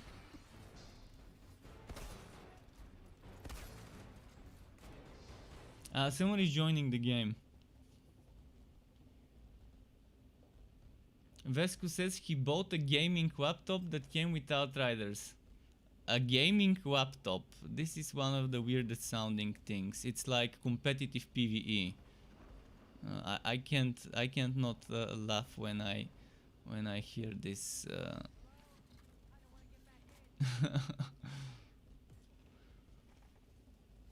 I mean, for the money you can get a gaming laptop, you can probably get a decent tower. But the thing is, getting a decent tower, building your own now with the bed supply. Why is he resurrecting us? Oh no, no, we're getting throat. We're getting throat. And he's wagging a lot. Can I remove him from the game? How do I do it? Let's see.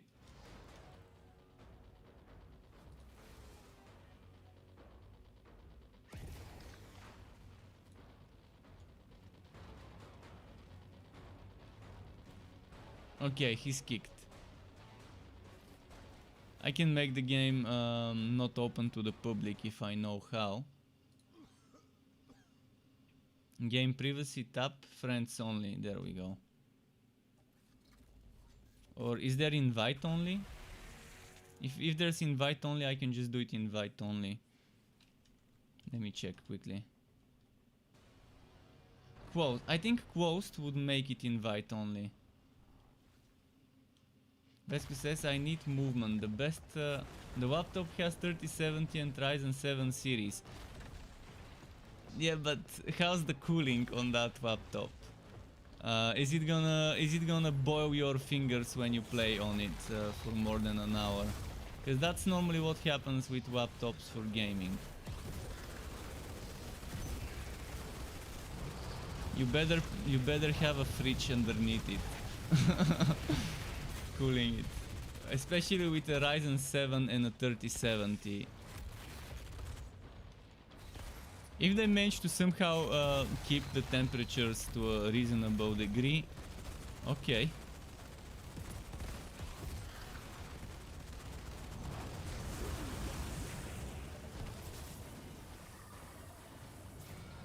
Do you love Ryzen 7? Well, I love the one I've got.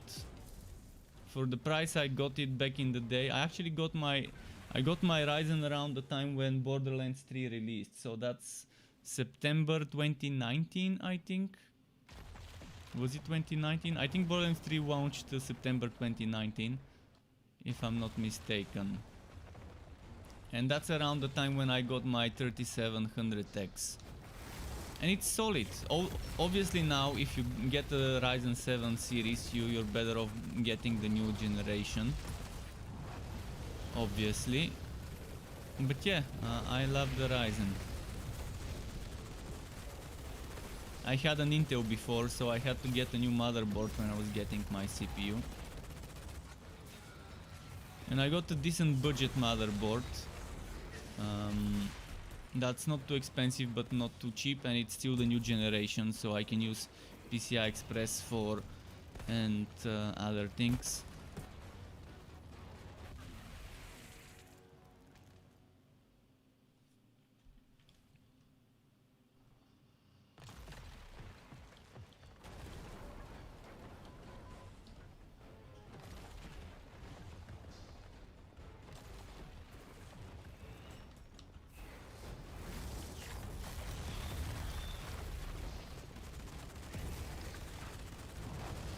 But yeah, I'm weird what's happening the past few days. I'm constantly hungry. Last night I made myself for dinner, alongside the usual things, I made myself a big bowl of salad, like a big salad bowl. And even after eating this thing probably up until the middle it was full with the salad, alongside my other thing I ate for dinner, and even then it still wasn't enough.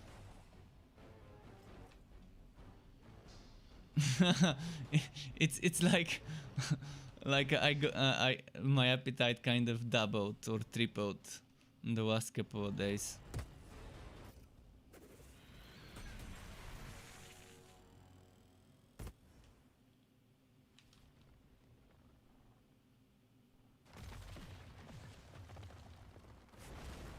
Let's see.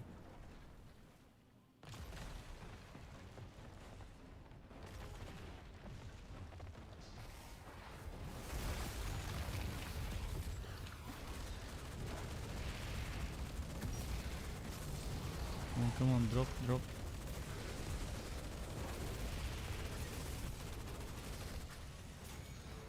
Wow, that was a long shooting combo. Does this one have the one that refills your ammo? Maybe it has the one that refills ammo, cause... Oh no, it's the anomaly, the singularity. Strange. It felt like my ammo was more than 60 when I was shooting. But yeah, I think Ryzen 7 is nice.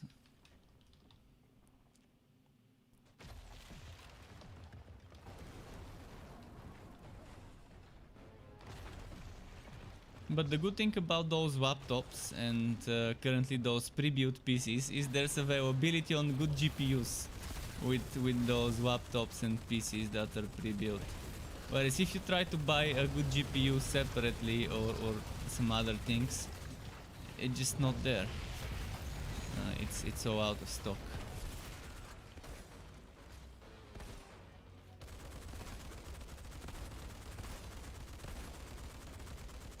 I'm wondering if some people are buying pre-built PCs and then selling all the parts they don't need and just using whatever they need. So you want 3070, you buy a pre-built PC with a 3070 and a bunch of other stuff you don't need, and then you sell the other ones separately. Maybe some people do that now. Won't be surprised.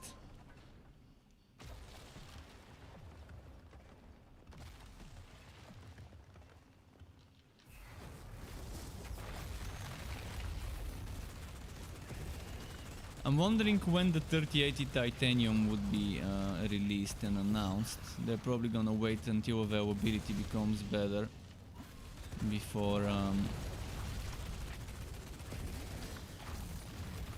announcing it.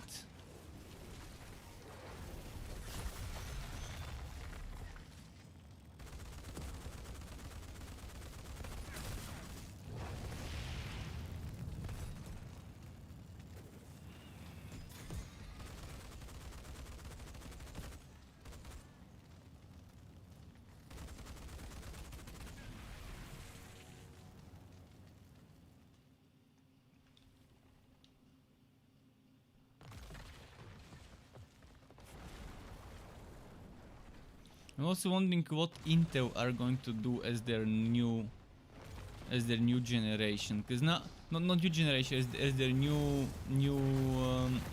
technology. They've been stuck on the same old technology, just giving us newer generations of that same one. It's what, on generation 11 already? I'm wondering if they're gonna finally make something new.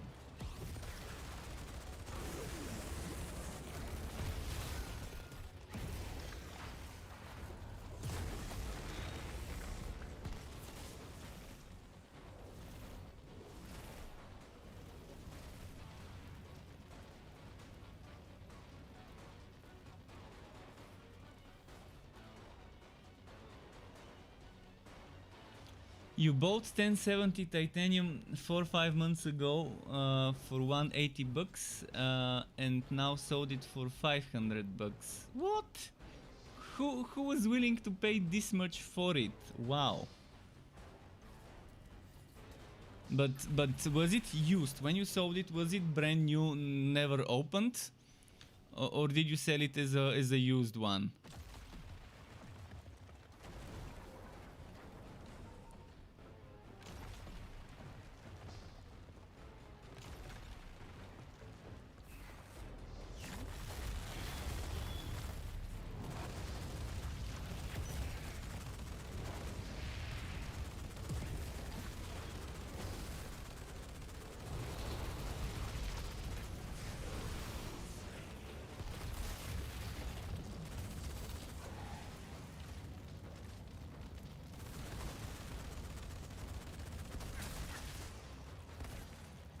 But yeah, this whole crypto mining stuff. Everyone is crypto mining nowadays.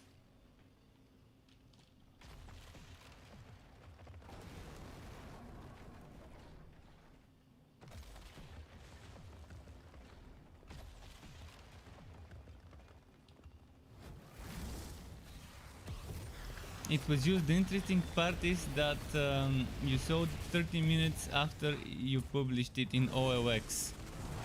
That's interesting. 30 minutes is super short amount of time. So I guess this guy was constantly refreshing the OLX looking for new cards to mine with.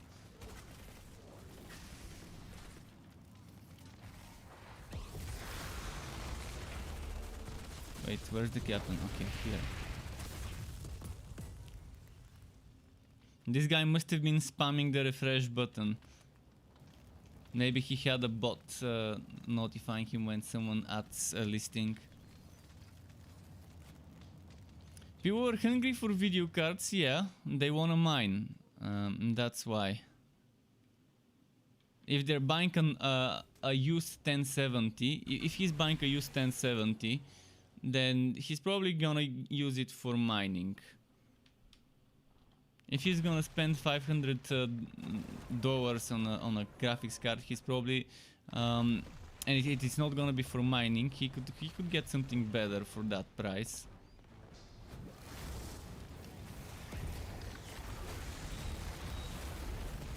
If he waits a couple of months. I mean, I'm gonna be patient until I have enough money and until the card I want to buy comes out. I'm not gonna buy anything less than that.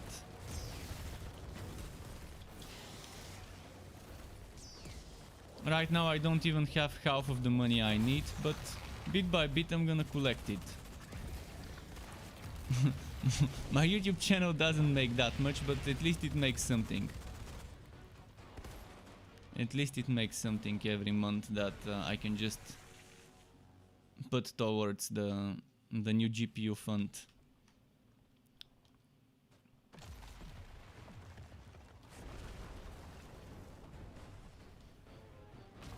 Let's see.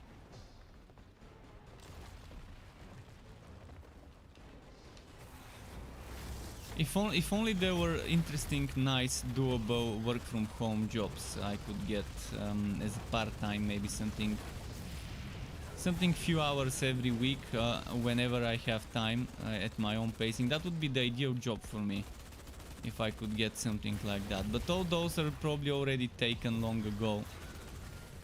But I wouldn't mind spending like what, maybe 10, 15 hours, 20 hours every week, just doing something that I can do from home, on top of my streaming and the other stuff.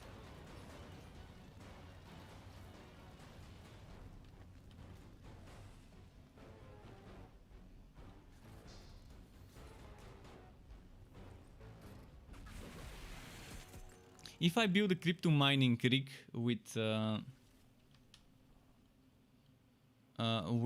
my current GPU after I get a new one, it could be interesting, because I already have a spare case, I have a spare CPU, I have a spare motherboard, I have spare RAM sticks. I just need a hard drive. I have a spare cooling as well. So yeah, I'm just gonna need the hard drive and wait, what? What? How did this boss get a new skill? But yeah, I think I'm gonna need is the spare hard drive and the spare GPU, and yeah, if I get a new one I can just use the other one. The thing is I don't have room to put a second machine in my room.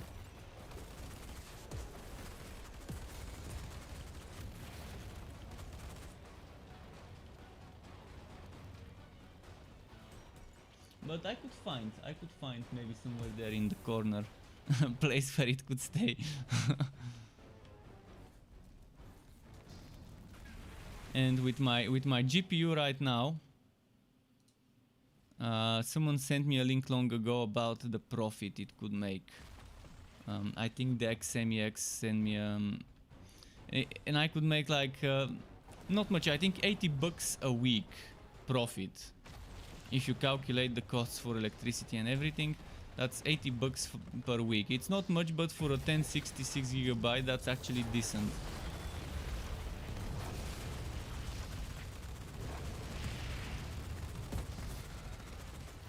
So I can understand why people are willing to pay $500 for a 1070 titanium.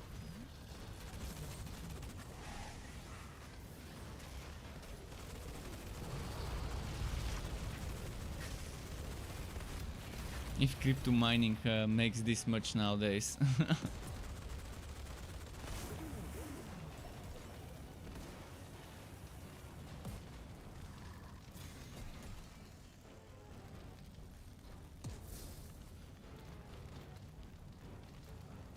Vesku says we're looking for technical support engineer.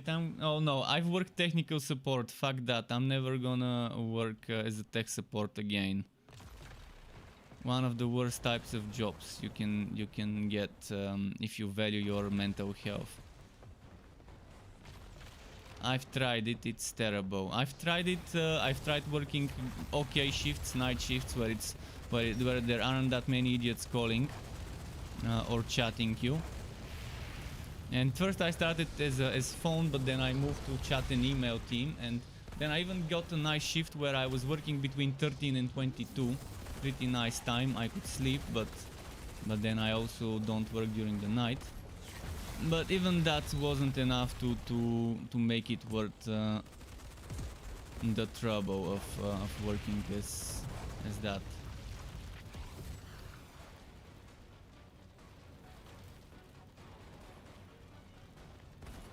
I wasn't in a call center as well. I was working for a hosting company, web hosting company, when I worked as a tech support.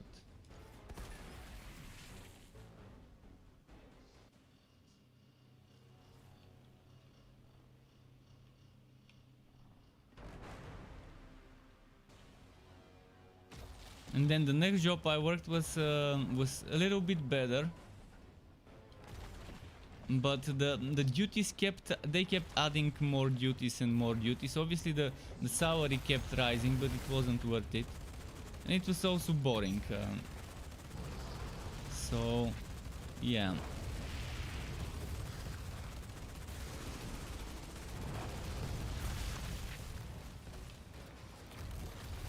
But yeah, the other one was basically me working with documentation and stuff, making documentation for the clients, and updating the wiki.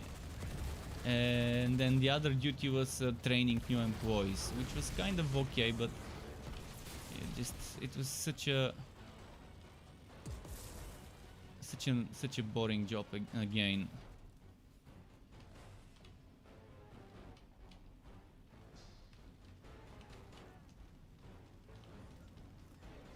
Why are they not killing me yet? Wow. I was able to salvage 3 or 4 items before they killed me.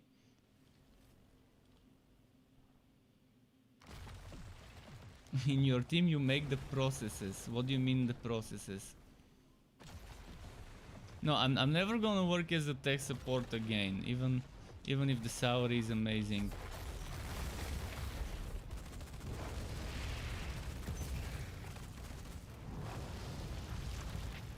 Also, I'm not looking for anything full-time, something part-time at best. The most I could do is probably 20 hours a week, the most. 'Cause I gotta make my content and I gotta do the streaming, otherwise my channel would die out if I don't invest time into the channel. Even if I cut down on streaming and focus more on content creation.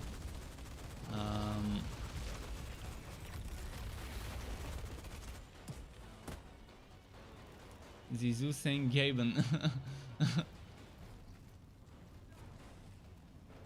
Welcome back, Zizou. Are you gonna play Outriders, Zizou, when it comes out on April 1st?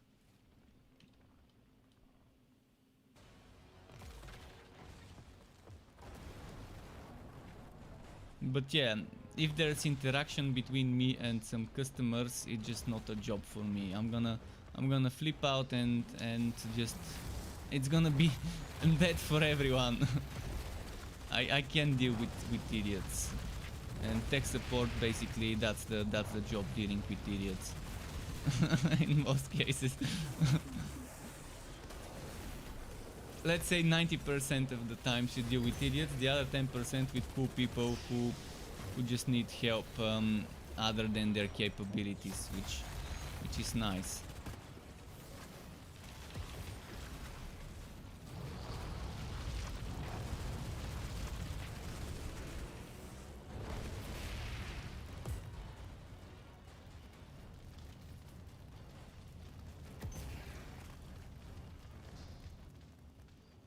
Well, see, if the servers the servers were fine on the demo day one. On demo day one, it took them like 30-40 minutes to resurrect the servers, to make the servers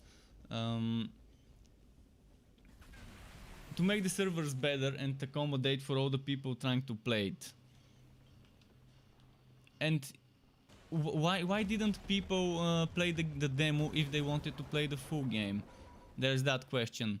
I don't think there's gonna be that many people playing the game that never tried the demo on day one. And again, during the demo they already had the opportunity to expand their servers to kind of have a rough idea of how many people want to play the game. So yeah, even if instead of 2 million people we get 3 or 4 million people playing the full game compared to the demo, they should be fine. It took them 30 minutes to expand the servers to the necessary state on day one of the demo.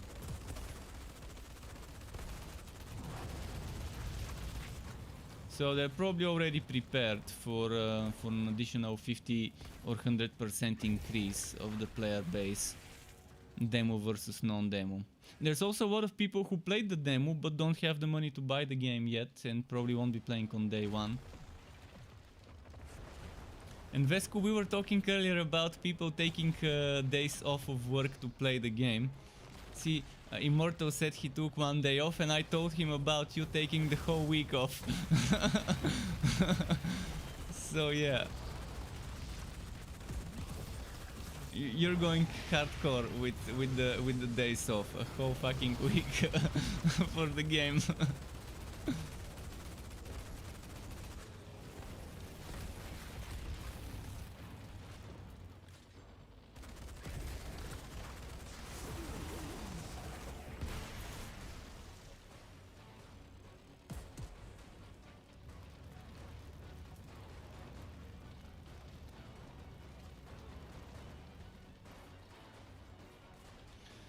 Yeah, there's gonna be a lot of us playing this game on April 1st.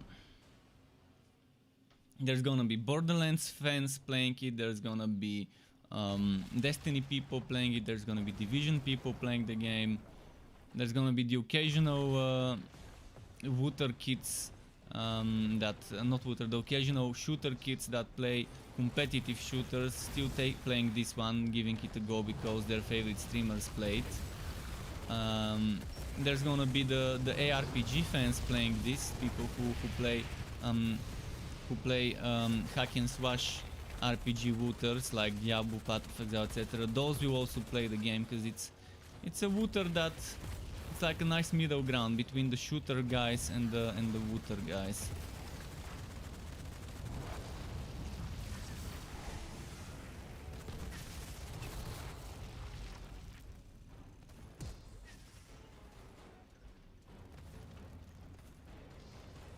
You'll be playing Outriders until you beat the Rift tier 15. So Eye of the Storm tier 15, eh? Beat Eye of the Storm tier 15. Are you gonna be aiming for gold or whatever, as long as you can complete it?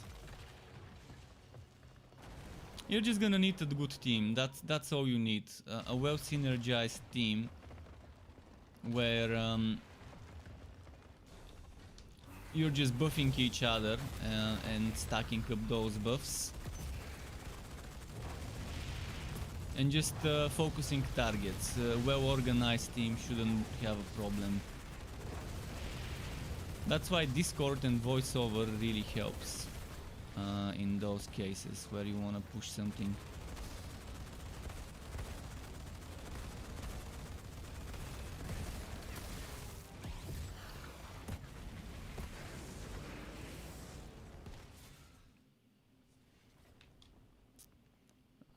Obviously at the beginning we won't have the perfect wood. I'm not even gonna be pushing tier 15. I'm gonna be too busy leveling heroes of every class to even bother doing expeditions. Probably just gonna do the occasional expedition before moving to the next hero. So my priority will be get one hero to 30, make a build as a starter build, then the next, then the same thing, then the next, then the same thing, and the final, then the same thing. So I can give people a starter build they can use at level 30 to start the end game with. Obviously if they level up the items it should work as at the stronger tiers.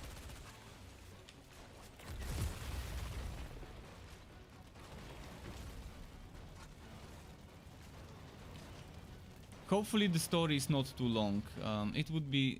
I'm not gonna be very happy if the story takes too long and reaching the end game takes more than like 15-20 hours.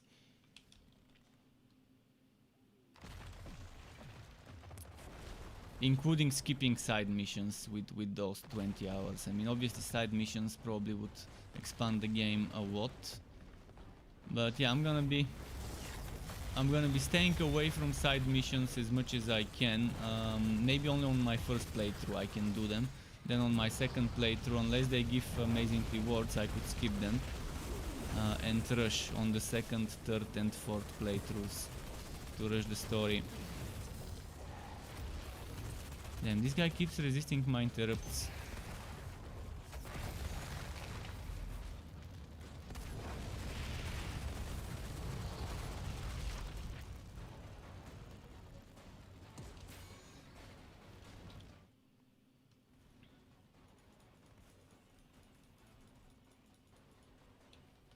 I keep forgetting to delete stuff.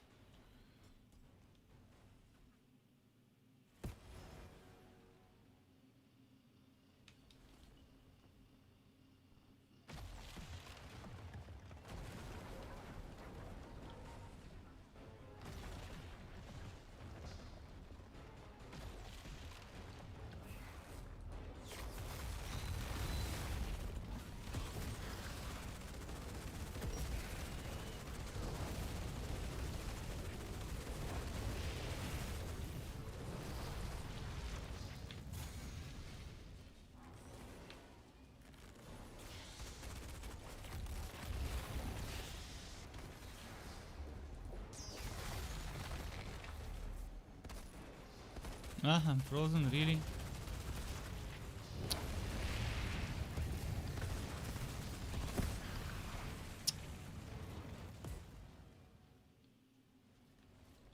Man, this LMG has such bad damage. And I deleted my good blue gun, and now this legendary gun has such bad DPS, it's terrible. And I don't want to play with the assault rifle because I've already done the accolades for the assault rifle.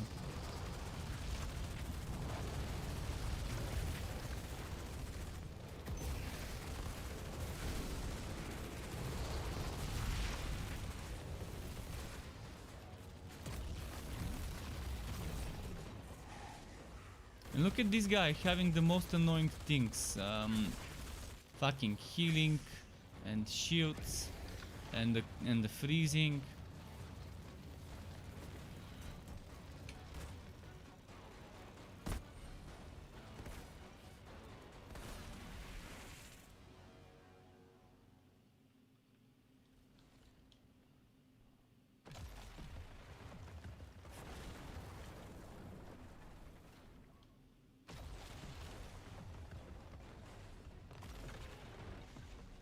Oh wait, Immortal, is he changing heroes?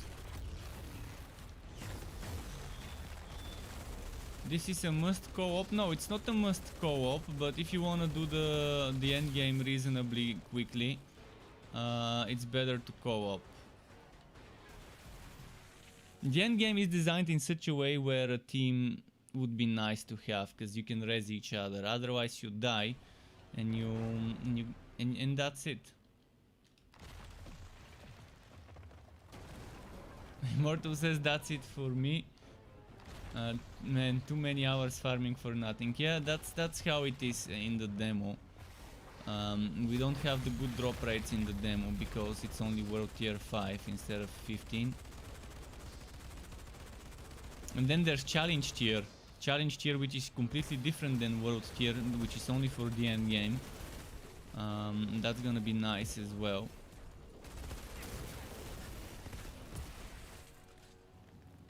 I'm probably not gonna stream as much today as well. I don't see myself doing too much of the same thing over and over. Maybe I can start doing some missions and just repeating those missions. We'll see.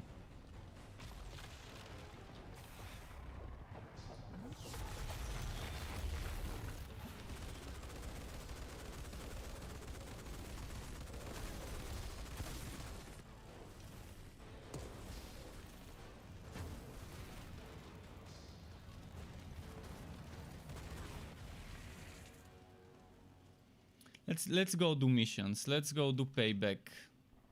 I'm gonna go do some payback mission repeats. It's more fun doing payback runs at least. At least it's not just this same one enemy.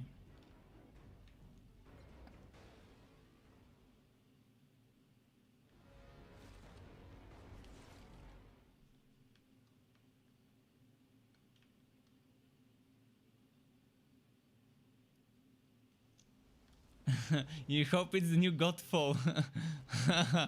Well, yeah, we'll see. We'll see about that. I'm pretty sure it won't be the new Godfall, but you never know. The demo seems pretty well optimized, and for the end game you have 15 different missions. You're not doing the same boring tower over and over. So 15 different missions by itself that are not copy-pasted from the story. Oh, I actually already got the mission taken. Let's go ahead and do it.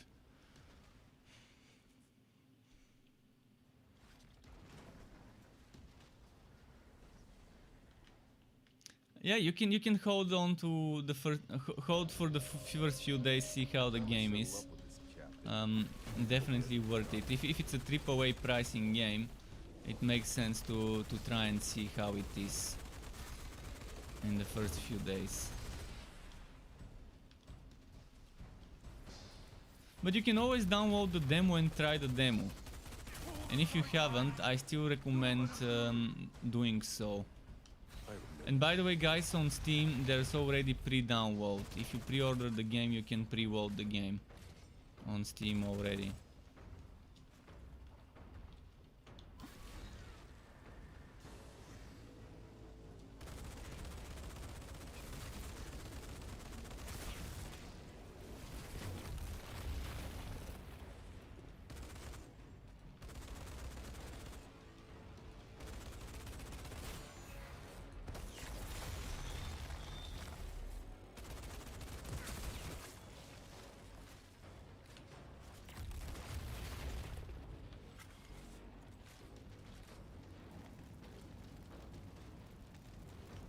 Who's attacking me?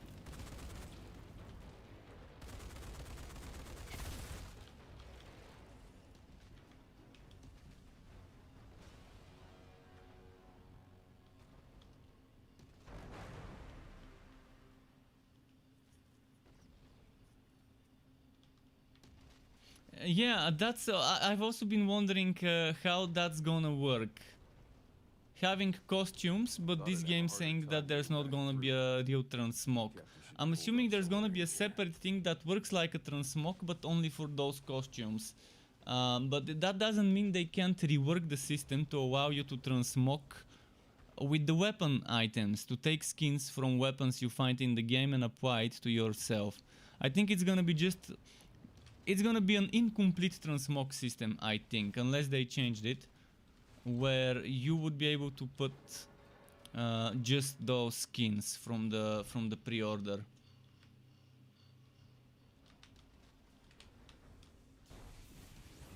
And yeah, Zizou, they actually already confirmed they would sell it as a DLC after. They would sell the pre-order bonus as a DLC to people who couldn't get it as a pre-order and still want the costumes, which is in my opinion a bit of a bullshit, because pre-order bonuses should be something exclusive. If it's a skin, you would want that skin to be exclusive to people who pre-ordered, not sell it as a DLC to people who didn't pre-order if they wanna get it. But at least you get it exclusively for free, and others would have to pay for it. So at least if you pre-order, you get that costume without needing to pay an additional price. So there's the bonus for us. That's why it could still be considered a bonus. Stop! You're an altered. And yeah, they did say that if people want transmog, they would consider it. I read that as well. If transmog is what people really want, they would add it. And transmog actually is something that many people have been asking for, so I won't be surprised if it's added after launch, or even now after feedback from the demo. I won't be surprised if they decided to add it.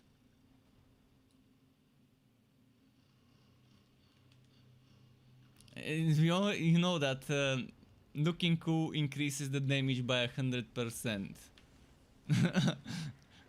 Having that good costume makes the damage double. You want those cosmetics for double damage. Where is he? Let's see. Altered, give that captain what's coming to him. How am I doing with the accolades?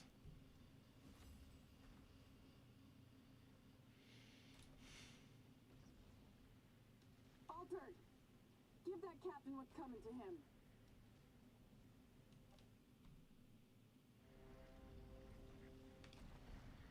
Bring me that bastard's head. I want. Yeah, I'm gonna be doing that side mission over and over. A little bit more fun than constantly killing the captain. Time I settle up with this captain. Hope he hasn't forgotten.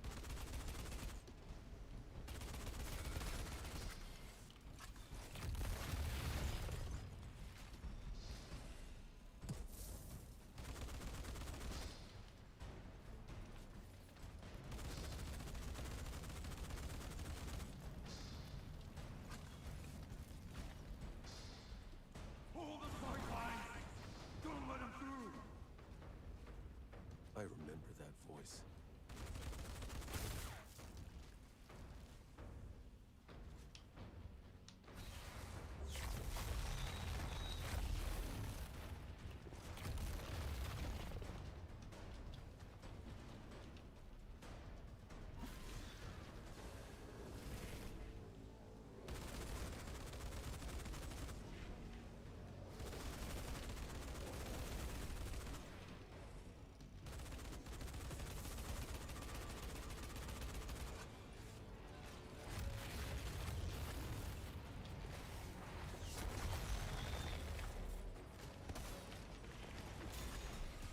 Did I get them all? Oh, there's one left.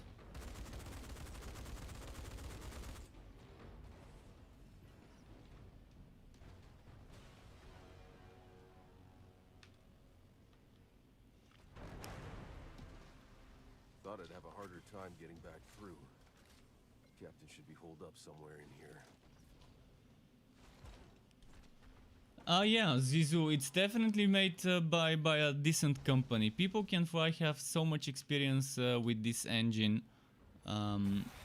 They've worked on the Unreal Engine alongside Epic Games to make it better, so that's a big advantage to them. And they have experience with shooters, a lot of experience with shooters.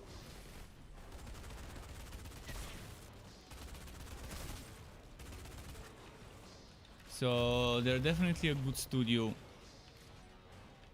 But see, Cyberpunk was made by a decent studio with good reputation, but well, Cyberpunk happened. so, so we can wait and see. But the demo did. See, if Cyberpunk did a demo, many people wouldn't have bought it on consoles because they would have seen the atrociously bad under 30 FPS on old generation consoles. And they would have been, okay, this game just doesn't run well on my console, I'm not gonna get it.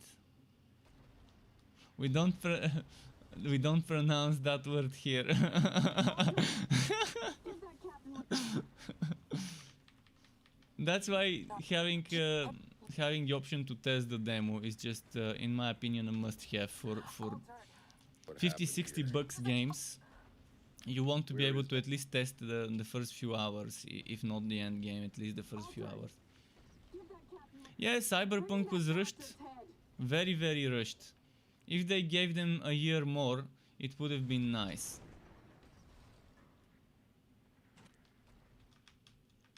If they just held it off for another year.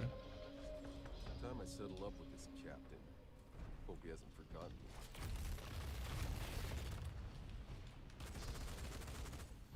Although people sending death threats, such as "I know where you live, bro," that definitely didn't help the developers either. There were people sending them death threats because they delayed the game. And there were people saying, "Release the game now, I know where you live," stuff like that. And I'm pretty sure that those people now regret saying that. They probably regret it, and if they gave them some more patience. But yeah, they wanted to release in this year. Make that moolah in the same year.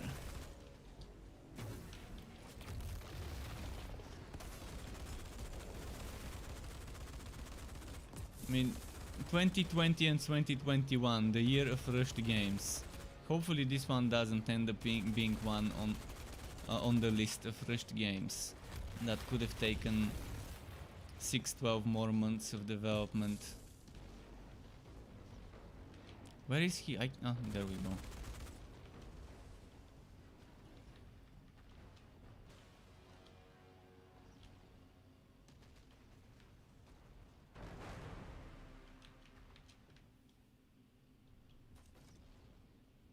Thought I'd have a harder time getting back through. Captain should be holed up somewhere in here. Yeah, people definitely are.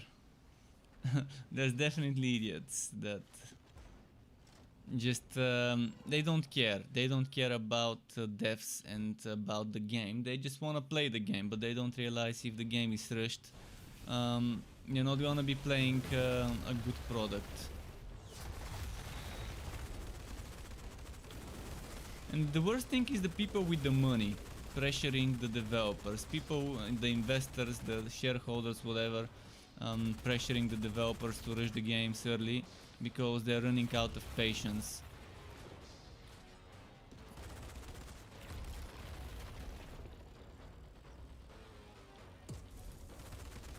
And those people normally don't even care about games. Those are normally some guys in suits who have never even played a game, or the last game they played was when they were children.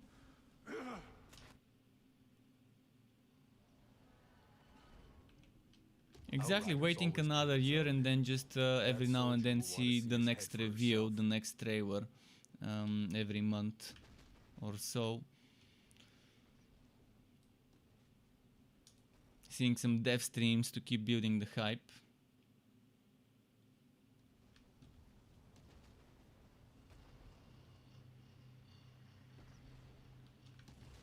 I mean, I'm assuming you guys have seen how the game Cyberpunk ran on old generation consoles.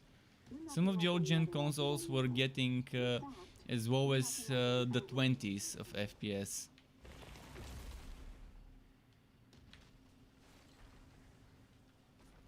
Even in sometimes I think one of the videos I watched I think showed the game going as low as like 17, 18 FPS in certain places. This game is very well optimized in terms of the demo compared to anything else I've recently played. Bring me that bastard's head. For my shitty 6-year-old GPU.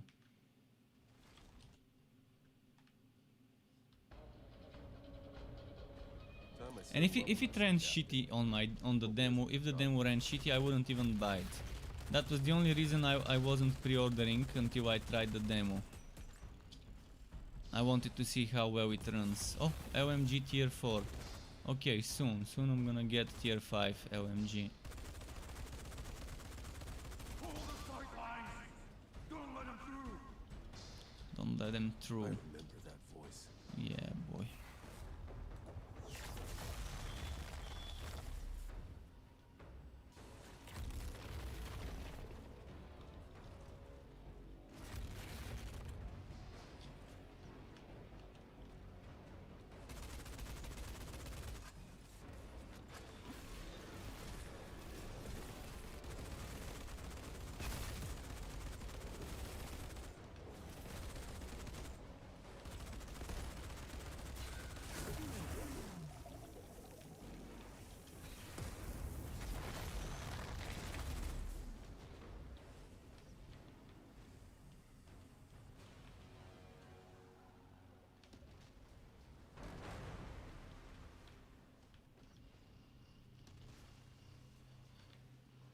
Thought I'd have a harder time getting back There through. we go. Captain should be holed up somewhere. And near Ripping here. Reaper says, hello, how are you? Awesome game, only 2 days to go. Yep, only 2 days to go. Less than 2 days. 2 days, actually 1 day and 21 hours, roughly. Let's see the servers break on Thursday.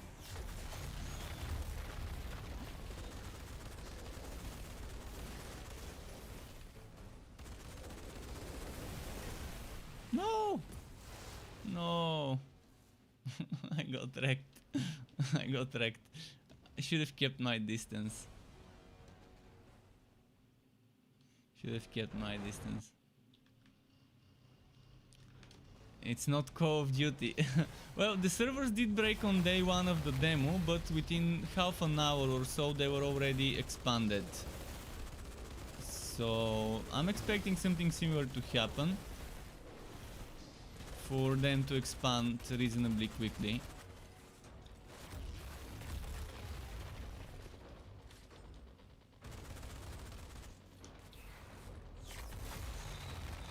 They already have experience from day 1 of the demo.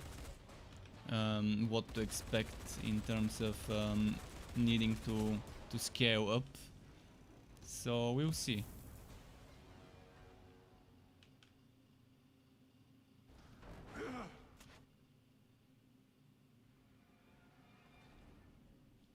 Outriders always pay what's owed.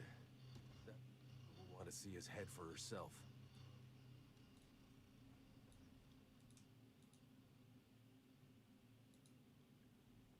Yes, I'm playing this on PC, but that doesn't really matter much because there's full crossplay. Cross-platform, cross-region. The game can be played in many ways with people across everything. And that's good. That's good that they've added full cross-platform. Bring me that bastard's head. I'm just rinse repeating this quest It's better than doing the captain in terms of it not being that boring. At least you're not just killing an enemy, dying, killing an enemy, dying. Time I settle A up, bit more fun that way. hope he hasn't forgotten.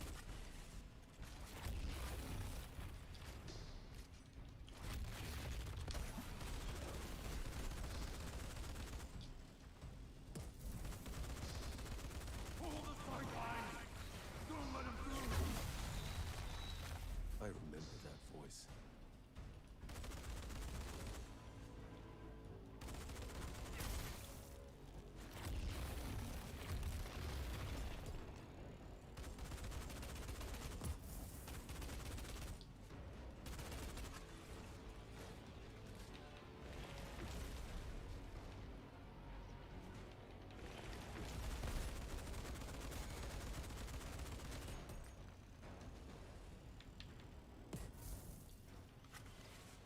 Let's get the door. Thought I'd have a harder time getting back through. Oh yeah, I already heard about that. The latest GeForce Game Ready drivers with optimizations for Outriders. And the game can be pre-loaded. If you're on Steam, you can already pre-load the game. I'm assuming other platforms as well.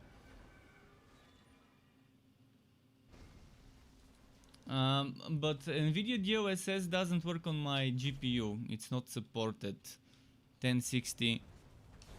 I'm assuming 1066 gigabytes doesn't support DLSS, so for me it's not gonna do much, but for others it's definitely gonna be great to enable DLSS.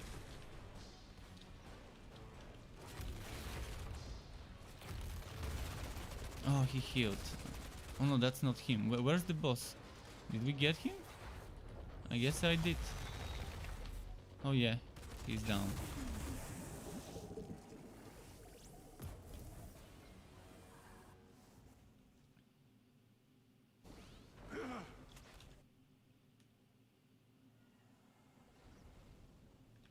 Outriders always pay what's owed. That soldier will want to see his head for herself.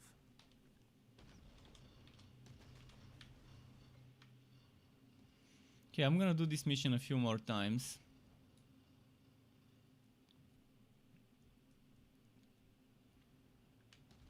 Then probably go to the city. Oh, and there's a hydrate. Doing the hydrate now. And then probably I'm gonna go and sell some items for that accolade where you need to sell stuff. Yeah, a real good thing. I might not play it on day one. There is always gonna be issues. Don't wanna kill your hype and get frustrated. That's pretty understandable. Pretty understandable. Maybe you can play it in the morning on What day happened 2. here? And yeah, you're probably waiting like what 6, 7, 8 hours or so, or 10 hours after launch. But by then things should have quieted down and gotten better. Expect server issues though. Expect in the first 1, 2, maybe even more hours server issues. If they do it as quickly as the demo and fix it within like 30-40 minutes, that's great. But I'm prepared.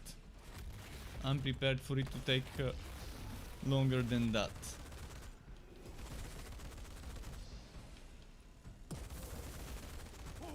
We can be waiting and chatting until they fix if there's server issues. We can just look at some gear footage, gear screenshots, and talk about builds, possible builds and stuff like this.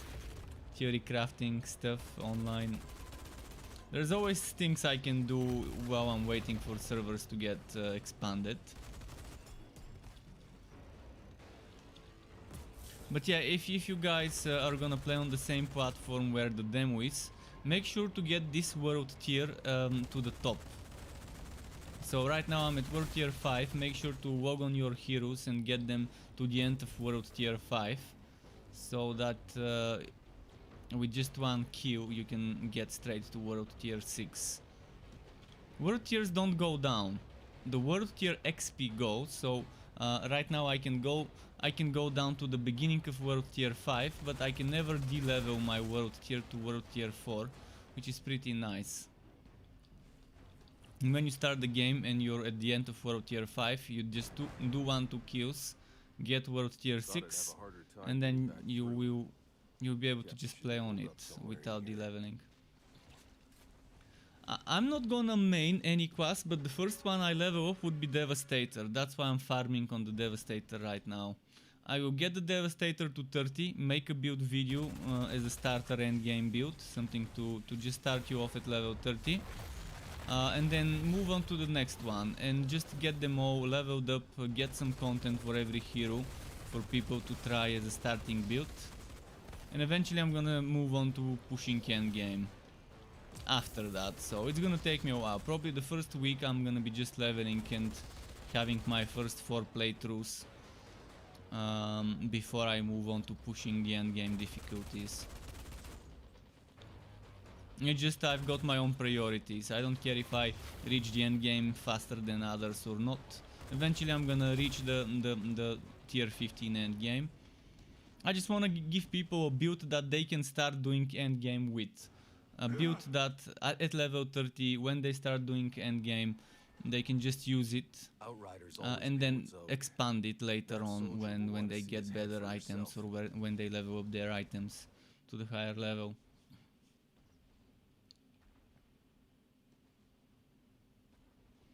We're talking about Devastator and you get the Impale spell on Magic Legends. Interesting, yeah. Impale's a nice spell. And in this game Impale's a nice skill as well.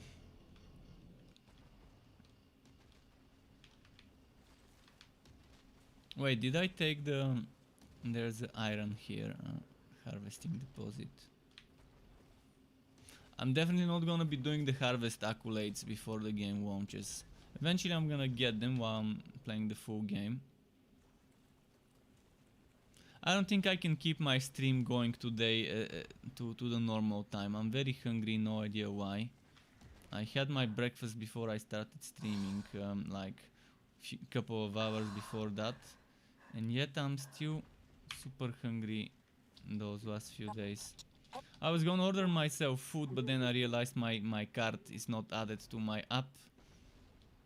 And it's just gonna take forever to add it, if I can even add it without a confirmation code.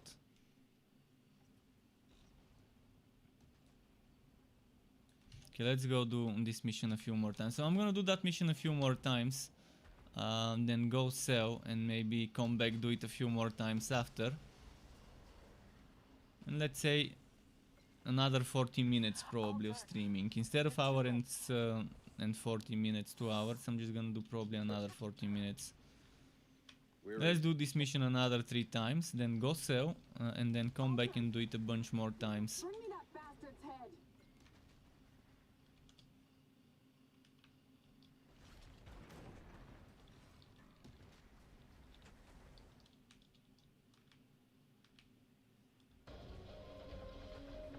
Time I settle up with this captain. You really want Diablo 4, but that's gonna take another year or 2. Oh yeah, me too, I really want Diablo 4.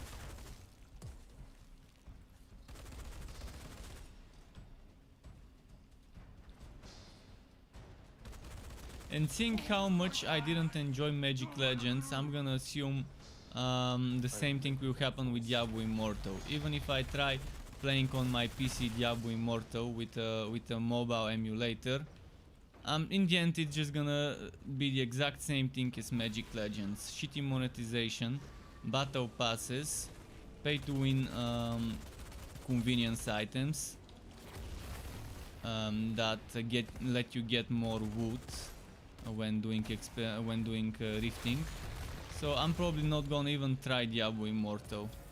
I was planning on, but now after seeing how shitty Magic Legends was for me as a player who doesn't approve of those mechanics and caps, we'll see. I mean, I'm probably gonna just give it a try for 1 or 2 days when Diablo Immortal comes, just so I can say, yeah, I tried the game, it sucks, or I tried the game, it doesn't suck as much as I thought. We'll see how it will be. But if there's shitty caps on progression, just like in Magic Legends, I know I'm not gonna like it. And that's the worst thing in Magic Legends, capping my progression and me farming, wasting time on not getting rewards. It's just not cool when you're spending time and then you're not getting rewarded for your time in the game, because there's a fucking limit. You're decked out in Magic Legends now. Nice. The itemization system in Magic Legends is one of the worst things about the game. And not the itemization system, the upgrade item system. Where you have to get duplicates of the exact same item, instead of just being able to collect resources and use those resources to upgrade the items.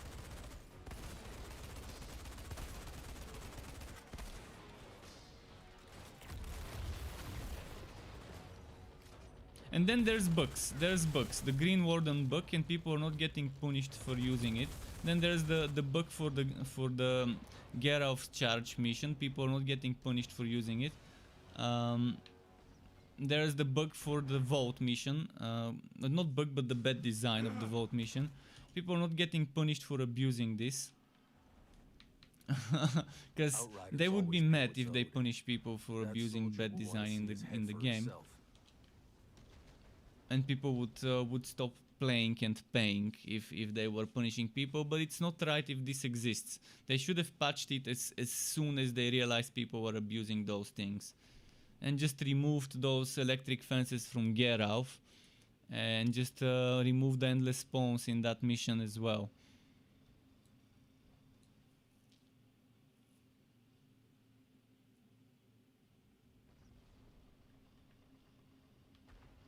Farming that bug for days. Great. I wouldn't be proud about farming and exploiting a game. It's just not something to be proud of, that you're progressing by exploiting a game. But people are doing it. People would always wanna take the easy way out and play the game not the way it's intended, as long as it could get them easy wood. It happened in games like Borderlands. People kept abusing all sorts of glitches.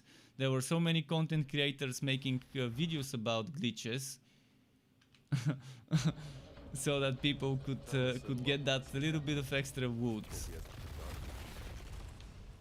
But if the game is not intended to be played this way, I don't think it's fun to do it. It's equal to cheating. To me, exploiting a glitch or a bug is the same as cheating. It's just not punishable. But that doesn't make it right.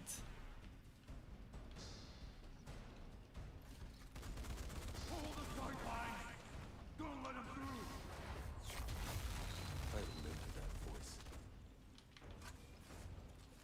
Yeah, I know the bug with Green Warden. It gives you a permanent 500% damage increase to anything. My basic attack went to... from 20,000 it went to 100 and something thousand, almost 200,000 on Sanctifier. My primary attack. All my spells got their damage increased as well. It just, yeah. When you summon it, it gives you that bug of that extra damage. Again, I'm not returning to Magic Legends, even if they rework the game the way I would like it to be. It's gonna be too late already. I even wish I could refund the money I spent on Magic Legends, but unfortunately there's no way, other than maybe saying that they stole my credit card, my debit card, and and refunding it through the bank, saying someone stole my info, refund those purchases. But that's just too much trouble. Thought I'd have a harder time getting back. That's the only way I could refund. How many legendary drops do you get? Did you get so far? I've only got 2, but 2 is still better than 0. So I've got this green marrow and I've got this thunderbird. Well, in Magic Legends I didn't buy too much. I mean, I bought the battle pass and the premium battle pass. And that was it. So that's the two things I got.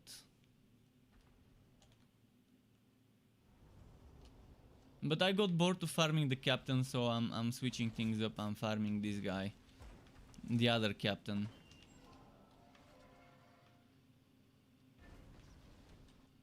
For you, 1 day of farming. Well, 1 day of farming could mean anything between 1 hour and well, 24 hours.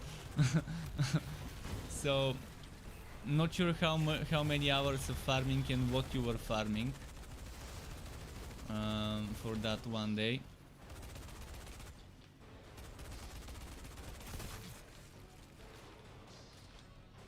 I'm having some FPS drops here. I'm wondering if it's my machine or whether it's the zone, whether it's the flame effect. I think it's the flame effect resulting in some FPS drops. You probably even saw it. I think it's this guy's spell causes FPS drops. Wait. 10 plus hours to get 2 items. Well, that's kind of average. It's average. It's not too bad, but it's not great either. That soldier will want to see his head for herself. Some people say you need 10 plus to get your first drop in any case.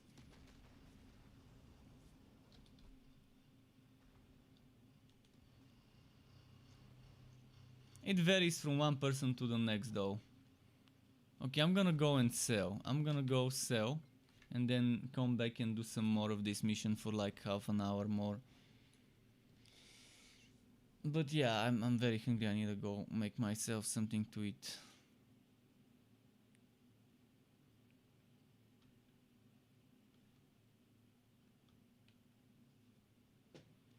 I've got some beef in the freezer, but cooking beef takes a long time, so I'm gonna save that one for some other time when I can afford to cook it for a long duration. Good to see you again. I wish I had some You'll be pleased burgers, to know the beef hounds are burgers to still scared make. Would have shitless been around nice. here.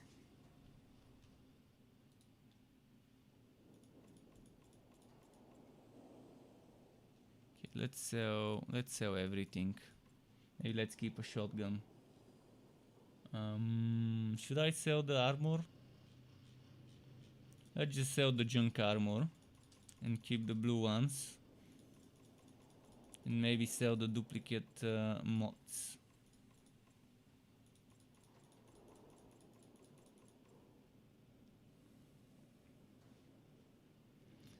Depends on the RNG gods. Indeed, the RNG is. I mean, keep in mind we're doing this on World Tier 5. World Tier 5 is 25% legendary drop modifier. World Tier 15 is 300% legendary drop modifier. So you can see how the bad drop rates make sense when you're fighting level 9 enemies on World Tier 5. It makes sense to not be getting as much as you would be getting at high level enemies at max world tier. And we're not even talking about doing expeditions. We're right now doing other stuff that's not even expeditions.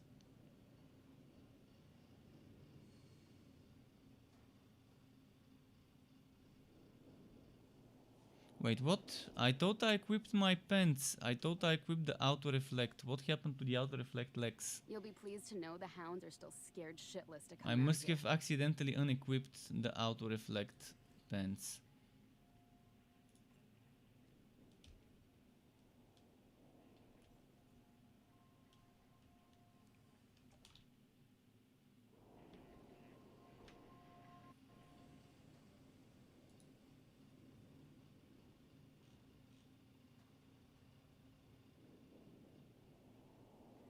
Oh, point with anomaly and firepower.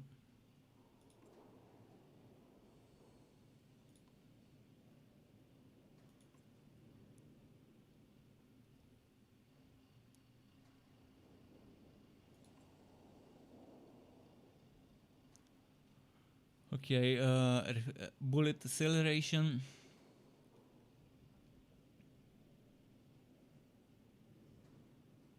Max HP, bonus firepower.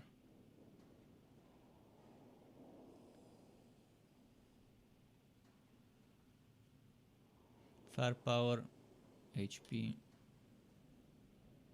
anomaly power, wife absorption, Q per Q.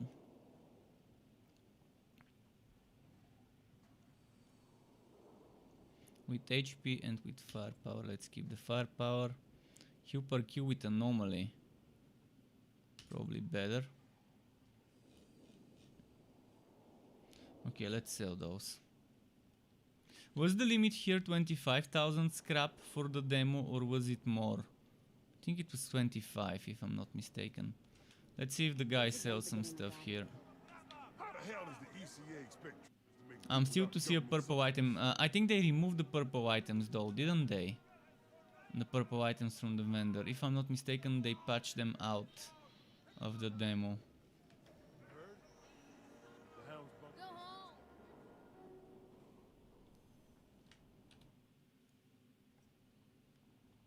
home. Nah, I'm not coming back to Magic Legends. Even if someone carries me, I just don't. I don't want to support a game that that has such bullshit in it, like caps and battle passes and cash shop items. If they remove the battle pass and remove anything that's not cosmetic from the cash shop, sure, maybe then I could consider returning. They're not gonna do it because they're greedy. The greed is flowing from every part of Magic Legends there. It's a game designed around a monetization option rather than the other way around.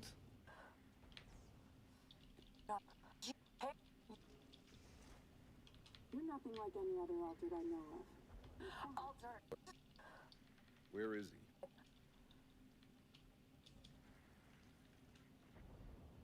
Bring me that bastard's head.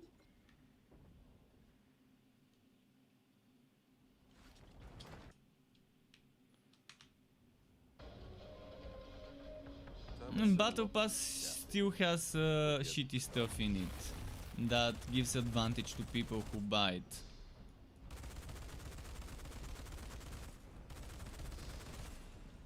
There's ways to do Battle Pass with cosmetics and stuff that's not overpowered. And then there's what they did in Magic Legends. I remember that voice.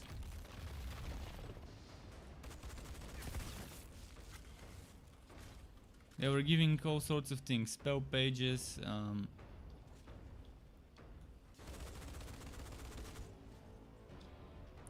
chests for various resources, and yeah, most of the things are just not cosmetic stuff there. There are some cosmetics, sure, there are some cosmetics in the Battle Pass, but if it was just cosmetics it would have been nice. But it's not. And it's already too late, they already sold a lot of stuff. Even if they change it, people already spent a ton of money buying other things that are not cosmetics. And wood boxes. I can't support a game that has wood boxes in it. A PvE game or a PvP game. If it has wood boxes, it just I can't play that game. Thought I'd have a harder time getting back through. Captain should be holed up somewhere in here. I tried to give Magic Legends a try, but in the end, you saw how much I wasted before I quit Magic Legends. Even though it was good for my channel, I was getting a very high amount of people watching my content as a result the past few days. And if I was greedy, I would have kept playing the game even though I don't like it. But I'm not gonna play a game I don't like. It's just not me.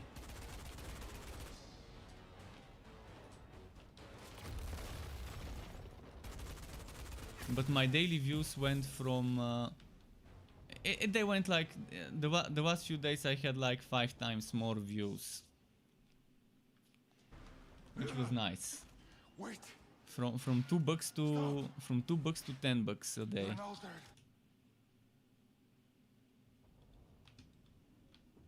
Outriders always pay what's owed.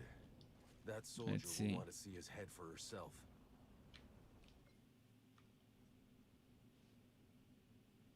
Well, they would address a lot of things, but they're not gonna address the main culprits.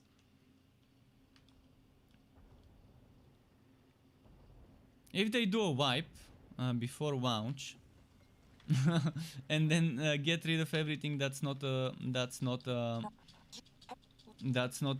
cosmetic, then maybe I could return. Getting rid of everything that's not a cosmetic, making a wipe of everything, fixing all the bugs and exploits and glitches, and then letting people start over as a clean slate would be nice.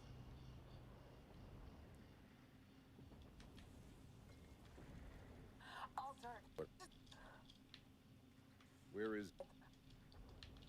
Altered. Give that captain what's coming. Bring me that But bastard see, home. I wouldn't care about Magic Legends if I have this. Like, who would wanna play Magic Legends when this game exists? Time I settle up with this A game that's buy to play. The best model for me is buy to play, with expansions, reasonable expansions. This one doesn't even have planned expansions, but most likely they will add them, even if it's not planned. Most likely they would add some extra content eventually. But yeah, buy to play game, respects your time.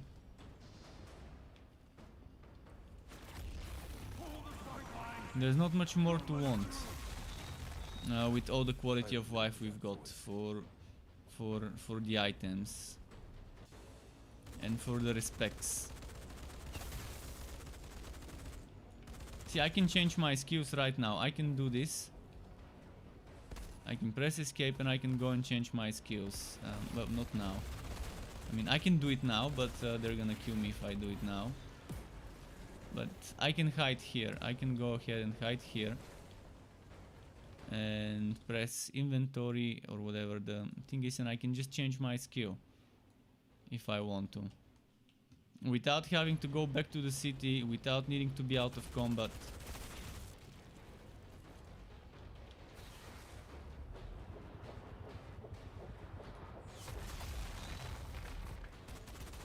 There's just so much good stuff. I can even fully respec in the middle of a mission. If we are doing a hard mission and our team says, hey, can you go a little bit more tanky? And can the DPS go a bit more glass cannon? And we can focus on the tank aggroing and everything. I could do it. If a build is not working right, if a build is not working well, I can always redo my build in the middle of a mission. Maybe take that one extra minute. But at least we can try and complete the mission by slightly reworking our builds if something's not working well. We don't have to go back to the town. We don't have to be outside of combat or whatever, outside of a mission to respec. And respecing is completely free, the way it needs to be in every single game.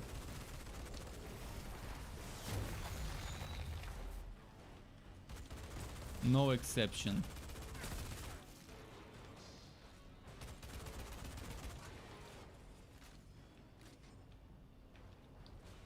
I don't know who decided that respecking needs to cost resources and stuff in games, and why. What's the point?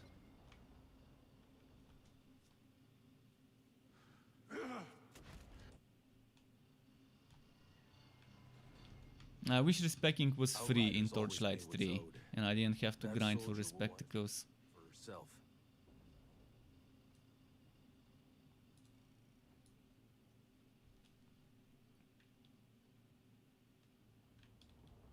Let's see.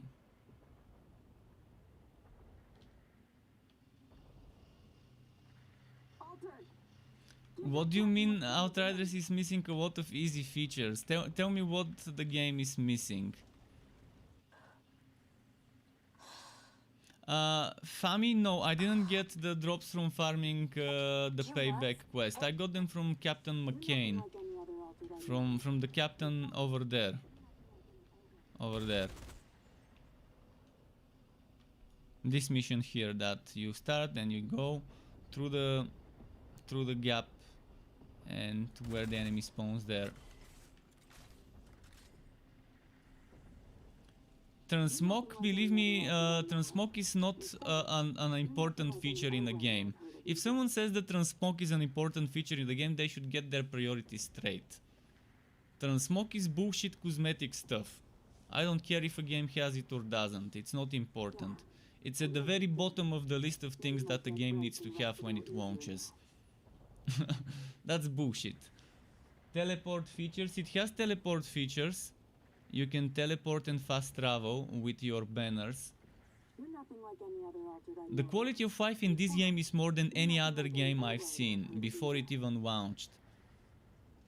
The only game that has equal quality of life to this is Chronicon. So yeah, it's good that it's good for them to add transmog and other things like that, but they have the important stuff. Just look at the crafting system. Let me open some screenshots.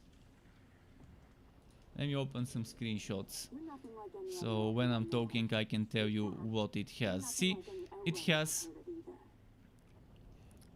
the level up item, leveling item of low level to high level. Why doesn't Borderlands 3 have this? It has race attributes. Another good thing. Buffing up your item, making it stronger. Then there's improve rarity. So you can make a junk item better. I'm not sure if you can make a legendary from a purple. But you can definitely, judging from this image, you can make a blue purple. So at least we know we can make a blue purple. And most likely we would be able to make non-unique legendaries. We probably would be able to take a purple and make it legendary. It's just not gonna be a unique legendary. And you see, making a blue purple gives you that one extra mod. Choose one from 3 available options. So it's even gonna let people choose one from 3 options when they get that extra slot by default. Then there's mod replacement and stuff like switching mods. This is amazing, being able to take one mod from your list of unlocked, put it. I'm a big fan of that one. Then the other stuff, being able to play every single mission on the higher difficulty. So mission, you're not stuck to playing that mission on the difficulty it comes at the tier it comes, but being able to bump up a tier 12 or tier 3 mission to tier 15 definitely is nice. And then you have things like this thing, guides, in-game wiki for almost everything you can think of, even color coded at times. See, with images, everything. You're wondering what this thing does. Well, the game has it here written for you, so you could know what each thing does. So improve rarity. It increased the rarity of an item up to epic. Okay, so see, this confirms what I was suspecting. You would be able to go up to epic, but no random legendaries that are not unique. So now I know there's not gonna be non-unique legendaries that we can make from crafting, but it can go up to epic. So you see, most of the things that you can ask yourself, the game has already made an in-game guide for it. Look at how much stuff is here. So much good information.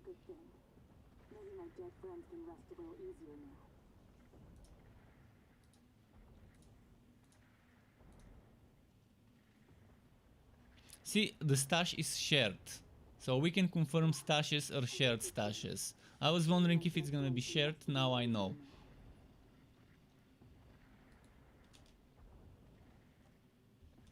You love the demo, can't wait until the full game. Me and you, and many other people, I assume. The demo definitely has a lot of things to get you hyped for the full game. Where is... Okay, let's do another few missions of this one and see what Bring me that bastard's head. what happens. The voting system could use a change though. The voting system shouldn't make you press G and then vote, but it should skip immediately to the voting thing. But that's some minor, minute details that most likely would even be changed before the game launches, because they should have gotten feedback from the demo, and most likely they would have fixed that after getting that feedback from the demo. But yeah, the voting system, it should just default to giving you the window where you actually see the voting options, rather than having to press G or whatever hotkey you've set and then voting. That's one unnecessary step, sure. I would be surprised if they haven't changed this before the game launched. It's probably gonna even make the game a little bit more optimized by removing one unnecessary step. Not much, but still better, having less stuff in the code.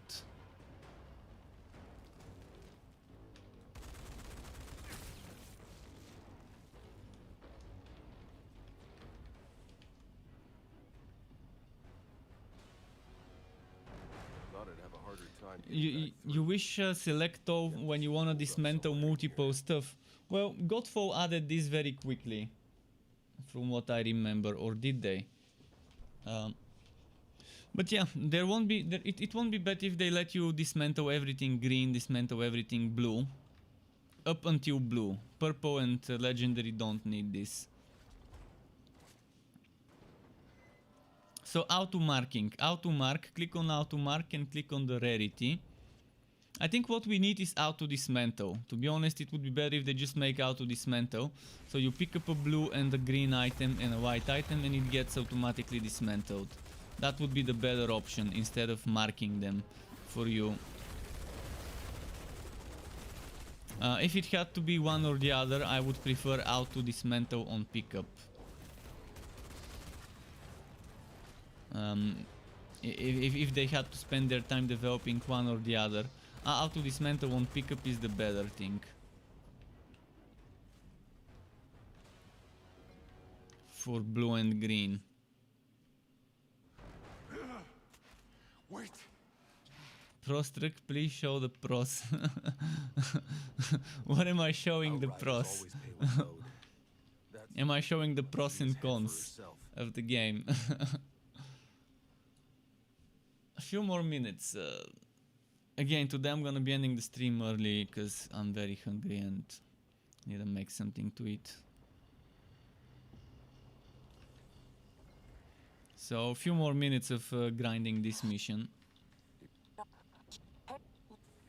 You're nothing like any other altered I know of. In fact,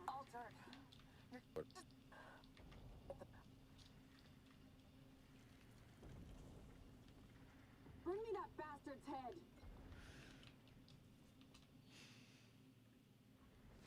They need to see the strategies. What strategies? There are no strategies right now. Time I settle up with this captain. Hope he hasn't forgotten me.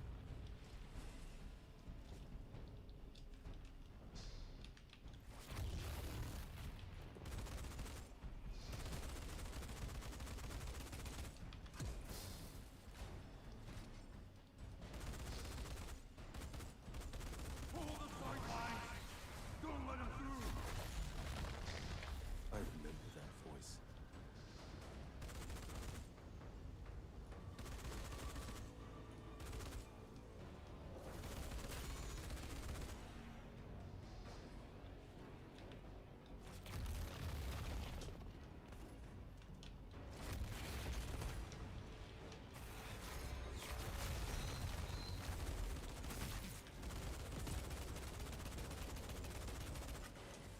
Wait, when did one get there?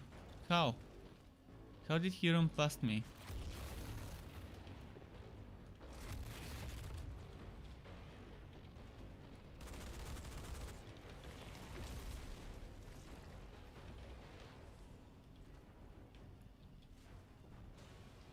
Thought I'd have a harder time getting back through. Captain should be holed up somewhere in here. Fami says, I'm farming and also watching your stream. Good stuff. Are you farming the other captain, Captain McCain, or are you farming this captain with that mission? Farming this one is less boring because at least you're not letting them kill you, but it's definitely not the best way to. It's not the fastest way to get stuff if you're farming this dude.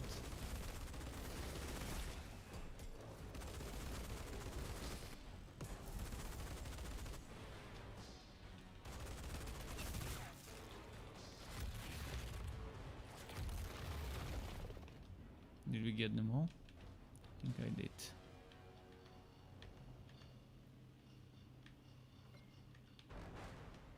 Farming the Vanguard captain. Oh, is that the one from the story before that, before Ghosts? Outriders always pay what's owed. That soldier will want to. Wondering if I should start farming Ghosts sometime. Maybe tomorrow I can do some runs of the big boy, of the Electro boy. The Electro boy chest drops some stuff.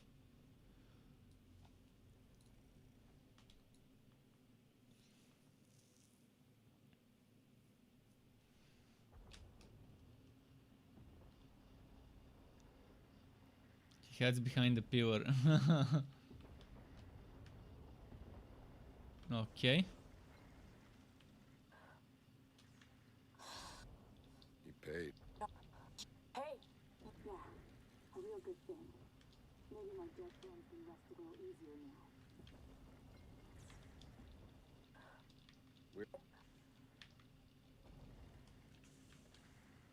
Bring me that bastard's head!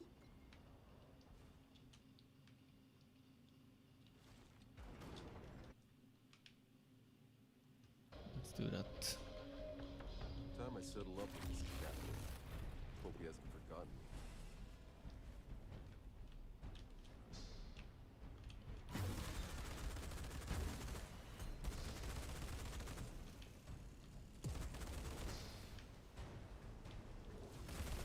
Hold the sidelines! Don't let him through! I remember that voice. He remembers that voice.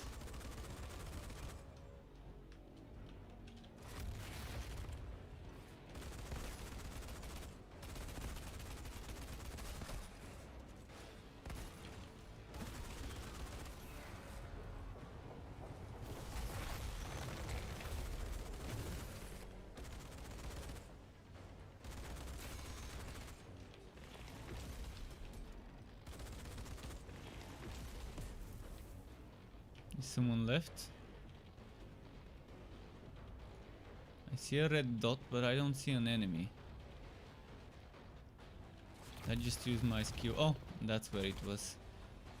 Thankfully my skill found it for me.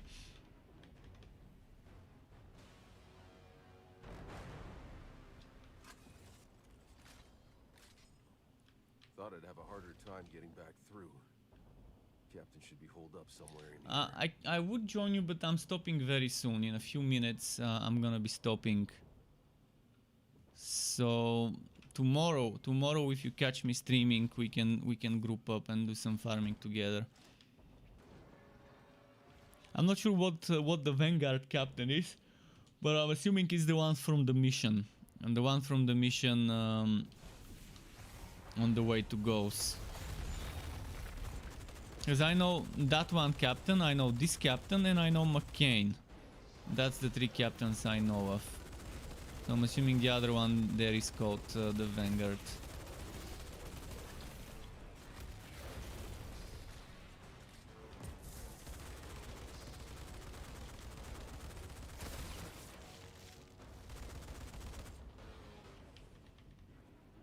This guy doesn't seem to drop items. I've never seen this guy drop. when I kill him. What? I think I shouldn't be doing this. Outriders always. But the regular enemies can still drop that stuff. soldier is head for herself. Most likely the captain you're talking about is... I'm just gonna run there and I'm gonna run there.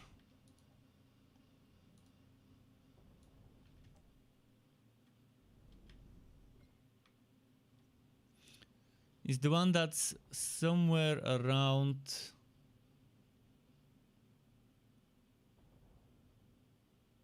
here somewhere, I think, the ruined outpost or whatever. I'm gonna run to it and you can tell me if that's the one.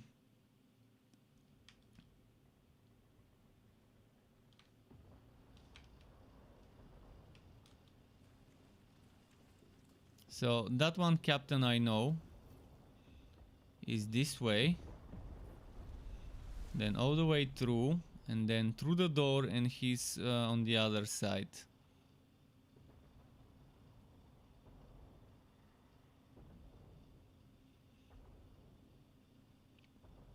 This one here. That's the third captain. So I know this captain that spawns here. And then there's Captain McCain that you just kill and die, kill and die. And then there's the one over there that I was doing. But the one I was doing doesn't seem to spawn, doesn't seem to drop wood. So maybe he's not the best one to farm.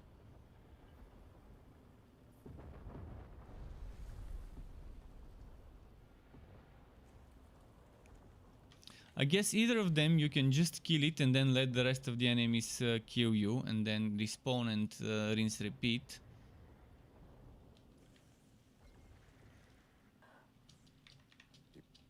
Yeah, a real good thing. Maybe my dead friends can rest a little easier now. Where is he?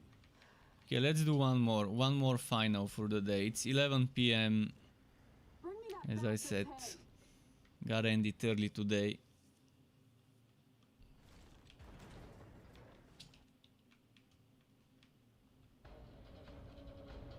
By the way, if anyone hasn't watched the Dota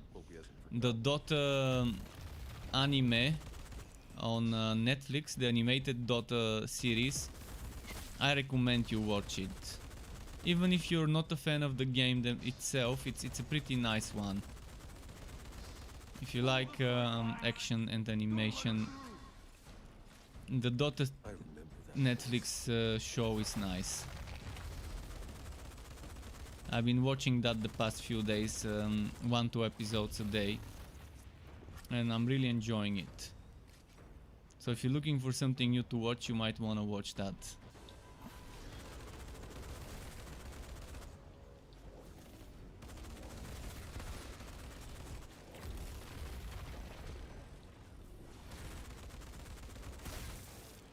Nice story, well made, well drawn. Good voice acting, at least the English one. And the English one is the original audio. It's not a translated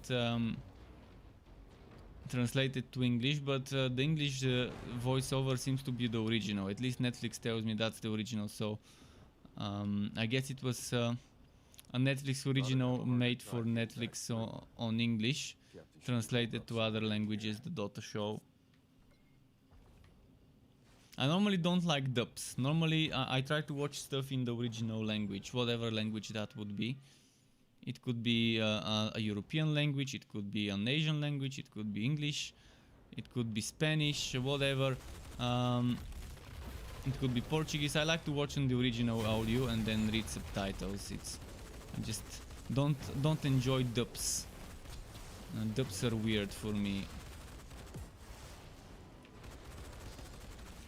No! I let him heal. Should have saved my interrupt for when he's healing. Now I lost my XP, shit. Was not planning on losing that much world XP with this guy.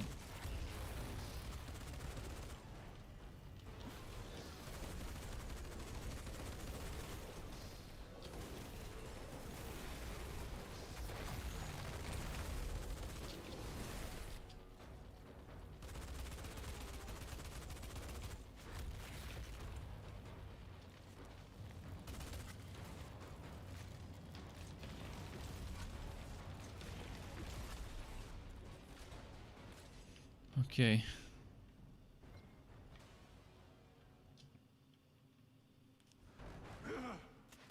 Wait!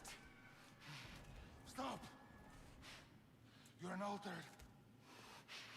You can do what? So Fami says, I farmed the place you did for a long time and never got anything. Outriders Farmed the always regular do what's owed. captains and got. It's That RNG soldier will obviously, wanna see so you his just head got for lucky, himself. I guess. But it's nice to know that you got stuff from the other captains, from the one on the main mission.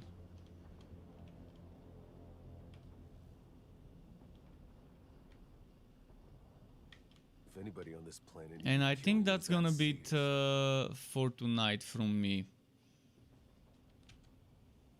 Kinda late, kinda hungry, so more tomorrow. More tomorrow. I'm not sure exactly what. If I play this tomorrow, nice. If I find something else, sure. I've been looking for some games to play, but I'm not finding anything else. But see, tomorrow is gonna be the last day before the game launches, so it makes sense to play this tomorrow as well. So thanks for stopping by on YouTube and on Twitch. Until next time, keep it cool and goodbye from me.